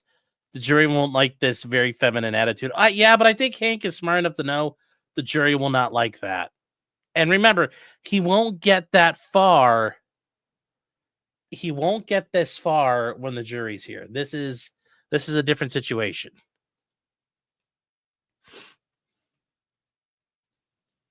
I'm going to allow that. You were making suggestions to help the defense, weren't you? Sir, it wasn't to help the defense. It wasn't to help anyone but the jury understand things. As I just mentioned, that outline, if it was asked if I had sent one to the Commonwealth, you would have gotten the exact same copy. You didn't send one to the Commonwealth. The Commonwealth never reached out to us, sir. So what you said in this is there was a question about, so not being able to inspect the vehicle is something that is not uncommon in your line of work, and you wrote back, absolutely not, correct? Correct. And you made a comment to assist the jury, according to you, only to assist the jury. Not sure if you want to put this somewhere in the direct examination. I have a feeling they are going to argue I didn't personally inspect the vehicles. I had enough information from the material I reviewed, so it wasn't necessary. Need to show jury it doesn't matter in this case. Were those your comments to the defense before your testimony? Absolutely. And it would have been the same argument probably from the defense if you had called me a witness about not being able to inspect the vehicle. I wanted the jury to have an understand that for the analysis I undertook, it did not matter that I did not physically inspect the vehicle, sir. So when you're telling us here under oath before this court that you did nothing to assist the defense, you do not think that you making these suggestions on how to better the testimony for the defense, you don't think that's helping the defense? No. Okay. You said, not sure if you want to put this somewhere in the direct examination. So you're making suggestions to the defense about what you think could be helpful in the direct examination, correct? Sir, there were never any conversations between me and Mr. Jackson about what questions to ask, what not to ask. Again, I prepared that internally on my behalf and sent that to him. Whether he utilized it or not, I have no idea. Not my question. Not my question. What I'm asking you is when you wrote to the defense and said, not sure if you want to put this somewhere in the direct examination. Yes, slow down. Sorry. When you wrote and offered, unsolicited according to you, to the defense, not sure if you want to put this somewhere in the direct examination, weren't you trying to help, sir? I don't believe so, no, sir. And then when you wrote, I have a feeling they are going to argue I didn't personally inspect the vehicles. Who's they? Well, it would have been the prosecution in this case. But you're not taking sides. You're totally objective, right? Sir, That is a question that's routinely raised when I testify about whether or not we inspect the vehicle. So I know it would be a potential issue that would be raised by either side. So you were alerting the defense that you thought that this may become an issue, weren't you? It was more or less to make sure the jury had an understanding that because I didn't physically inspect the vehicle, it did not matter for my analysis, sir. I wanted to make sure the jury understood that. Don't hide behind the jury. I'm talking about your communications with the defense. Oh, I'm asking you specifically about your conversations with the defense. That's two questions. Ask one. oh, Hank! Wow, Hank is getting really. This isn't theatrical now. This is all big mad. This is Hank getting big mad. Yeah, who's they is a very good question. But once again, Hank's the sand is creeping. Hank is getting mad, and the sand's rubbing around, and that makes Hank more angry, and that causes Hank to move around more, and that makes more sand move around, which makes Hank angrier, which causes more sand to move around, which makes Hank angrier, which causes more sand to move around, and makes Hank angrier. This is a never-ending cycle for Hank right now. I mean, God, it's like a sandstorm coming out of his puss, just shaking it all loose.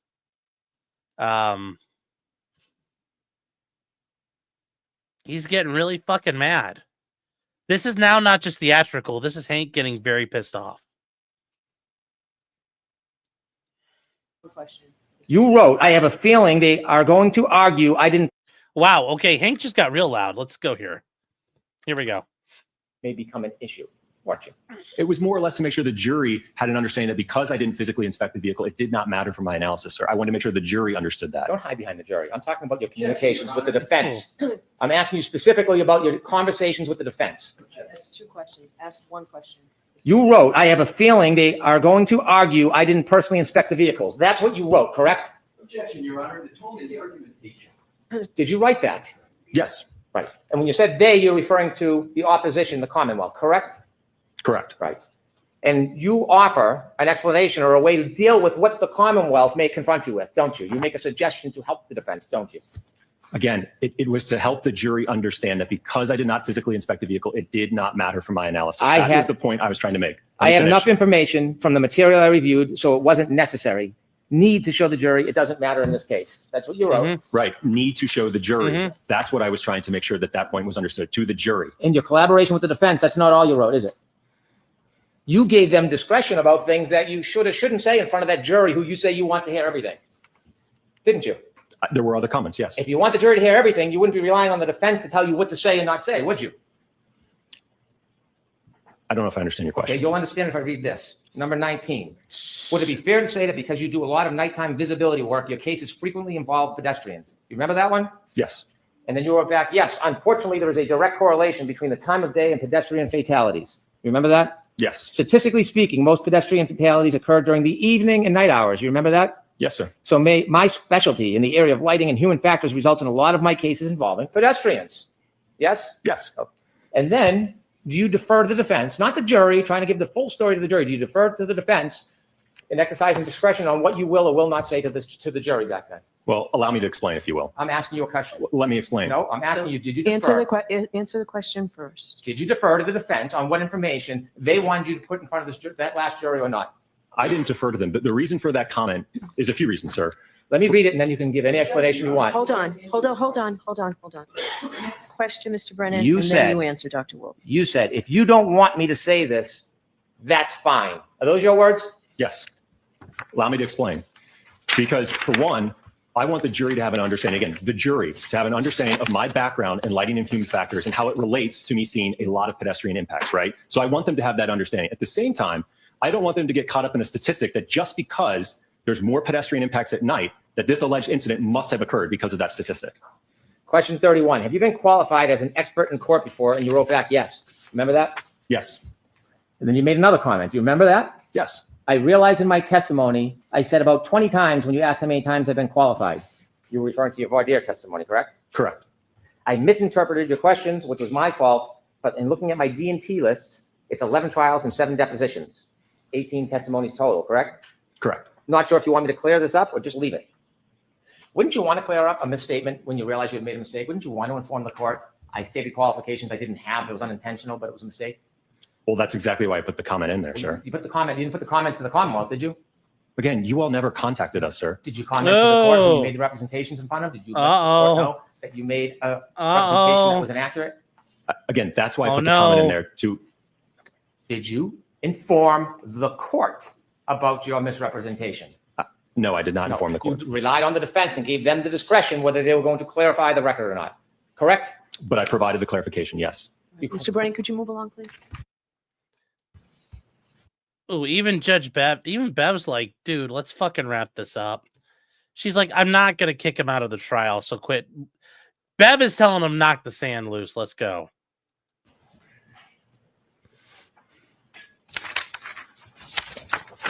Now, this is, AP, here's the thing, even that issue, he doesn't have a duty to come to the court itself. He's not an officer of the court. If something wasn't correct, he contacts defense counsel and they take care of it. It's not his job to come and clarify the record. So it's not his job to do that. That's the defense's job. And that's where the defense fucked around. So he's done nothing wrong so fall. As you sit here today, you don't really know how many communications you had with the defense before your last testimony, do you? Hi, For trial McKinley. 1, Yes, trial 1. I think it's all memorialized in the records and the emails that were produced. The ones that were produced, but not things that were lost or destroyed or deleted, correct? Again, there are records, even though the physical texts aren't there, there's certainly records of the calls, incoming, outgoing, as well as texts. Do you remember when you testified in the voir dire, you were asked that before that morning when you walked into court, you had never met Attorney Jackson face to face? Correct. But you met him in court that day, right? I believe I met him that day, yes. You were asked whether or not you had ever discussed at trial now, after the voir dire, on June 24th, you were asked whether you ever discussed the substance of any of your testimony. Do you remember that? Correct. And so when you shared questions and answers and suggestions by email, was the statement under oath, you and I have never discussed the substance of your testimony. Is that still truthful? We never discussed it, sir. Again, I sent it to him on my own behalf. There was And- no discussion that took place between Mr. Jackson about that. You made comments after this was exchanged. That was sent with the comments, sir. And then you were asked whether you had ever been paid by the defense. You said no. You were later paid by the defense, weren't you? Arca did send an invoice afterwards, yes. Did you talk to Arca about that? About the billing in this case? No. You submitted your bill? Yes? Arca submitted the bill? Yes. Yes. Mr. Klein, he was involved in the testing you did, wasn't he? Yes. Why is it that Mr. Klein didn't come in and join you? Who made that decision for trial?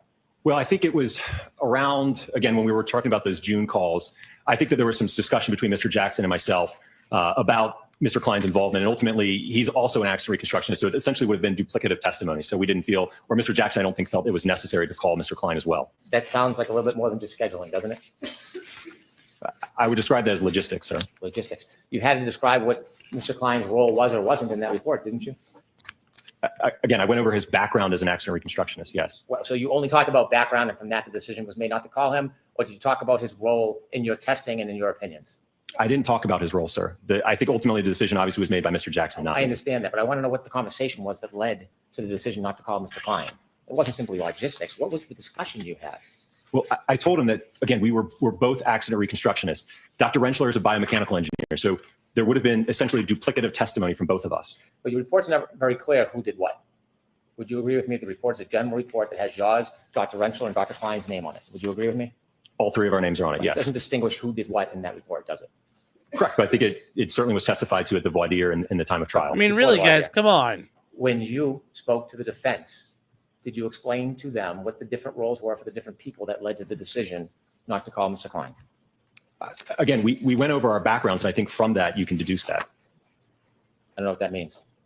Well, if you're familiar with what an accident reconstructionist does and you're familiar with what a biomechanical engineer does, then you would be able to understand that. Well, it would be easy to understand if you could just tell us what the conversation was. That's what I'm asking about. I'll allow it. When you had a conversation with the defense, did you tell them the role that Mr. Klein played in your investigation and in your conclusions?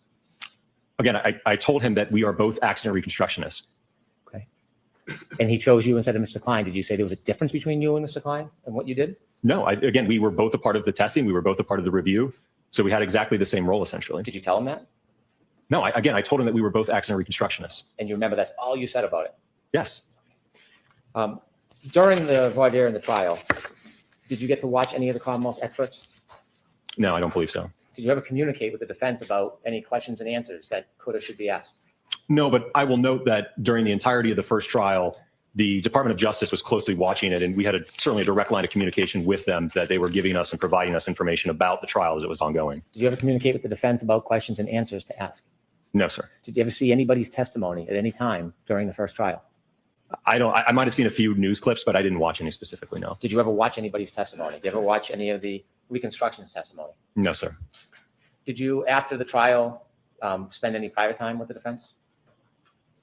No, I left town. Okay. You didn't go to lunches or parties or anything like that? No, I went straight to the airport. And sir, is there any other communications that you've had with the defense that you didn't tell us about outside the text and the phone calls and the signal calls, or any other communications that you can think of that you had with the defense? No, sir. I've provided everything I have in my possession. Okay. I have no further questions. Mr. Alessi, do you have anything? I can do, Your Honor. Thank Are we going to get to Dr. Wrentschler today or not? Well, you know how much time Mr. Brennan's. I'm just asking you. I hope so, Your Honor. Okay. May I approach the witness? Yes.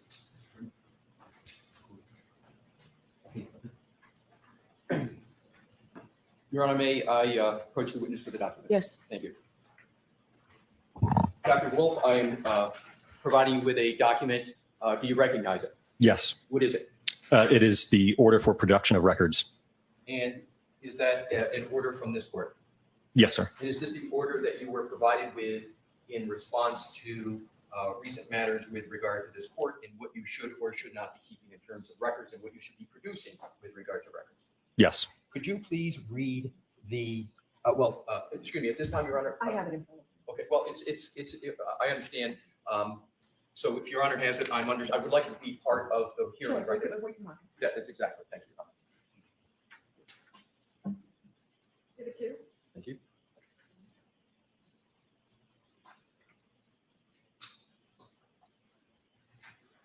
I offered it into evidence, Your Honor. Okay. May I allow the witness to have that? Yes. Thank you. Take it.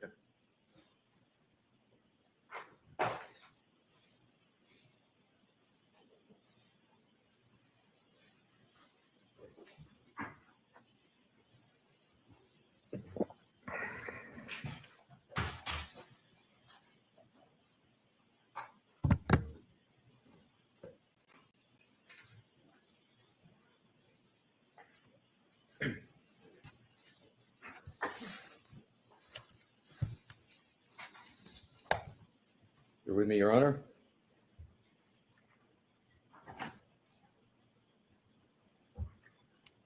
Right, here we go. Let's do this. Dr. Wolf, I realize that the court has a copy of this, but I'd like you to please read the first sentence in the indentation at the top after following. Okay. All records within Arca's or its owners, partners, employees, or representatives' possession, custody, or control in whatever format kept that reflect or in any way relate to work performed or contemplated Oh, here we and go. related in any way to billing, payment, compensation, and or reimbursement of any kind in connection with Commonwealth versus Karen Reed. Did you, and to the best of your knowledge, everyone associated with Arca comply completely with this order with regard to the records that are requested in it? Yes, everything I had in my possession and that Arca had in our possession, we produced.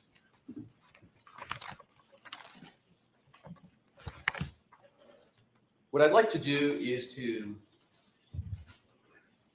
go back in time with regard to your interactions with the United States Department of Justice in February of 2024.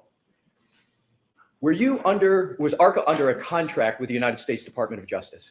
Yes, sir. Was there a contract number assigned to that contract? Yes. Was there an internal number at Arca for which all time was billed Chad, for I'll be your right work back. on Hold that on. matter in February of 2024? Yes. Did that contract number that began in February of 2024 ever change in Arca?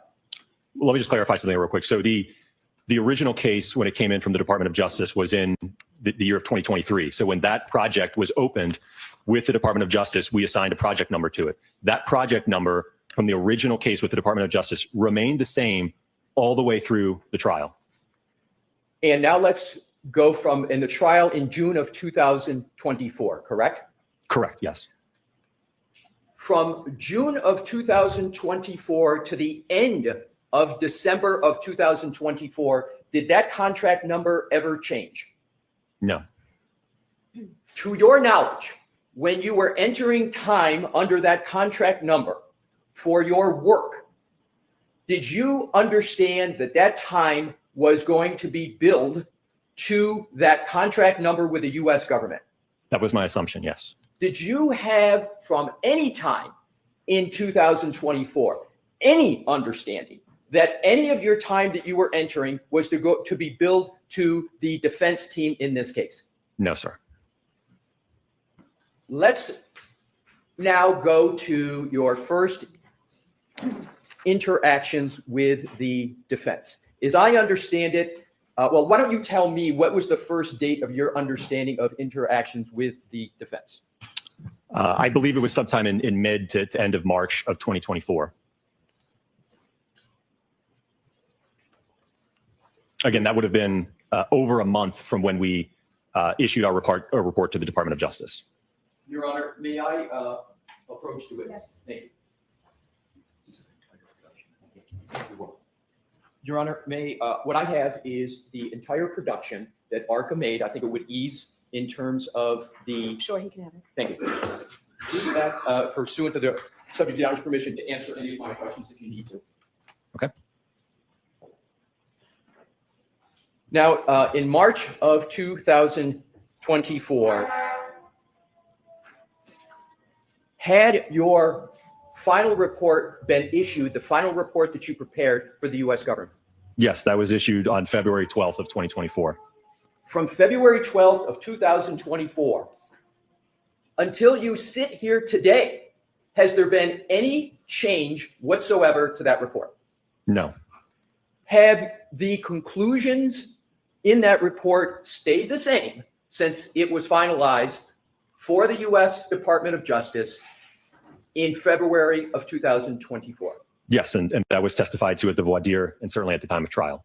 All right, this is the good stuff now, chat. Did the defense at any time have any discussions with you about the substance of that report to the United States Department of Justice? No, we had no idea who the defense was or the Commonwealth for that matter. And when you took the stand in the voir dire testimony in the first trial, before you took the stand, did you have any discussions with any member of the defense about the substance of that report? No, sir. Did you have any discussions with any member of the defense before the voir dire testimony other than discussions about background and qualifications? Other than, again, some logistics about how to get up here, where to go, things of that nature. But beyond that, no. Other than logistics, how to get up here, when you were coming, background qualifications, did you have any discussions with any member of the defense of any kind with regard to the report to the U.S. Department of Justice? No, sir. Did the defense ever try to get you to improve or change any aspect of the report you had issued to the Department of Justice? No. At the time that Arca was working for the United States Department of Justice, do you know whether Arca could have been retained by any other party for any aspect related to the February 2024 report? I'm not sure I understand your question.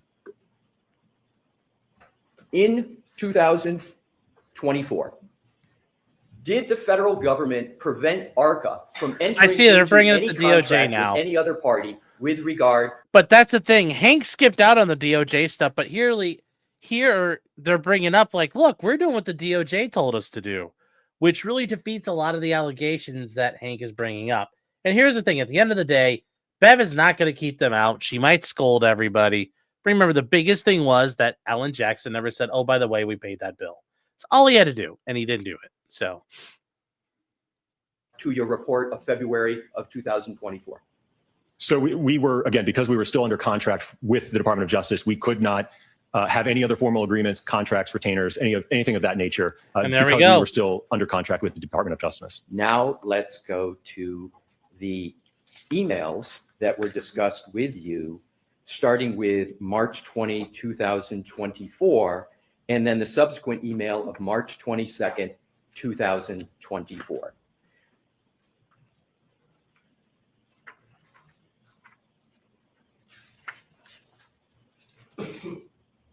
Okay. Are you there, sir? Yes, I think so. Okay. Well, let's test to make sure. March 20, 2024, 10:49 a.m. from Alan Jackson to Daniel Wolf. Do you have that? Yes.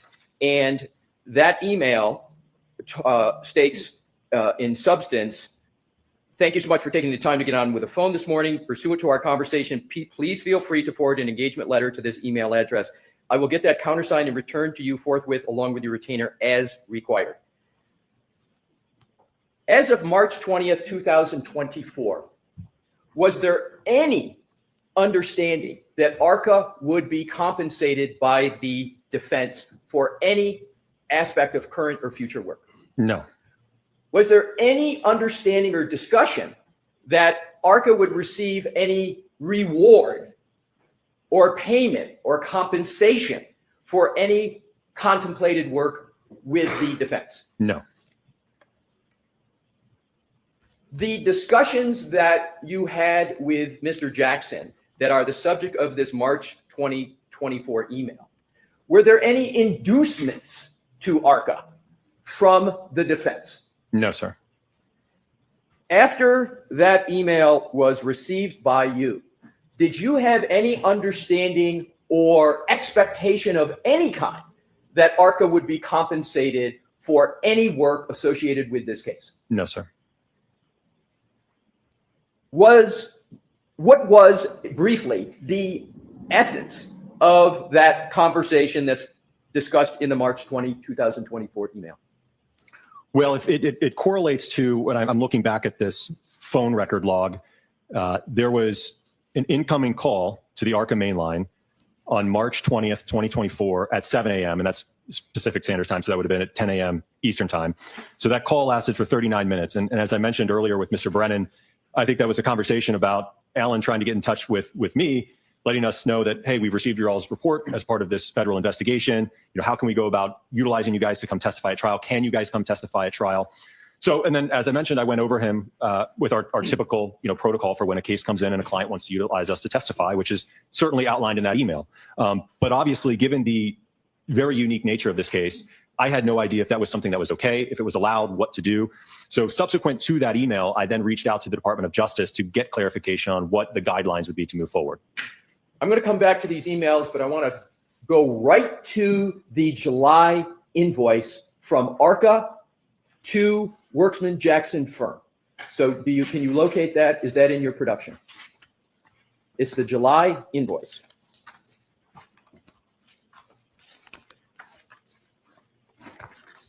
Yes. I have it located, yes.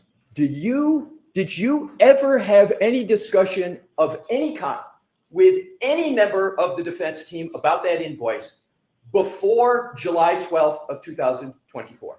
No, sir. And I will note, I am not a part of the invoicing or accounting at Arca. When a bill goes out, how much it goes out for, who it goes to, I'm not a part of that at all. For each and every entry on that invoice, did you have any understanding that the Another defense big team, as you're factor. making each of those entries, I'm not in charge any of billing. understanding that the defense team was going to be paying for any of that work? No, again, I think my boss wants to know what I'm doing with my time, right? What am I working on? Am I sitting there twiddling my thumbs, or am I working on a case? So that's the purpose of tracking time, sir. So can you please describe how it is you enter time and what your thought process is as you're entering each of those time entries? Not each one, but just collectively. How do you do it? Why do you do it? And how does that work in your firm? So again, there's usually just a spreadsheet. Sometimes I'll write it down. Maybe my project manager will enter it. But ultimately, I keep track. If I've got an 8-9 hour day, right? I'm working on multiple cases that day, right? So I figure out, all right, did I have a telephone call? Did I work on a report for this long, right? So I keep track of my time in a spreadsheet so that ultimately, again, my boss and the accounting department knows what was Dr. Wolf doing on this day, this month. Let's take the first entry on May 1st, And see, 2024. chat, You see that? this is Yes. the point Did you have here. any understanding when you made that entry that This is a perfectly acceptable, reasonable answer. So it makes Hank sound like a fucking asshole this whole time. This is a very reasonable answer. The defense was going to be paying for that time? No. 6/9/2024. Did you have any understanding when you made that entry that the defense was going to be paying for that time? No. For any entry on this invoice, did you have any understanding that the defense was going to be paying for this time? No, sir. When you're entering this time, if you had any understanding, was your understanding that this time was under the contract with the U.S. government? Yes, because that's the project number that I put that time towards. So at the time you're making each one of these entries on this entire invoice, what project number are you billing to, and which one do you have in mind at that time? I don't recall it off the top of my head. I know it was the project number for the Department of Justice case, though. Right. I'm sorry, I wasn't asking about the specific number, Right. but the ultimate client, when you're making each of these entries, who is it? It's the Department of Justice. Is it the defense in this case? No, sir. Did you ever have any discussion at all with any member of the defense team that this invoice was going to be sent to the defense? No. For any entry on this invoice, did you ever have any belief that you were retained or engaged by the defense? No, and as I mentioned earlier, again, the Department of Justice forbid that. So we could not be retained or in a contract with the defense. I would like to now go back to the emails we were talking about. Specifically, we left off with the March 20, 2024. I want to now go to the March 22nd, 2024 email. I'm just going to shorthand that, refer to it as the pause email. What had happened between March 20th, 2024 and March 22nd, 2024? Do you have a tab for that, the email that you're looking at? Sorry. Tab 1, please. Tab, okay.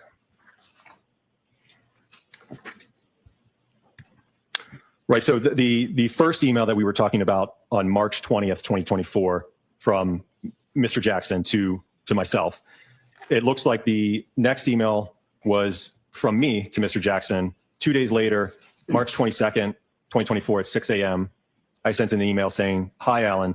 Subsequent to our conversation on Wednesday, the U.S. District Attorney's Office has asked that we pause on any further conversation until we receive additional information from their office regarding our involvement moving forward. I will provide you an update when I have it."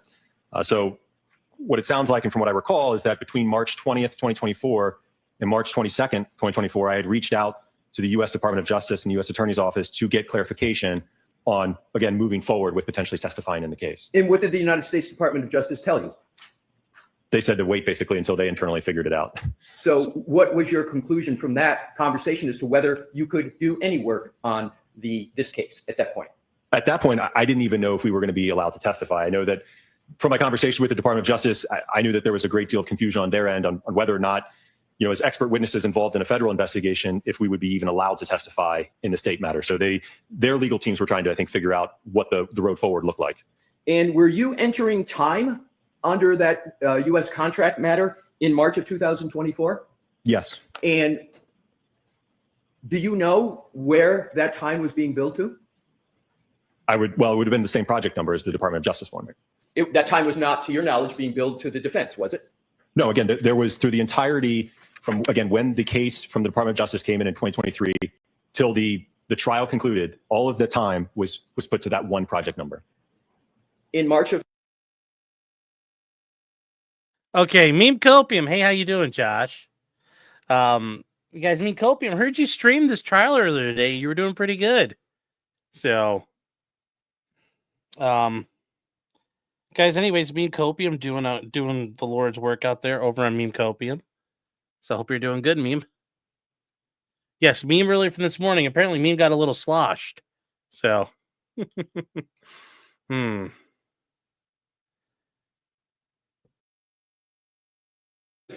of 2024, was any engagement letter sent to the defense? No. As of March 22nd, was there any retainer sent to the defense? No, there was never a contract or retainer sent to the defense in 2024 at all. So in terms of the discussion in the March 2024 email about engagement letter and retainers, were any of those ever sent? No, we were not allowed. And let's go back to that discussion of March 20th about engagement letter, retainer letter. Was that discussion where you were talking specifically about what you were going to do with the defense in terms of that relationship, or was it a general specific type discussion of the policies and billing procedures of Arca? Certainly, as is alluded to in the email, was I prescribed to him our typical operating procedure for when a case comes in. But again, I remember part of that call, there was a great deal of confusion about what do we even do from here. So as of March 22nd, 2024, can you just briefly describe whether there was any further activity at all by Arca with regard to the defense? No, I don't believe so. I don't think that there was no communication, I don't think, until about a month later in April, after I had received that clarification. Now let's go to April. Let's go to the voir dire hearing of April. When you sat on the stand under oath for the voir dire hearing, had there been any substantive conversations about the topics in the February report to the Department of Justice? No, sir. None at all? None. What briefly were the substance of the conversations you had with the defense team as of the moment you sat for the voir dire hearing in April of 2024? Again, they were all scheduling logistics. And when I look at these records here, I see a phone call for 3 minutes, 5 minutes, 6 Dino minutes, law. 6 minutes. There's a few that are for 1 minute, which I think, again, we were just playing phone tag. But again, these calls are very short in nature. So again, it was just trying to figure out. I mean, obviously, I know that this was a large trial, a lengthy trial, a lot of witnesses, things are fluid. So I know that Alan ultimately, I think, would reach out to me. And then, like I said, he would give me an idea. Hey, can you come this day, right? And then I would relay that to Dr. Wrentschler. He'd say, yeah, that works for me. So then I would get back to Alan. So that's what those conversations were. Again, coordinating our testimony to appear for the voir dire. It might appear to some that They could there be were like, a number "Aha, of you were conversations coordinating. I knew before it." Communications with the defense before you sat for the voir dire hearing.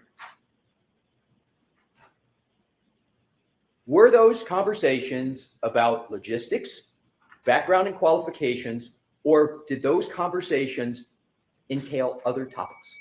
No, it's what we've covered. Again, that March 20th, 2024 phone call, the very first one of 39 minutes, again, was us trying to figure out what the heck to do. The May 1st phone call, which was 40 minutes, again, was me going over my background, the work that I do, my qualifications, education. Other than that, there are very short phone calls, like I said, of 6 minutes, 3 minutes, 1 minute, 9 minutes, right? And again, that was in preparation to appear in terms of scheduling, logistics, timing for the voir dire. At the voir dire hearing, do you recall the Commonwealth asking you any questions at all about whether you were being compensated by the defense? I don't recall a single question by the Commonwealth on that, no. Did the Commonwealth ask you any questions at that voir dire hearing about whether you had any substantive discussions with the defense about your February report to the United States Department of Justice? I don't believe they asked, no. Did the Commonwealth at that voir dire hearing ask you any questions about whether you had any promises or inducements from the defense before you sat down for that voir dire hearing? No.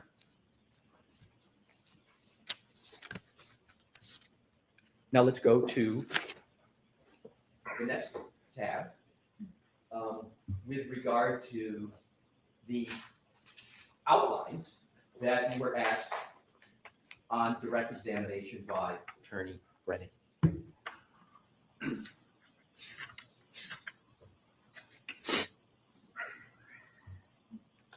You've described this situation. Well, you described how it is you viewed the situation. Have you ever been in this situation before where you're under contract with the federal government? There's rules of the road, so to speak, as what you can do, what you can't do. And then you've got a private defense team. Have you ever been in that situation before? No. No, I think it's truly one of a kind. And I don't know that that'll ever happen again. And have you ever been in a situation like that? Never, ever before. No, sir. And probably never ever Did that again. cause you to have more or less communications with Mr. Jackson to figure out what it is you were going to do or not do? Sure, yes. In terms of your outlines that you sent to Mr. Jackson, did he ever broach in any way at all any idea of you sending him an outline? He never asked, no. Was there even any discussions that you might send an outline? No, as I mentioned, it's something that for me is customary as I'm preparing internally for trial, right? I'm not going to come to trial, not review anything, not look over my notes, right? It's something that I do internally so that I can have an understanding how do I want to try to answer questions that might be posed to me such that I can have the jury understand how did I arrive at my opinions? Was it important to you before you sent that email with those outlines? Was it important to you that the jury got a fair and accurate presentation of the work you had performed in association with your February report? Yes, I think that is my job. Was there any other motivation that you had in sending that outline in that email to Mr. Jackson other than making sure testimony was elicited that would make your perspective clear to the jury? No, that was the only reason. Were you trying to in any way favor the defense, give the defense any favor with regard to that trial? Absolutely not. What was your goal, both with sending the outline and the testimony at trial? What was your goal? Again, as I mentioned, I think it's to help the jury understand the report, the analysis, what I did, what I reviewed. Did the defense ever ask you to communicate to the jury about any aspect of your report in any way? No, sir. And did you, in fact, communicate to the jury what it is you intended to effectuate the goal that you just explicated? I think so, yes. And with regard to the comments that were in those outlines, what was your intention in putting in those comments? Again, is to provide the jury, again, like for example, with the nighttime pedestrian statistic, right? It was to have them have an understanding that I wanted them to have an understanding that I do a lot of nighttime invisibility work, right? So therefore, I see a lot of pedestrian impacts. But again, I don't want them to take that statistic and say, well, we have this alleged incident. There was bad weather conditions. It was nighttime. Oh, therefore, we should give that more weight. And is that desire of yours, in your mind, to help the defense more than to help the Commonwealth? No, it's impartial. And I will note, I give numerous presentations. And I think slide 2 or 3 on presentations I give, it's going over that very same statistic. I would never shy or hide away from that statistic. And I believe I testified to that very statistic or that comment at the voir dire and in my trial testimony. In terms of the after... And chat, I mean, this is where looking at this. Who do you think's more credible right now? Does Wolf come across as very credible? He comes across very calm, very measured. This man is telling the truth. And it does sound like, though, they were acting a little bit like dumbasses. So overall, though, yeah, I believe him. You sent the emails with quals and issues pertaining to direct testimony. Did you ever have any communication of any kind whatsoever with the defense team? No, he didn't. Mr. Jackson didn't even respond. And I think when I sent the direct outline, it was Sunday evening before I hopped on a plane. And I think by the time I got into Boston, it was like 1 a.m. So I didn't even have a chance. When you took the stand to testify the next day in that trial, had you had one word of a conversation with Mr. Jackson or any other member of the defense team about the substance of your upcoming testimony? No, sir. So you went and sat during that trial and gave testimony to the jury without ever having talked to a member of the defense team about the substance of your February 2024 report? That is correct. Correct. We already knew that. But it's still a Do you massive recall point. Any member of the Commonwealth asking any questions at all during your trial testimony about whether you had been compensated by the defense? No. Do you recall the Commonwealth ever asking any questions at all whether you had communicated with any member of the defense? Because with they already regard knew to the your answers. testimony while during your trial testimony?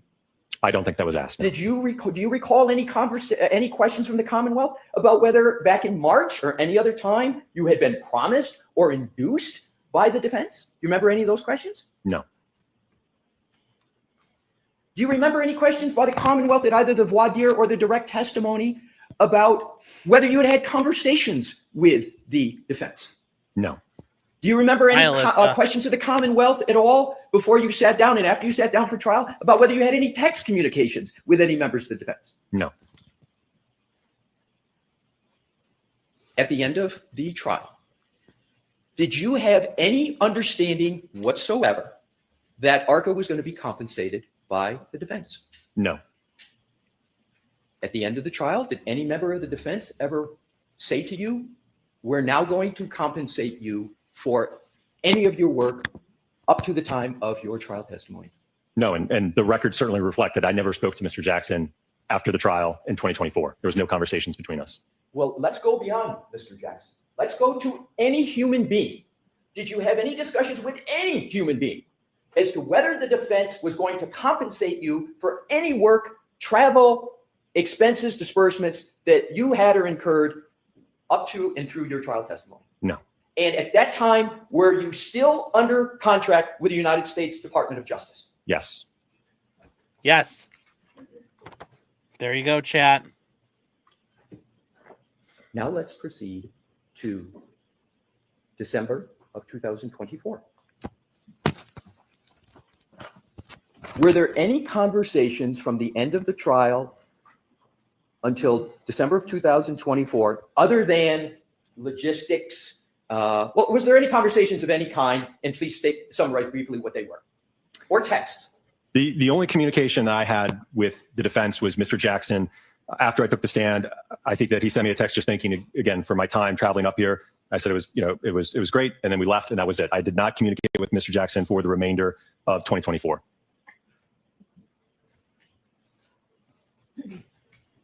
Now let's go to recent communications. In 2025, did you have any communications with any member of the defense with regard to the potential? Well, let me go backwards. Let me go to the invoice. Let me go to the July invoice. Okay. How did you learn that that invoice was paid? If you learned at all, how did you learn that that invoice was paid? I didn't learn. I didn't know that it was paid. I didn't even know it was sent.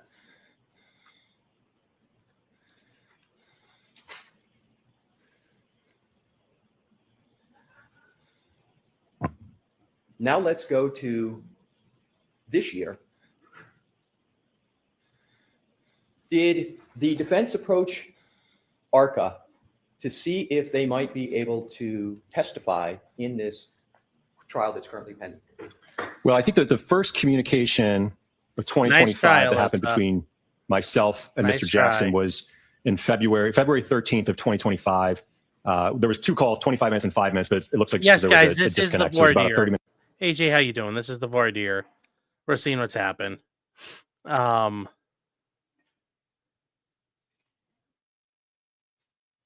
Yes, he's truthful. It just stacks shit against Jackson and Yeti. And it does. It does. That's the problem here. Like, once again, it's the issues because they didn't do this right. And they played fast and loose with it. Eric says, I haven't seen my feet in decades. Why would I have to worry about it? Your mom takes care of that for me. A call with him in February of this year. And what was the substance of that call? Well, I think back to that time frame, I became aware that I think that there was a motion or two regarding Arca and potentially excluding our testimony for the upcoming trial. I also know that around that time, unfortunately, I ended up getting a significant amount of harassment through emails, and unfortunately even spread into my personal life where my wife was affected. They were posting pictures of my 4 kids all over the internet. So it was somewhat of a difficult time on my end. And I think what prompted me to reach out to Mr. Jackson was to figure out what's going on. Why is my family all over the internet? Why are they talking about me? Why am I getting all these hate emails? So it was, I think, a conversation to figure out, hey, there's been several months that have passed. It looks like there's some motions pending against us. I'm getting a bunch of harassment. What's going on? Do you have an understanding of why you were getting hate mails, hate emails, hate communications, your wife, your children? What did you conclude was the reason why you were receiving that? I honestly don't know. I presume it was about comments made to me in court or that were represented about Arca or myself. So just so I'm clear on that, it was, you believe, regarding comments about Arca and whether and what? Can you be a little more specific what your understanding was? Well, I know that I received several emails that, Okay, I agree. He was going to shit all over Arca regardless. But once again, Alan Jackson and Yannetti made it fucking easy. The shenanigans with how they paid and they didn't make it clear right away. They scored an own goal. They gave Brennan an opportunity to run wild with the facts and screw around. So this entire hearing is entirely due to the stupidity of Alan Jackson and David Yannetti. Had they not done what they did, we wouldn't have this hearing right now. But they were dumbasses, and now we've got this hearing. So once again, this is Jackson and Yannetti's doing entirely. It's entirely of their doing. Insinuated that I perjured myself on the stand. Like I said, and a lot of hateful comments just about me and the work that I do. So I received several emails with respect to that. Sir, do you believe you have ever made an untruthful statement at all with regard to this matter? No, sir. Have you done your best to try to provide accurate and truthful information in this matter? Yes.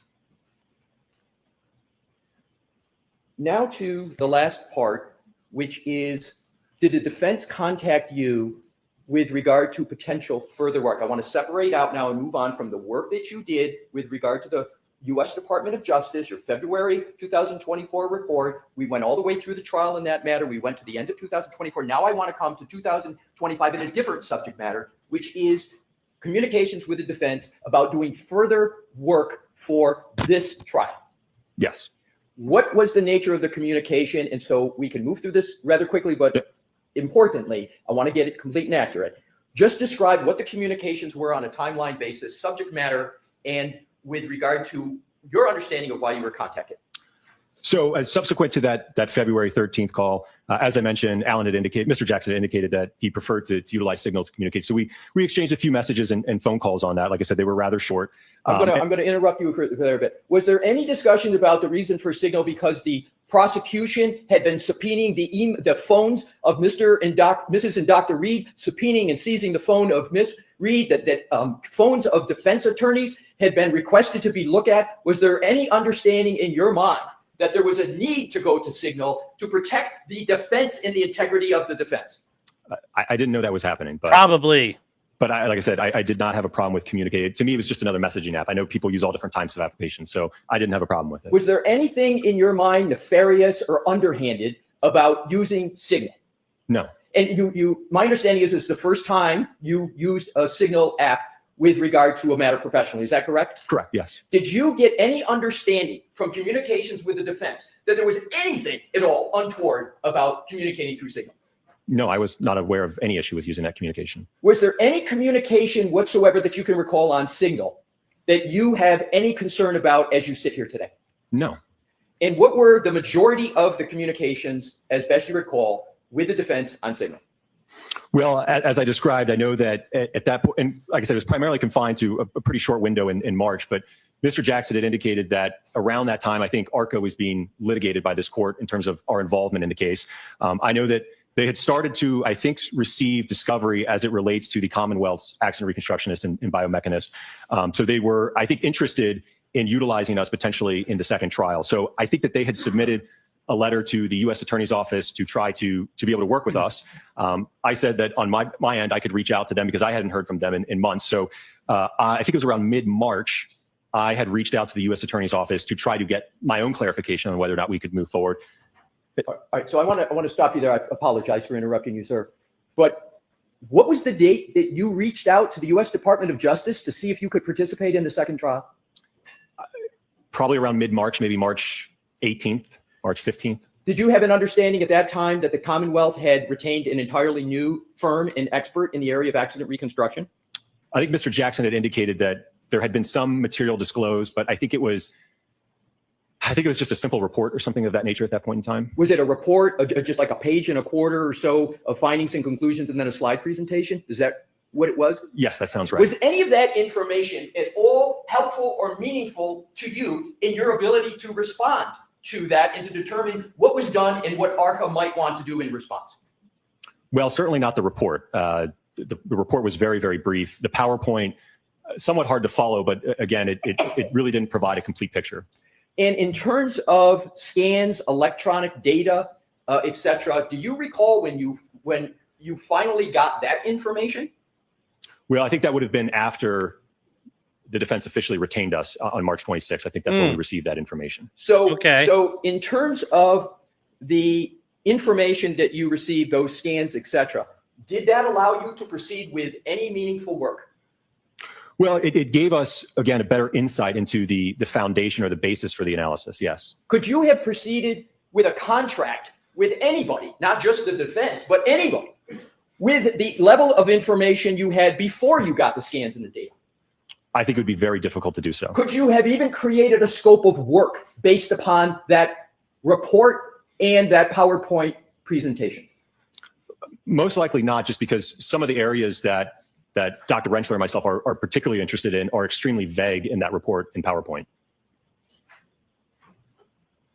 Once you got the level of information that you have now, what is the ordinary time it would take in the regular course of Arca's business to evaluate that information and prepare your own report, analysis, and finding? In the ordinary course, how much time would it take Arca to do that? Well, certainly for the nature of this case, as I mentioned, we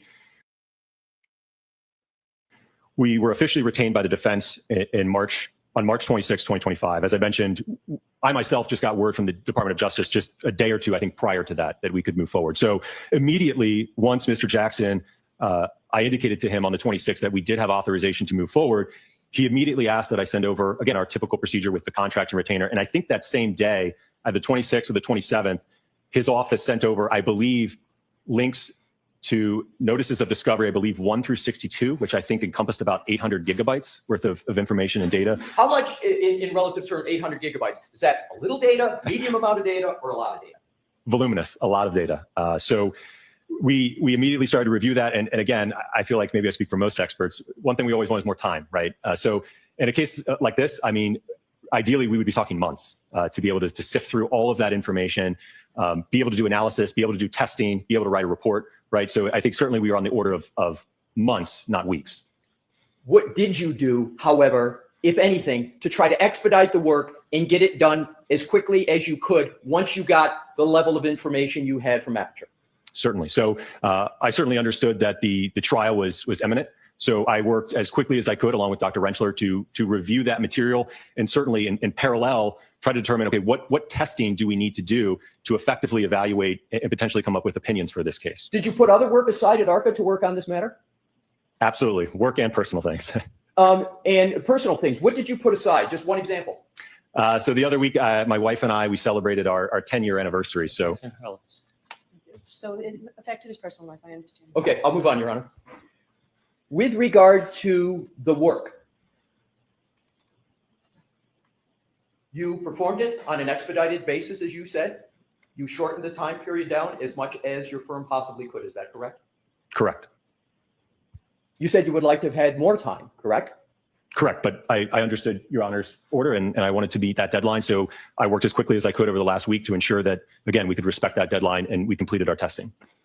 And with regard to the testing now that you worked on, that you just described, does that testing relate to any previous work, or is it all in response to the new expert for the Commonwealth, Aperture, and the new information from Aperture that came in iterations through the month of February? It would be in response to Dr. Wrentschler's work. Certainly, much of what was alluded to in his report and PowerPoint was not discussed in the first trial. Could you have done any of the work you've been working on the past month or so? Could you have done any of that work without receiving the Aperture report and slides and scans? No, I don't even know what we'd be responding to then. So you needed the Aperture information before you could even start working, correct? Correct. Do you have in mind, or does Arca have in mind, any further testing that you need to do, or have you completed what Arca needs to do with regard to fairly and properly responded to the new work of Aperture? I think we're satisfied that we've completed that testing, yes. And what, if any, more work do you contemplate that needs to be done from, as you sit here today, going forward? Well, as I mentioned, all the testing is done, so I think the analysis and the report to follow, yes. To use expert engineering type terms, is it QA/QCing the report? Is it putting all the information together in a compilation so everybody can understand what you've done and make clear your findings and conclusions? Is that what's left to do?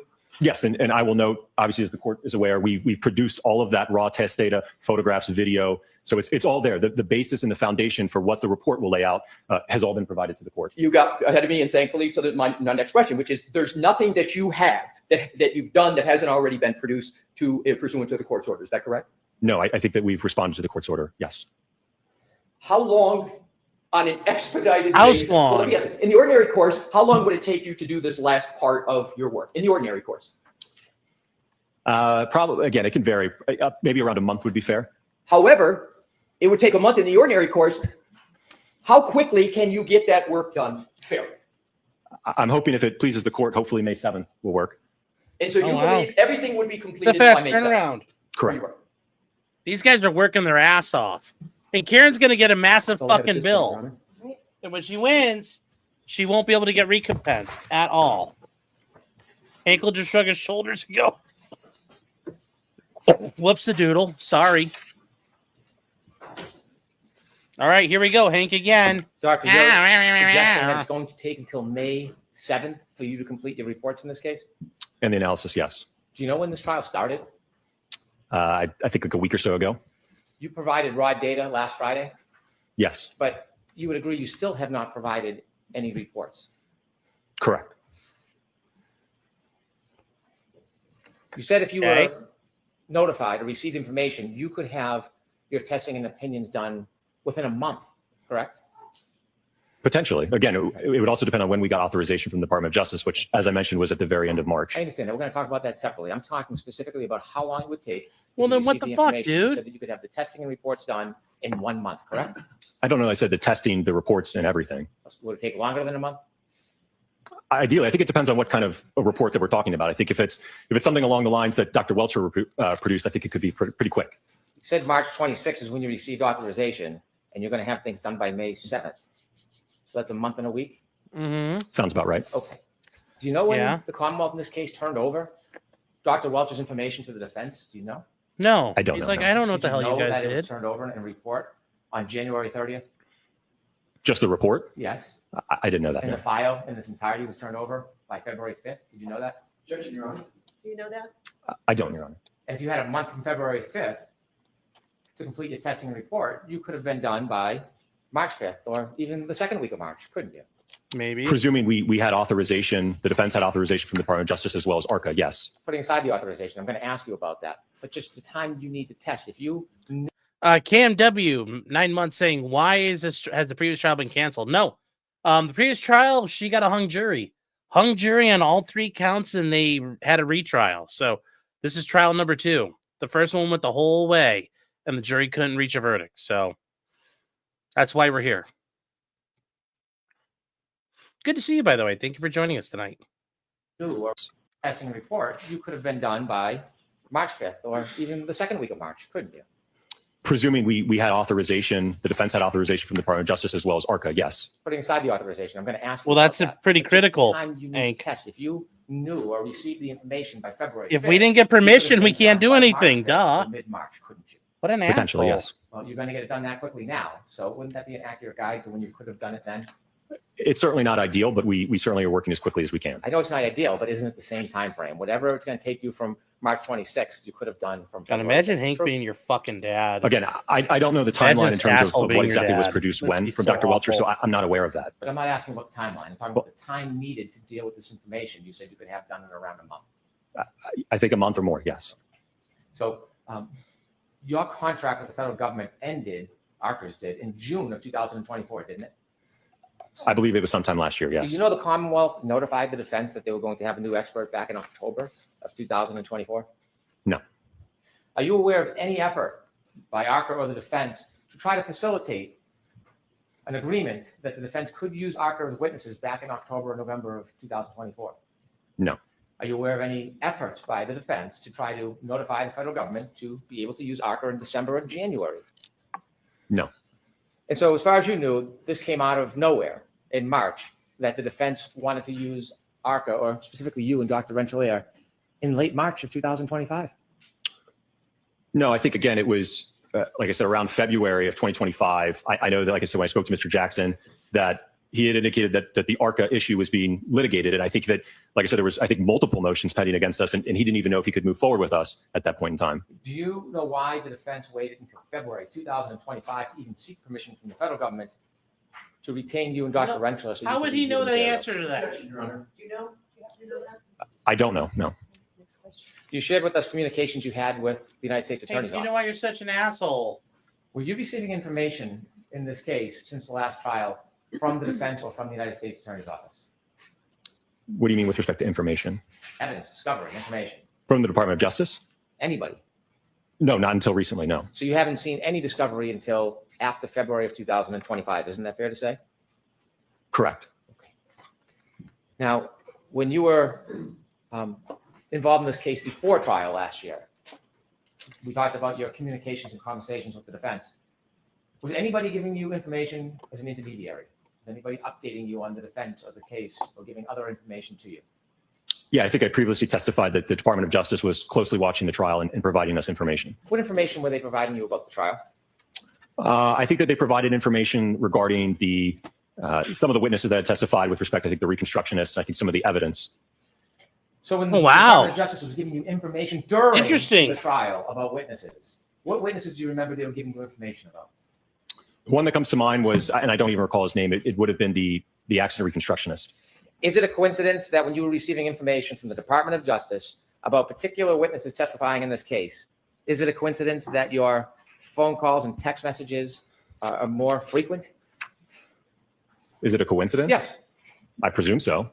But when you were receiving information from the Department of Justice about witness testimony in this case, was that part of the catalyst for you to either call or text the defense and ask questions? No. Did you ever Cry share harder, any Hank. information you received Cry harder, from the Hank. Department of Justice? Hank, cry harder, buddy. No. When you were receiving information from the Department of Justice about witness testimony, that was before you testified, correct? Correct. And part of that, when they were giving you information, did they ever give you any live video? No. It was Yep. just verbal And communication. they were giving you updates and summaries of testimony? I wouldn't say summaries. They just pointed out some key things I think that came out. What were the key things they were talking about with the reconstructionist testimony? What were they telling you? That I he's think an it was idiot. as it relates to the arm being outstretched, and I think some of the kinematics of the pedestrian. I also think there was some mention of potentially some DNA evidence. And is that how at trial, even though you had no evidence that was produced as part of your report, or to consider for your report that you knew that there was DNA evidence because of the intermediary? Because of the Department of Justice? Yes. Yes. Did you know there was a sequestration order in this case that you were not supposed to consider or review other witnesses' testimony or information? Did you know that? I was never made aware of that. Nobody made you aware about a sequestration order in this case? Remember that But you did, in fact, receive information the defense couldn't tell him because they weren't allowed to talk to him. about other witnesses' testimony before you testified in this case in front of the jury, didn't you? From the Department of Justice, yes. What other witnesses were you advised about their testimony and issues in this case before your testimony in this case? That's all I recall. Well, you said it was more than one. You said some witnesses. Take a moment, think back. What other How can witnesses this be a stand out question? that you were offered information? Hank is from the Department desperate. of He's Justice crying, about this Aaron. case before you That's all this is. As I mentioned, I don't know which witness provided the DNA information, but I would presume that that's the other witness, yes. So you heard information, you learned that there was information and testimony about DNA. Yes. And certainly when you took that information before you testified, you considered it when you testified, didn't you? No, because again, our report was already solidified, so it didn't change my opinion in any way. Well, not about whether it changed your opinion. You testified about DNA, didn't you? I don't believe that I did, no. I'm going to approach, if I may, Your Honor. Okay. This is your outline with your comments. You recognize this? Yes. I'd like to introduce you guys an exhibit, please. Exhibit 3. So as an expert, when you receive information, you need time to look at the raw data, don't you? Potentially, yes. You need time to look at the report of another expert, don't you? Potentially. And then you got to consider whether or not you think that their testing is accurate. You can test their testing, can't you? You can, yes. And you can also generate new tests based on what you've read. You think that there is some explanation needed. Yes? Perhaps, yes. And then you can write a report. Yes. So it's fair to say when an expert introduces new information, testing materials, it takes about, if not at least a month to process through that information, vet it, and then consider your own testing.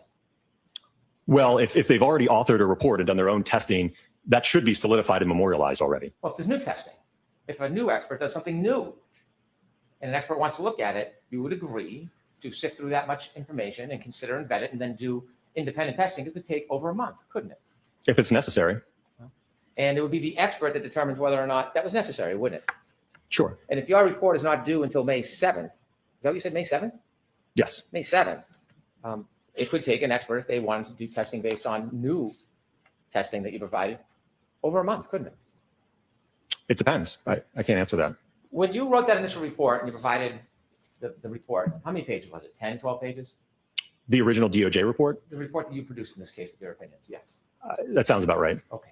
You never gave the raw data for that report, did you? No, it was all protected. We're not allowed It to. was protected. It's classified. Have you been asked for it? Has there been a request made for all the raw data that formed the basis of your opinions, of those initial opinions? My understanding from communication with the Department of Justice is that all communication and work product is protected and cannot be disclosed. So that raw data that's necessary to you for your evaluation and your testing, that wasn't provided in this case, was it? For the first trial? Yes. No. And videos of the demonstration, you built like a potato cannon, right? I'm sorry, what? Potato cannon. If that's how you want to characterize it, sure. Okay. Did you take videos of it when you were doing your demonstrations and tests? Yes. Never turned over those videos, did you? That's protected.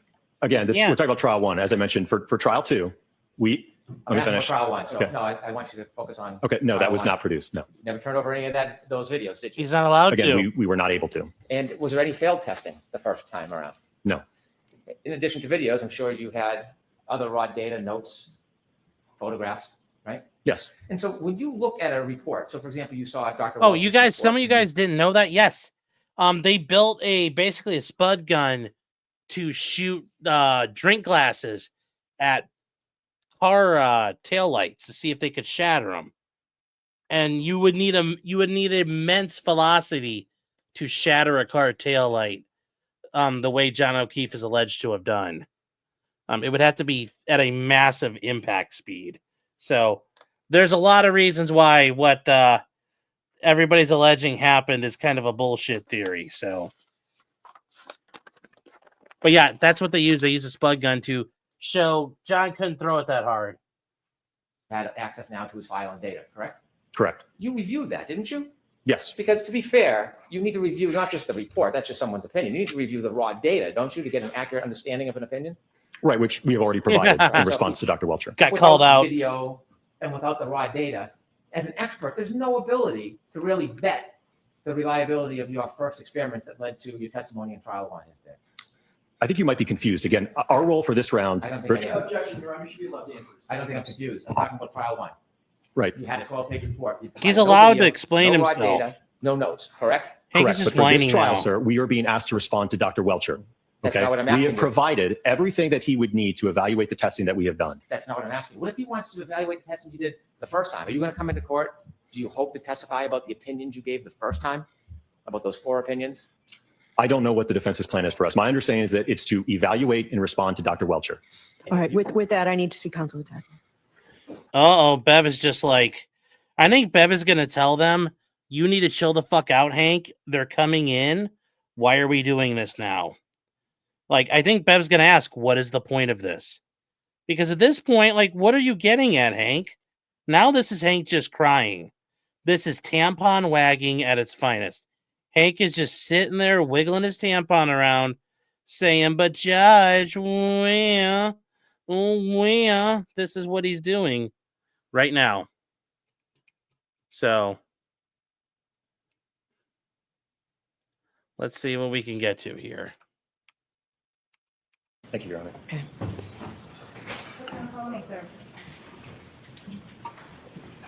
Now comes Dr. Wrentschler, the other one of the crash daddies.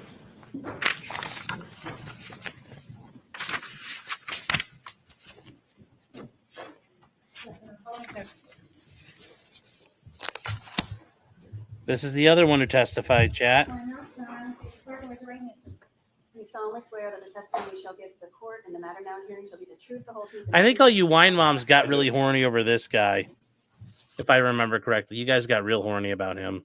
All right, Dr. Wrentschler, this is going to be very quick. Go ahead, Mr. Brennan. We Thank just you. need his name. Good afternoon, doctor. Good afternoon. Could you please state name for the record and spell it? Dr. Andrew John Wrentschler, ANDREWJOHNRENTSCHLER. You've testified before in this case I have, yes, sir. at a last voir dire in a past trial. That's correct.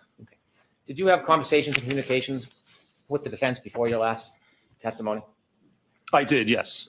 Did you use text messages to communicate? I believe there was maybe one text message. How about phone calls? There was maybe 1 or 2 phone calls, I believe. Okay. Would it be fair to say there was 6 text messages for you?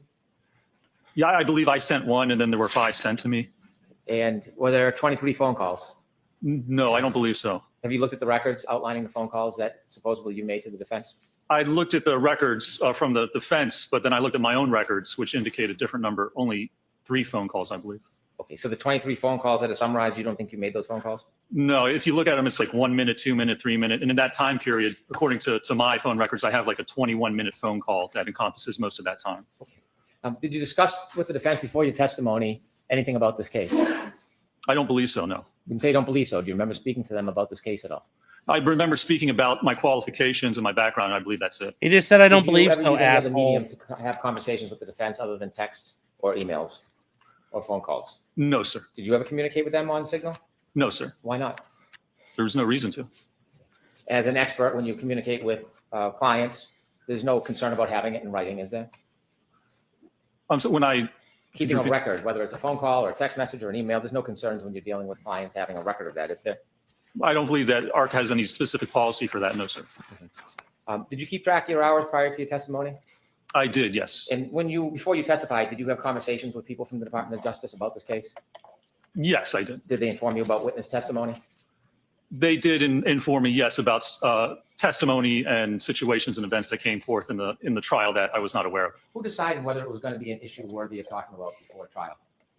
With the DOJ, you mean? Yeah. Well, certainly that would have been up to the DOJ. I mean, I would have had conversations with them. I don't believe that I asked or requested anything, but they Sure. were called to update us about what was going on. Do you know why they were calling and raising certain issues with you? I do not know, no, sir. And by calling and raising issues and telling you information, even if you weren't requesting it, it helped prepare you for your trial testimony, didn't it? It would certainly help prepare me to understand what was going on during the trial, yes. Did you know there was a sequestration order? That there was supposed to be no discussion of testimony and issues that were occurring in the courtroom before you testified? I'm going to allow it. Were you aware of that, sir? No, I was not. Okay. After you testified, before you testified, did you get a chance to meet anybody from the defense? Just when I came to court, I think for the voir dire is the first time I met anybody. Did you just spend time with the defendant and the defense after your testimony? Well, after my testimony at trial on the 24th, yes, I was provided a ride back to the airport, and I believe I was the last witness. So before my ride to the airport, they said, there's a lunch next door. We need to get somebody else to take to the airport. Come over, have lunch. I had lunch, stood in the corner, and then got a ride back to the airport. Spend time with the defendant and her family? Oh, they were certainly there. Did you talk to them? Well, they talked to me. As I said, I ate my lunch, and then I actually went and stood in Oh, the no, corner, they and then I believe talked, some people Chad. came over to talk Oh, to me in person. So you no. spent some time with them. Certainly, yes. Hank's like, you didn't talk to me. And sir, You're I so understand the report was mean. not You going didn't be talk ready to until May me. 7th or after? Cried Hank. I believe currently that's what the estimated deadline is, yes. And so in evaluating Dr. Welch's materials, you wanted to look at the raw data, the conclusions, the findings, the PowerPoint, all the materials, right? Yes, you'd like to review all the materials before coming up with an And then you opinion. make a decision on what you think is appropriate to contest or maybe agree with, and then do your own test if necessary, correct? To be able to respond to what those opinions and allegations are, yes, sir. And it's taken you at least a month to fairly do that. hasn't it? Jesus, you guys. Well, I believe that's what we've had, a month. Calm I don't know if yourselves, it's taken us a month. That's ladies. basically all we've had up to this point to do And that. it's still not done. No, not yet. That's correct, sir. All right. Is that it, Mr. Brennan? That's it, thank you. All right. Can you get that report and everything completed before the 7th?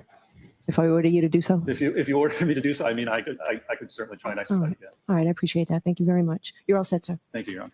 All right. I'm going to see Council at sidebar for 1 minute. All right, chat. So you know what that was? Bev was like, Alessi, you're not asking any questions. Hank, you've got 3 fucking minutes. Bev is done. Bev is like already saying, look, they're coming in. This was not worth what I thought it was going to be. I'm sure she's not thrilled at Hank for this because I'm sure she thought this would be a lot more than what it was. But yeah, ultimately, guys, this was Hank Brennan's poor man's That's it. Thank you. deposition. So All rise for the court, please. there we go. Goodbye. So there we go, guys. That was Hank got to do his little deposition. He got to cry. He got to piss his pants. And Hank got to have his temper tantrum. So Hank got his baba. And now he can cry. Now he can cry. So that is where we are. That is where we are, chat. 470 you guys here. Thank you for being here. I appreciate it. I appreciate it, everybody. So, yes. Wow. Goodbye. It's over already. Yes. Hank didn't embarrass her courtroom. She embarrasses it enough. Like I said, overall, chat, that wasn't that bad. Hank wanted in that signal. Hank wants everything. Hank wants all the information. He thinks there's something out there he can get, and he's just not able to get it. So he's acting like a defense attorney. trying to get discovery out of the state. So ultimately, it's not going to happen, guys. Arca's coming in, no real problems. Natasha for $10. Thank you, Natasha. So is this a Commonwealth throwing a hissy fit of not fair after they breached the contract with Arca by not paying? So the defense, by the defense they played tag, no tasty backsies. No, there wasn't any obligation for the Commonwealth to pay. So because they never brought him in. Darcy is saying though, I want my defense attorney not to use signal with experts. If I need it for future court if necessary. I understand that, but Darcy, there also might be times where you're worried about your attorney having compromised comms because people think about all these people like Kate Peters, Grant Ellis, all these ball lickers out there who would beat their dicks raw for the opportunity to intercept communication. So there are times where it's necessary. Analytical T is re-up. Thank you, man. I appreciate the support. They are joining the Green Army, getting rid of these grays that are out here. We can't deal with them at all. Grandpa Munster's multi-track lab says Karen killed him. I have no doubt. Certainly, you can. You have a right to think that. Like, I understand why people would think that at this point. I don't think it's at all ridiculous.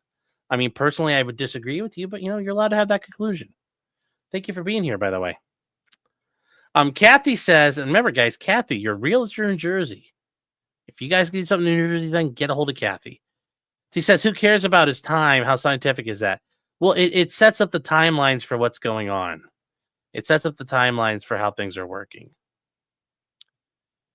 So, yeah, Aaron's saying, this is what Turtle Boy said. Whiffen went from a guy with an app and an expert on Google searches in trial 1 to now an expert on Waze, Apple Health, and iPhone temps.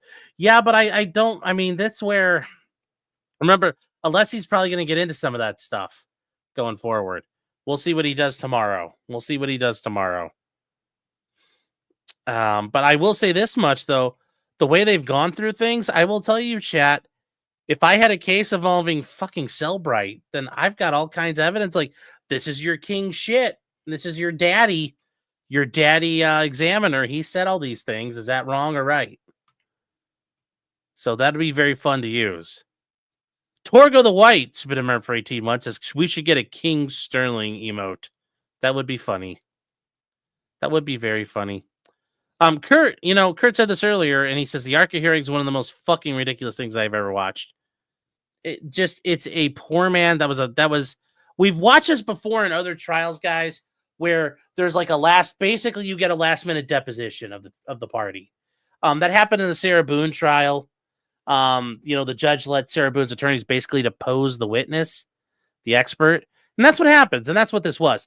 It's just Hank is being a fucking asshole while he did it. Some of that was Hank pushing and probing to see what he could do to shake the guy. And, there you go. I think Hank realized he wasn't going to do it. And that guy was pretty good on the stand. And then we got Robert Lawrence gifting 5 subs, chat. Digital Void becoming a member. Thank you for the support, man. I appreciate that. Welcome aboard. Helping get rid of the grays. We are going to make America green again. We are going to pray the gray away tonight, chat. And Analytical T gifting 5 more subs, chat. They're doing their part. Are you doing your part, chat? It's critical.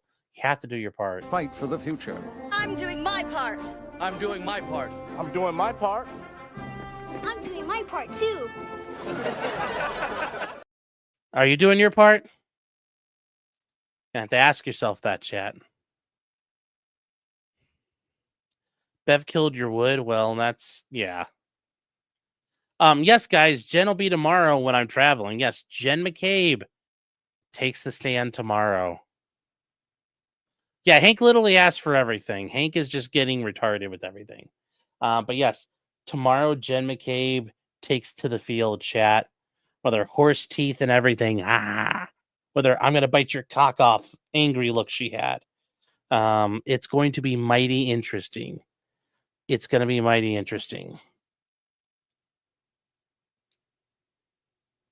So we'll see what happens. We shall see what happens, chat. I'm looking forward to it. It's going to be a clash of the Titans. Jack Johnson is very nice. Let's see, Nick. Very nice. Let's see, Nick Ricada's trial coverage. Hey, I guess Nick did an okay job today. I know people like to give him shit, but he got through it in one piece and everything, so good for him. You know, got to keep it up, man. There's like going to be 40 more days of this. It's like Noah, although I mean, I don't know how familiar is with the Bible, but 40 days and 40 nights or more. So we got a long way to go on this. So we'll see. But like I said,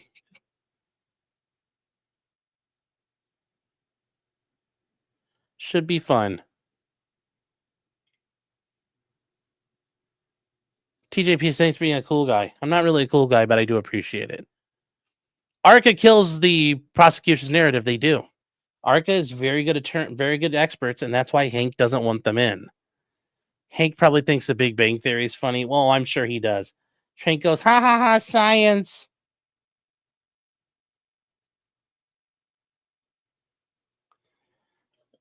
So that'll be interesting there. Do you think Arca will be passed by Bev? Yeah, she's going to let him in. If she doesn't, that's a massive Sixth Amendment issue. Looks like Mark Carney won. RIP Canada. Of course, that was going to happen. Canada got toast. They're toast. They're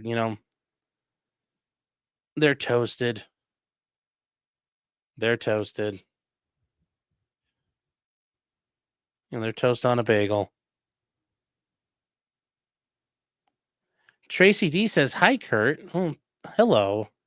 I didn't say Kurt's not here right now, but I'll say hello for him. Karen says, will you ever see Giglio for these trashy cops, especially Guarino? 34,000 lost text messages. Yeah, well, I think that's going to happen. There's going to be, I think they're waiting for the Times to go after Guarino. So we'll see. We'll see. Still dodging these green bullets like Neo. Oh. The temp info is sus. It is. It is. Jen McCabe on your birthday? Yes, Jen McCabe will be tomorrow. The Balfang for defense comms for the next trial. Guys, I will say, you know, using ham radio for comms is not a bad idea if nobody knows you're using it, because it's very clandestine. You cannot transmit. I don't think you could transmit without a commercial license encrypted, though. I think that's like, I think the government doesn't allow that. Although I know Johan's a ham dude, so he probably knows that answer better than I do. So Jill says, would it be better to ask for everything and expect the worst? Yeah, but when you're the prosecution, though, you should know better, because at some point what they're doing is very shitty. So I think what Hank Brennan's doing as a prosecutor in this case is actually very reprehensible and disgusting. He knows better at the end of the day. Hella says, okay. Thank you, Hella. Hope you're doing well. My official new member request is do your most stereotypical Irish impersonation annoy my immigrant wife. Top of the morning to ya! There you go. I tried. Let's see here. Keep up this. Sar, I'm fucking Canadian, Sar. Oh. Sean pretending to be Kurt Lamau, too funny. Yeah. Guys, I love Kurt. You guys check him out. If you guys haven't checked him out over there on Uncivil Law, definitely do so. Kurt's a great guy. Kathy says, what happened to the Turtle Boy filing? Remember, that Turtle Boy filing, that affidavit is in Turtle Boy's case, not in Karen Reed's case. So we're not going to hear about it here. But I do think it's important to know what's going on and what's being alleged out in Turtle Boy's case. Depends on your class, and what the FCC don't know, don't hurt them. Well, remember, the sad hams will come after you. The sad hams are dangerous. Be based, use a number station. Oh my God, the hams will get mad at you. Don't do that. Don't do that. Oh. So, but thank you, EDW. I appreciate it. Brittany says sad hams. Yes, sad hams are like the boomer ham operators who operate ham radio. They get really mad when you break the rules. They're really insufferable people. They're the reason why nobody does ham radio anymore. No, not steamed hams. Yes, Ralph comes back from the dead and Canada dies. God's like, I got to choose one. I got to even it out. Digital Void says one of the more broken aspects of the system is that the prosecutor can do this all without consequence. And even if they know it don't work, they are affecting a punishment via process. Yes. But that's how that goes. That's how that goes. Very true.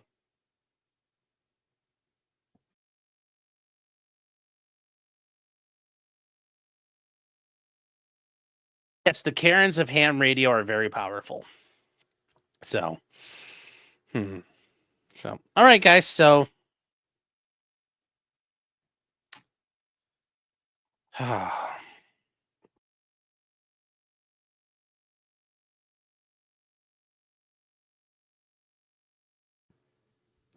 right, chat. So I think we're all set. We are gonna.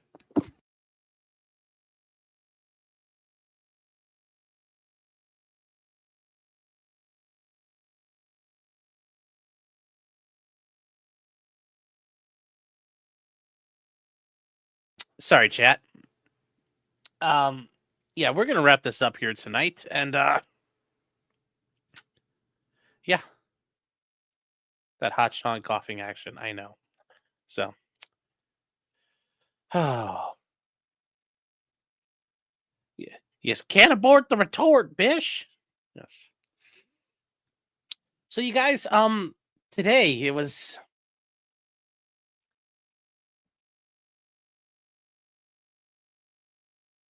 Excuse me. I know everybody was thinking, well, when are we going to get the kill shots and everything? We're still ways away. Was today a good day for Karen? It was an all right day. Arca gets in. But remember, Arca was probably never not going to get in. I mean, guys, it's still way too early to say who's going to win, but I think Karen's got a better shot than before. So, that's really it. Tomorrow night, guys, we will start again about 6 p.m. Hopefully, we get to see Jen McCabe. That's going to be the good thing, guys. That's going to be the good thing here. That's going to be the big deal. And I can't wait for it. I can't wait for it. Jen McCabe is going to be awesome. Hello, what's Arca? Arca is the crash experts for the Karen Reed thing. I can explain that to you later to catch you up. I don't know how much you don't know. No models. No, it's 11:30. I got court in the morning. I don't have time for models. Sorry. Let's go. Brandon says all former prosecutors fear meeting Clyde at night. I'm a former prosecutor and I don't mind meeting Clyde. He snuggles with me in bed. He climbs up in between me and 2.0 and he just snuggles right in. So.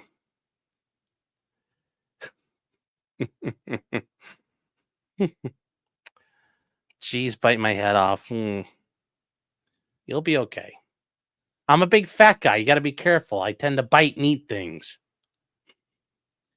Jen McCabe is really here tomorrow, not a rumor. It's my understanding she is tomorrow. It's my understanding she is tomorrow, guys. We will see.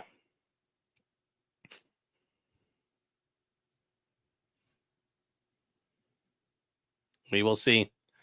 So, guys, get ready. Tomorrow's going to be a big day if Jen McCabe really does testify. No Lainey snuggles. Lainey does not. Lainey sleeps on the couch by herself. Lainey is very skittish around people still.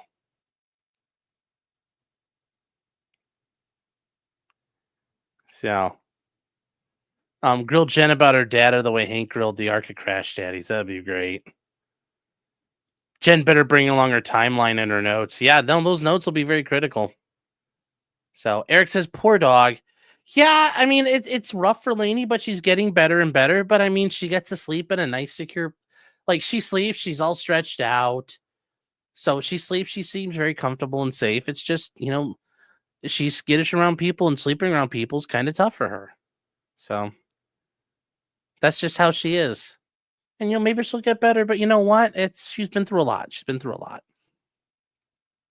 Becker says, good night, Sean. Have fun in court. Well, I mean, I always have fun in court. I don't go to jail, so it's always okay. Tilly says, another great scream. Well, thank you, Tilly. Good to see you, man. Does Clyde bully Lainey? No, he humps her once in a while, but generally no. Lainey actually puts Clyde his place once in a while if he gets too out of hand. So, and we'll end on this. Brittany says, my dog was like that when I first got her, and today you'd never know. Yeah, and for Lainey, though, I mean, we're coming up on over, like almost 4 years now. And we'll see how, I'm sorry, we're coming up on almost 3 years now, and we'll see how she's doing. But, yeah. I'm actually very happy. I enjoy her. So we'll take care of it. So, guys, with that said, you guys take care, and I will see you guys tomorrow. So good night, chat. And remember, until next time, just because you did it does not mean you're guilty. And Karen Reed is still not guilty. She's still not guilty. And I'm still convinced she's innocent. I'm still convinced she's innocent, and she's still not guilty. Also, Christopher Schur, the cop of Michigan, not guilty, and I think he's innocent.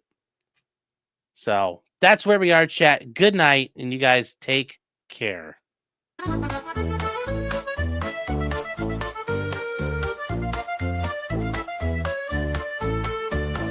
Weapons, blacksmithing, and models of planes, esoteric works, and even some trains. Much merriment had while drinking White Claws, tips on hunting, and even talking the law. Whatever you do, just don't talk to cops, even when they nab you on illegal stops. Just 'cause you did it doesn't mean you're guilty, but please talk to a local attorney. Was that the fat guy?